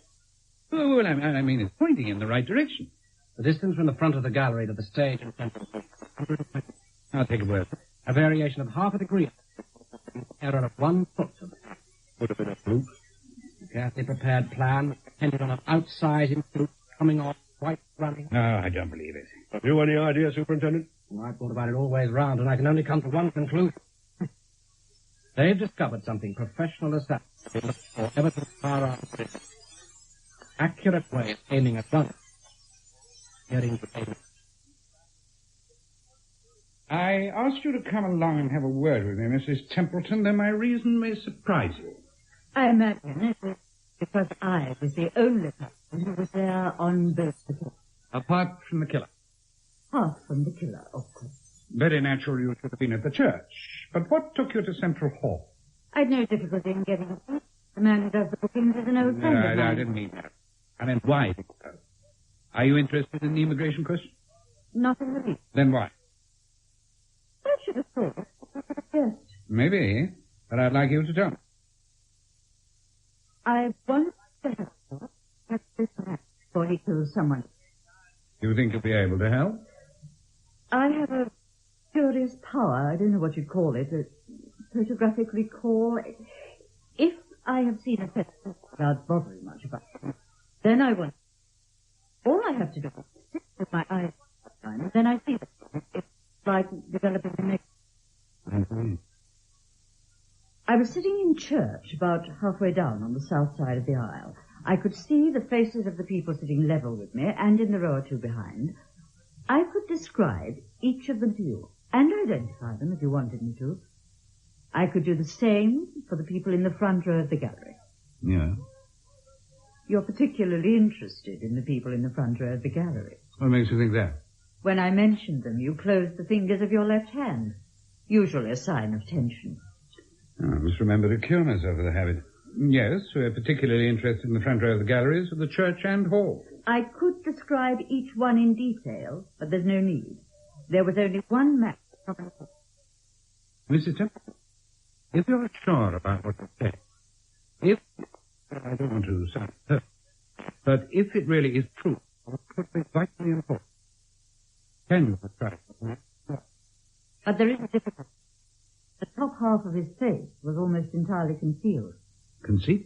Well, by a very heavy pair of what I believe are called dark glasses with heavy frames and wide side pieces that exclude the light.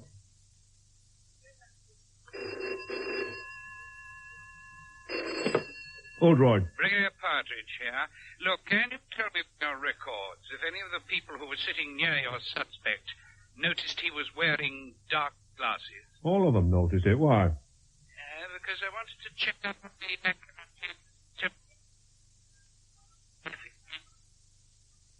No, I'll explain.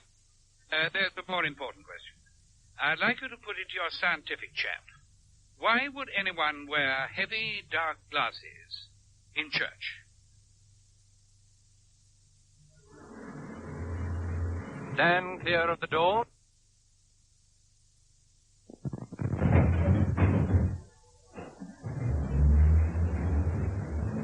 My dear Pratt, punctual to the minute. Cigarettes. I have plenty of cigarettes, but unfortunately smoking is forbidden. There's no one near enough to bother. On the contrary, that man at the other end of the carriage, the one with the beard, he has his eye on you already. You dare to light a cigarette, he will pull the alarm. You have a headache. I have the father and mother of a hangover. You drink too much. I've been drinking too much since I was 40. Then, to business. You will be glad to learn the first part of our operation went very smoothly. Good. I telephoned Mr. Arnold Jackson, the chairman of the Midland and Border Trust Company. You were perfectly correct in your estimate of him. He is a man of no great courage. He hid in the Ministry of Information during the whole of the war. He was wet as a sponge. What happened? I introduced myself. I pointed out that he was due very shortly to address the annual general meeting of his shareholders. I said, what 1,000 pities it would be, Mr. Jackson, if at the very moment that you stepped forward to the edge of the platform with a warm smile on your face to announce an increased final dividend, you were to suffer the same fate as Sir James Flint and Mr. Leopold Black. What did you say to that? He blustered a good deal, huffed and puffed, and said he didn't believe me. So? I said, my dear Mr. Jackson, you can very easily prove whether I am bluffing. Go to your meeting and find out. Then, I suppose, we started to talk about the police. Precisely. I said, my dear Mr. Jackson, if you report this conversation to the police, they will certainly take it seriously. They will take elaborate precautions. They will surround all the constables. They will call out the army.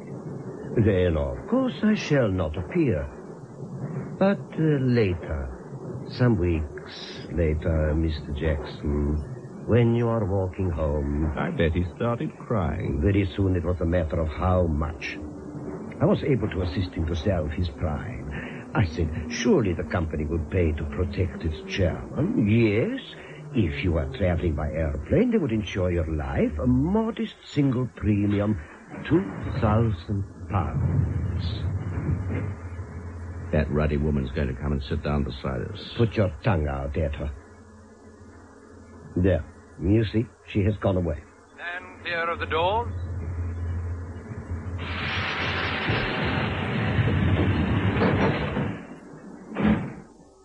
Will he pay? Of course he will pay.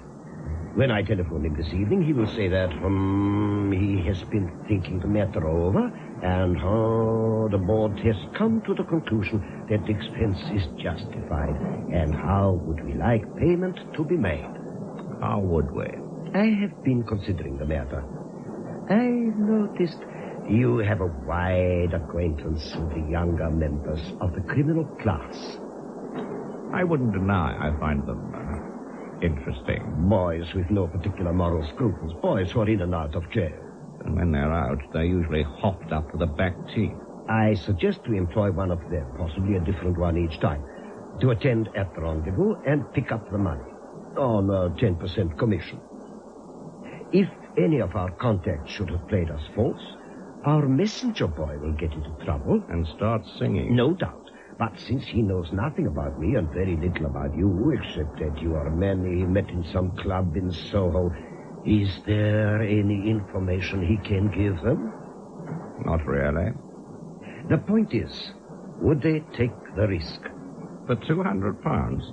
Most of them would cut their old granny's throat for half that. Splendid.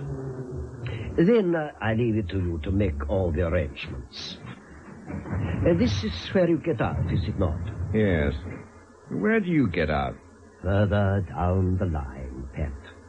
You're a cagey bastard, aren't you? Don't you trust me? Of course not. Well, we found Crawshaw. With a broken neck in a ditch in Epping Forest? No, Brigadier. Alive and kicking in a drinking club in Frith Street. Have you pulled him in? For what? I should have thought we had enough to hold him. We've got nothing on him at all, apart from one tentative identification by your Commissioner O'Farrell. And it wasn't Crawshaw who did the killing. How do you know? We know a good deal about the man in dark glasses now. He arrived at Central Hall very early. He paid for his ticket in cash. He occupied seat 9 in the front row of the gallery and spent most of the time leaning forward with his arms resting on the ledge in front of him. The people who noticed him have described him as thin, serious, pale, nondescript, quiet, tall, slight, and scholarly looking. Does that sound like Pat Crawshaw? Though I've never met Major Crawshaw. My people have. According to them, he's a fat, blustering, red-faced, roaring, drunken sodomite. What are you going to do about him? Keep on his tail. Sooner or later, he'll lead us to the Count, if he doesn't drink himself to death first. He's got money, then? Rolling in it. Pockets full of fivers and tenors. Have a drink, lad. Buy several drinks. Plenty more where this come from. And where did it come from? Oh, there's a buzz going around about that. Well? This isn't proved. It's the sort of thing someone hears from someone who's had it from someone else, but the story is that quite a few men in the city have paid up under threat of the treatment Flint and Black got. God. That makes sense. What was missing before was the motive. Are you suggesting the first 2 killings were just demonstrations? Very convincing demonstrations, too. Particularly the second. If we couldn't save Black when we were warned in advance about the time and place, how are we going to protect Mr. A, Mr. B, and Mr. C when we aren't warned? Oh, God, I reckon this pair of villains have got people so scared all they have to do is press the button and... Yeah. What? You've done it again, you lucky old bastard. Now will you tell me? You can keep the small change. Tell you what, laddie. Who he is? Who is? This friend you're always talking about. The one you get all the money from. Little boys who ask too many questions get spanked. Ah, go on. Can't do any harm to say. He got all that money, he might hand some out to me. I don't think you'd appeal to him, Geordie. He's got perverted tastes. He likes girls. Ah, I don't believe he exists. He certainly does. He's just a figment of your imagination. What's up? Where did you get that word from? Figment. I read it in a book. What does it mean? It means you made the whole bloody thing up. Didn't you? You are a persistent little boy, aren't you? Let me tell you something. He not only exists, but as it happens, I'm meeting him in 20 minutes. Satisfied? Where? On the platform of Oxford Circus Underground Station. He'll arrive by the Bakerloo Line train. I'll get in, we'll have a cosy little talk. I'll get out, he'll get out. Can I come along? You cannot come along. If you try to follow me, I'll kick your bottom so hard you won't sit down for a week. And if I see you hanging about on a platform, I'll boot you in front of the train. Oh, don't be like that, Pat.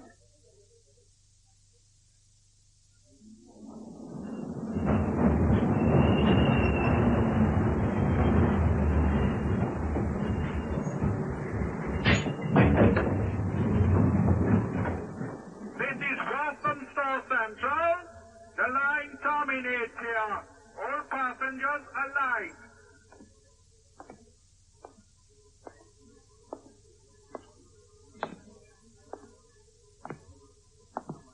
Come along, sir. All changed. The end of the line. End of the line, sir.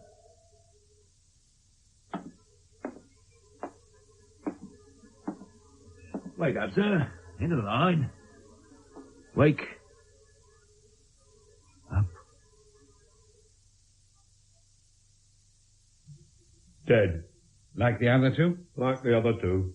A cyanide dart in the left lung, only fired from very close range this time. Have you any idea how it happened? You know very well how it happened. Crawshaw caught the train at Oxford Circus. The Frenchman was on it. They travelled together until the carriage was empty, and the Frenchman shot him and left the carriage at the next station.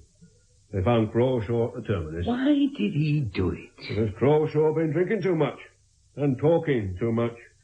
And he probably guessed we were onto him. Your man slipped up then? Our man did not slip up. He did his piece very well. He got right up alongside Crawshaw and stuck to him for a fortnight, which took some doing, I can tell you. In the end, he told him what he was waiting to hear. He said, I'm due to meet my friend in 20 minutes. He's arriving at Oxford Circus by the Bakerloo line. Just like that. Instead of trying to follow him, which would have been bloody silly, he got on the blower to us. We had squad cars out and men covering every Bakerloo line station from the Elephant to Stanmore. Oh, what went wrong? Crawshaw wasn't as drunk as he sounded. He told our man a lie. The Frenchman wasn't travelling on the Bakerloo line, he was on the Victoria line. So now Crawshaw's dead and we're back where we started. We're putting out a call for anyone who travelled on that train. That'll give you nothing you haven't got already, a vague description. Maybe. Can't the French police give you anything? They've given us all they've got. Would you care to hear it? Yeah. Hair, black. That may be a wig. Face, pale. Features, regular. Eyes, blue, but thought to wear coloured contact lenses. Teeth, regular, almost certainly false. Height, 1.75 m. Weight, 76 kilos. Dresses quietly, no distinguishing marks, speaks good English. Oh, and we've got a set of fingerprints, which will be very useful if we ever caught him. Something. There are 8 million people in Greater London. I'd say to guess that description would fit around 100,000 of them. There's a footnote. Known weaknesses, old wine and young girls.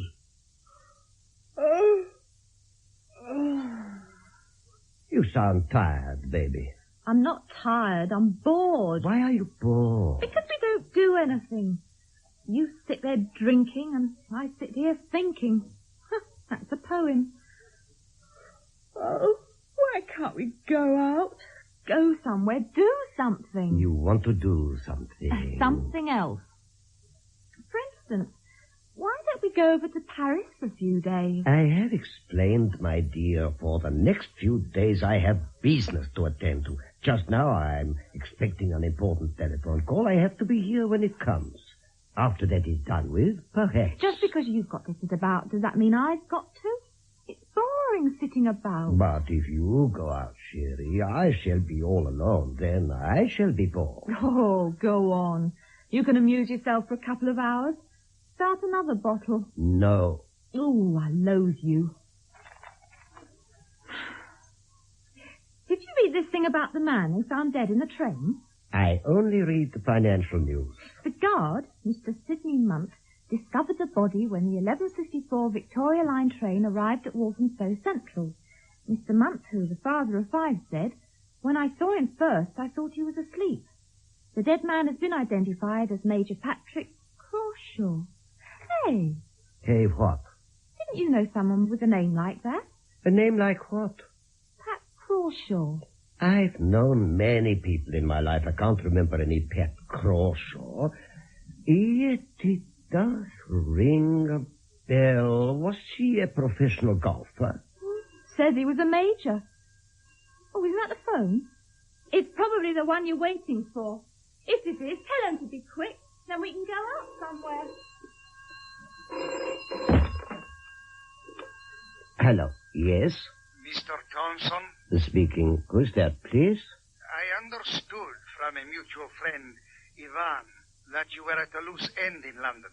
Possibly I might be able to offer you some entertainment. That's very kind. Really very kind indeed. Where would you suggest we meet and when? There is a place I'm very fond of. It is secluded but not difficult to reach. A garden near one of the inns of court. I think they call it Lincoln's Inn. Do you know it? You mean Lincoln's Inn Fields? Yes, I know it. I shall be in the small central area, and since I have not had the pleasure of meeting you, perhaps you could wear... What do you suggest? A red rose? Splendid. A red rose. At 1 o'clock, then, Mr. Thompson. Yes, Bruce, what is it? I've been doing a recheck on Crawshaw, sir. Huh? I got his full record from the MOD. There was one rather odd point in it. Huh? Do you remember in the summary we had it mentioned that he worked at Porton after the war? I think I do, yes. I thought it might be interesting to know what he worked on. Porton, boffins who play around with gas. Not entirely, sir. Actually, the nerve gas work is all done at Halston now. Porton's general weapon research. Weapon research? Exactly, sir. Might be worth chasing up. It's a long shot, of course. A long shot is better than no shot at all. If you ask me, now they've lost Crawshaw, our friends in the police have come to a dead end. Why didn't they pull him in while they got him and put him through it? That's exactly what I said. When I got with some blather from old Royd about not being able to make the case stick. I think they slipped up there. I think they did. And now it's up to us to pull their chestnuts out of the fire for them. I gather they're getting worried up top. Yes, the latest development that's worrying them. Blackmail and extortion from influential people. Go to Porton and see what you can do. Come in. Professor Gauss?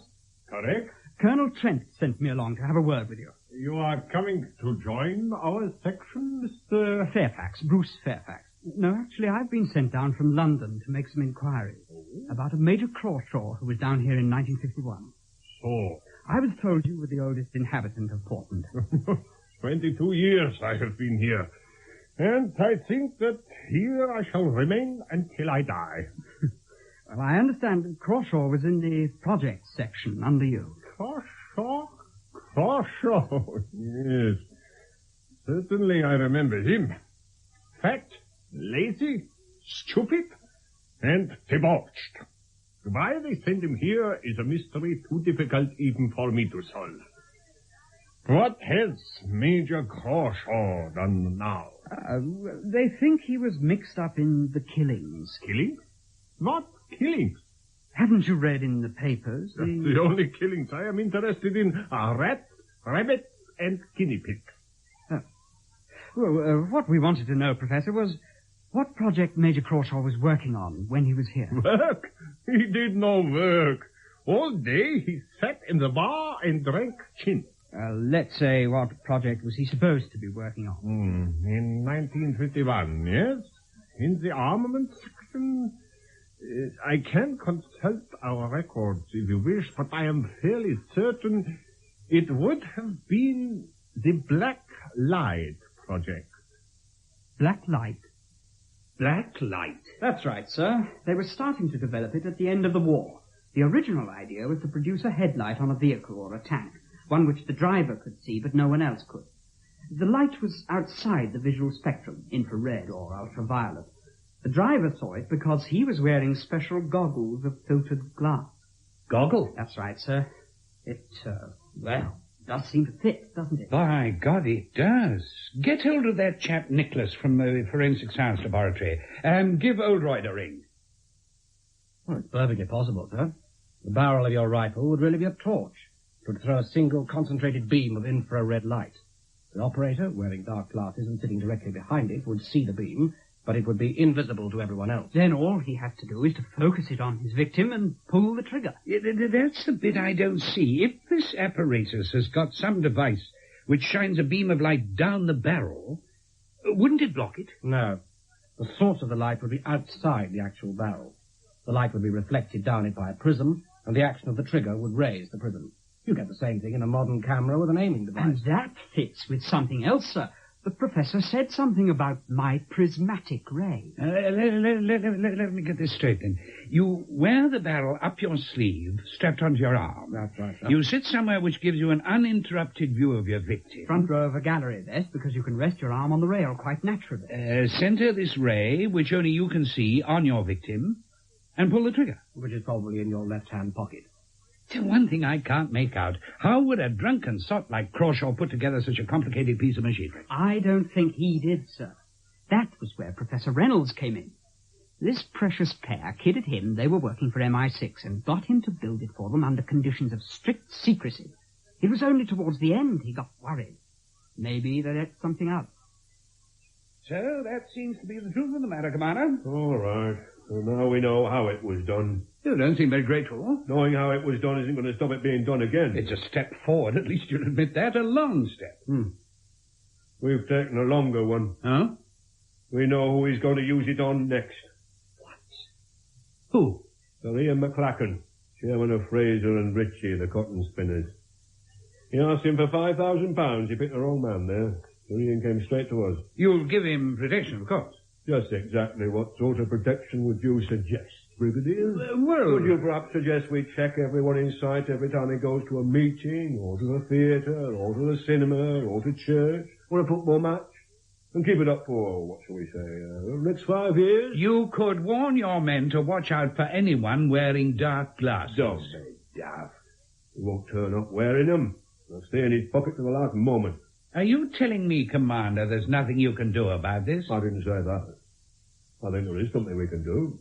If we play the match on our ground, not his. How do you mean? McLachlan has given us details of how the money is to be paid over, so we can identify the man who collects it. Ah, I see. Then you follow him back to the Frenchman. Too risky.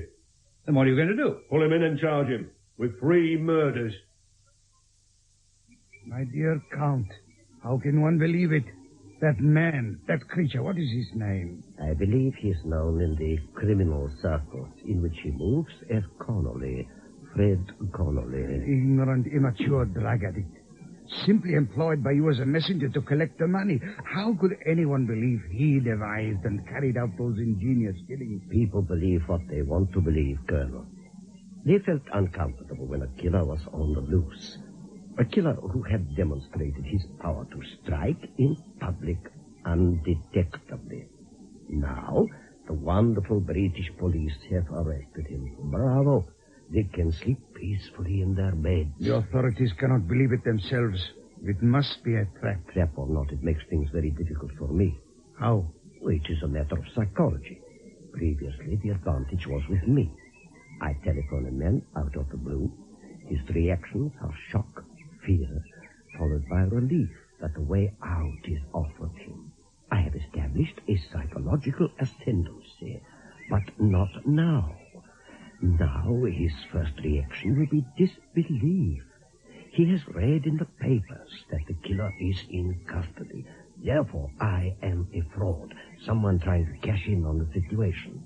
Then, as far as you are concerned, the weapon has outlived its usefulness. I have already suggested that it might have a value in other fields. My masters are very interested.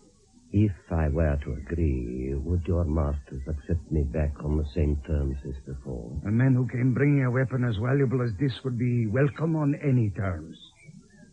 You hesitate? I dislike ending a run of successes with a failure, and I dislike being bluffed. What have you in mind? This man Connolly has been committed to trial at the Old Bailey on Monday week. So I saw. He has the misfortune to come up before Bullimore. Yes. He is one of the sternest judges. I imagine he has been selected for that reason. So that Connolly may expect a very long sentence. Yes, always supposing that Mr. Justice Bullimore survives to pronounce sentence. My dear Count, surely you are not suggesting You that... agree it would be an effective final demonstration? Oh, certainly. Effective for you and effective for us. For if, as I suspect, the authorities are planning to provoke you into taking precisely this step, and if this weapon can be used when the victim is both guarded and forewarned, its value will hardly need emphasizing. Exactly. Nevertheless, I do not recommend it. Why? Because I fancy you will find yourself in a trap which you cannot get out of. Are we going to tell Mr. Justice Bullimore he's next in line to be shot at? Well, it depends on how confident you are that you can protect him. I wouldn't use the word confident. Not after Leopold Black. Oh, it shouldn't be too difficult. The public gallery at the Old Bailey doesn't hold more than 40 or 50 people. He'll disguise himself. He'll keep those dark glasses in his pocket until the last moment. You could search everyone going in. Wouldn't work. Why not? You'd find a gun. The trial's bound to last 4 or 5 days. If we search everyone going in on the first day, he'll hear about it and won't turn up. Then you must let him have a shot at Bullimore. Grab him in time to upset his aim. He can't get away with it. Suppose we don't succeed in upsetting his aim. Well, I've always held that in warfare, senior officers are expendable. The same goes for high court judges. But will it work? There's no certainty, Home Secretary, that the scheme will work. It's the best we could think of. At least I was glad to learn, Brigadier, that your department and the special branch are cooperating over it. MI6 as well.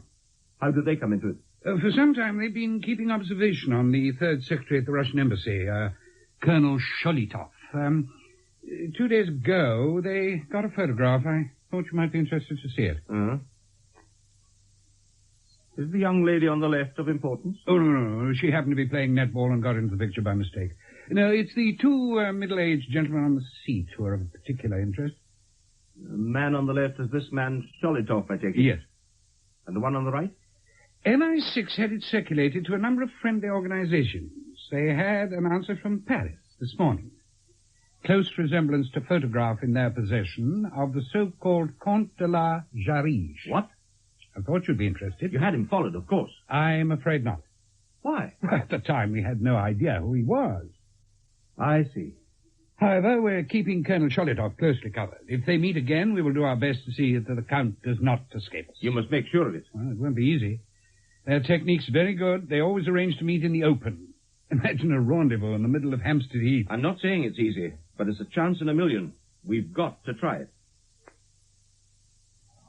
And so, my dear Count, you are determined on your folly. There is sometimes greater safety in courting danger than in avoiding it. One must admire your courage, but deplore your rashness. I'm acquainted with number 1 court at the Old Bailey.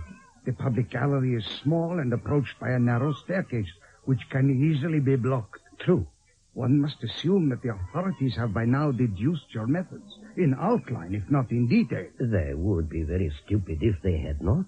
Then their minds will be working in exactly the same way as yours. They will assume that I plan to find a seat in the gallery, to don a pair of dark glasses at the last moment, and give a final demonstration of my marksmanship. So I shall do nothing of the sort. I shall be downstairs in the body of the court. I shall be dressed as a respectable lawyer in black coat and pinstripe trousers. I shall carry an entry permit, which I can easily obtain, and I shall not be wearing dark glasses. I am now sufficiently confident at close quarters to use this gun without. And afterwards? I slip out of the door and escape into the street. You'll be stopped at the entrance. It's a chance I must take. No, there I can improve on your plan. Don't make for the main entrance. When you come out of the court, turn left and run very quickly along the corridor. You'll find a door marked no entry. Go through it. Then? We have a sympathizer on the staff of the court. He has often given us useful information about prisoners. I will arrange for him to be waiting for you. He will let you out of a locked door into the prisoner reception yard, which should be empty. I will have a car waiting for you. Excellent. There is one other thing. You know that we are being watched. Now? Both at this meeting and, I think, at our previous one. How do you know? One has an instinct in these matters. It tells me that somewhere in the middle distance, perspiring members of MI6, disguised as bird watchers, are observing us through field glasses, and perhaps wondering what precise species you belong to. This is serious. That is why we must treat it seriously. No doubt they anticipate that we will split up and their orders are to follow you. Therefore, we will not split up. We will walk together in a dignified manner to my official car, which will drive us back to the embassy. You will walk straight through the embassy building to the back door where my unofficial car is always stationed. It has a driver who can guarantee to shake off any pursuit in 5 minutes. Let me be quite clear that I understand what you're telling me, Brigadier. There is a man. You do not know his name, and you're unable to locate him. We have seen him twice from a distance, but he managed to give us the slip. I'm not criticizing your efficiency. I'm seeking the facts. Yes, Sir Warren. You have reason to suppose, although the grounds for your supposition are far from clear to me, that this man is planning to be present in my court when I'm hearing the case against Connolly, and that he will endeavor to discharge a weapon, which you have not been able to describe to me, in my direction. Well, yes. What do you expect me to do about it? We thought you ought to know. Do you imagine I shall appear on the bench in bulletproof robes?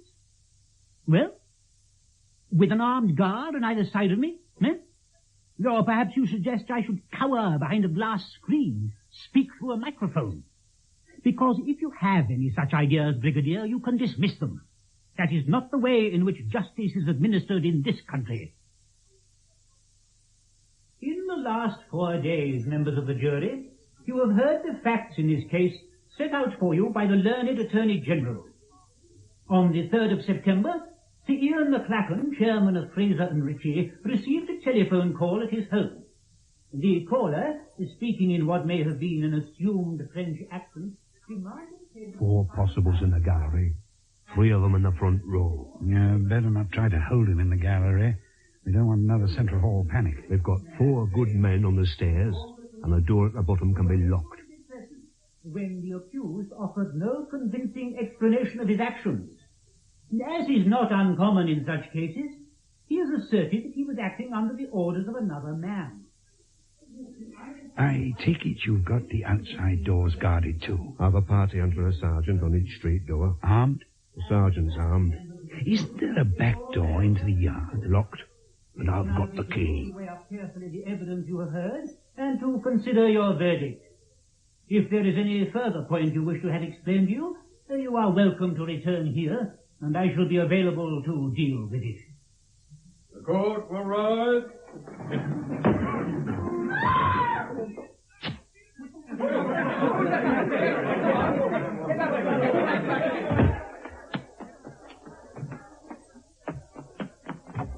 Here, quick.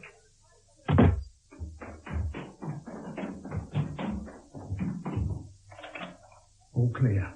I'll lock it behind you. The car's waiting round the corner.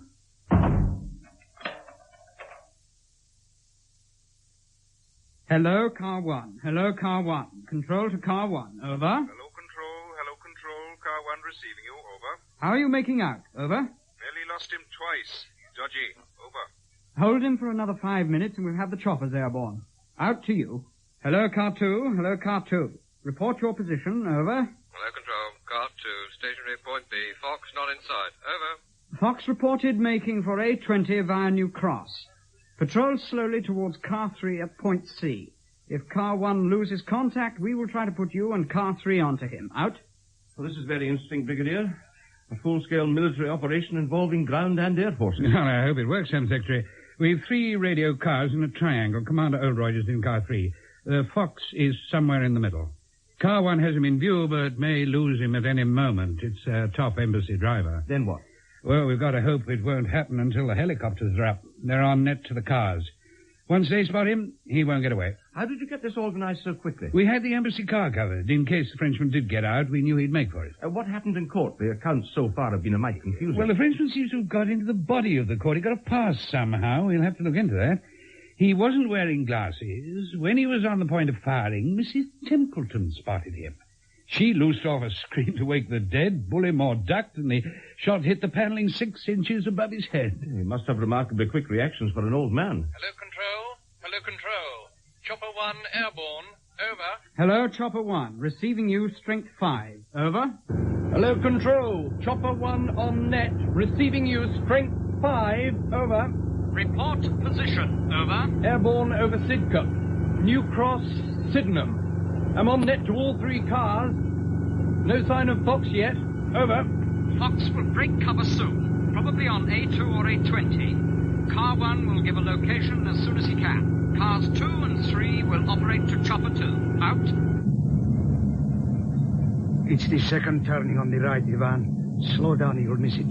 Where are we making for? There is a small village half a mile off the road called Hamborn. Beyond that, Hamborn Wood and Hamborn Common. Turn here. Is that where we are making for? That is our destination. What happens when we get there? I have made suitable arrangements. Hello, Car 1. Fox has turned. Very minor road, a mile short of Ainsford, heading south. Over. Roger. If Car 3 pulls his finger out, he can get ahead of him and block the earth at the other end. Over. Hello, Chopper 1. You get on with your job and leave us to do ours. Out.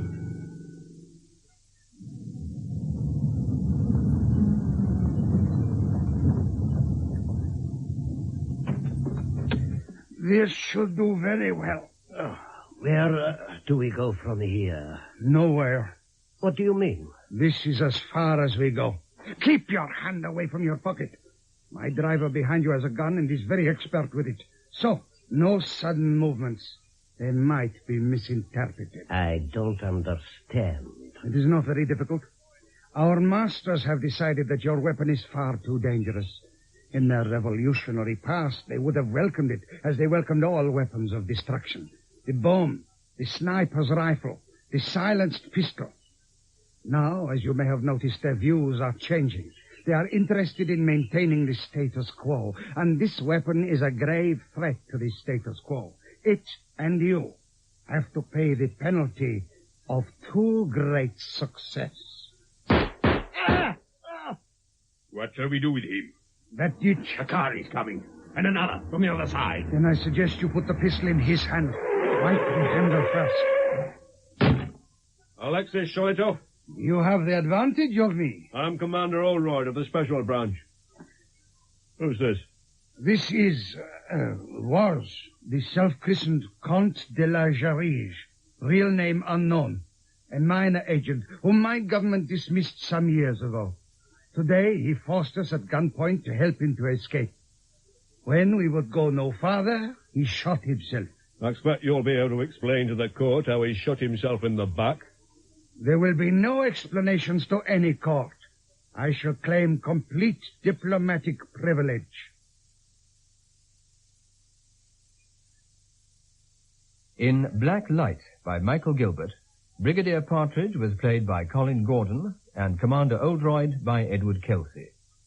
Michael Templeton, William Edel, Laura Templeton, Catherine Parr, the Count, Gerald Cross, Colonel Sholitov, Ronald Herdman, Brian Fairfax, Brian Hewlett, Major Crawshaw, David March, Professor Reynolds, John Ruddock, Chief Superintendent Nicholas, David Goodison, the Home Secretary, Simon Lack, Sergeant Major O'Farrell, Leonard Fenton, Geordie, Nigel Anthony, Tony, Sandra Payne, Professor Gauss, Michael Kilgareth, Mr. Justice Bullimore, Martin Friend, Sir James Flint, Leslie Heritage, Leopold Black, Douglas Blackwell.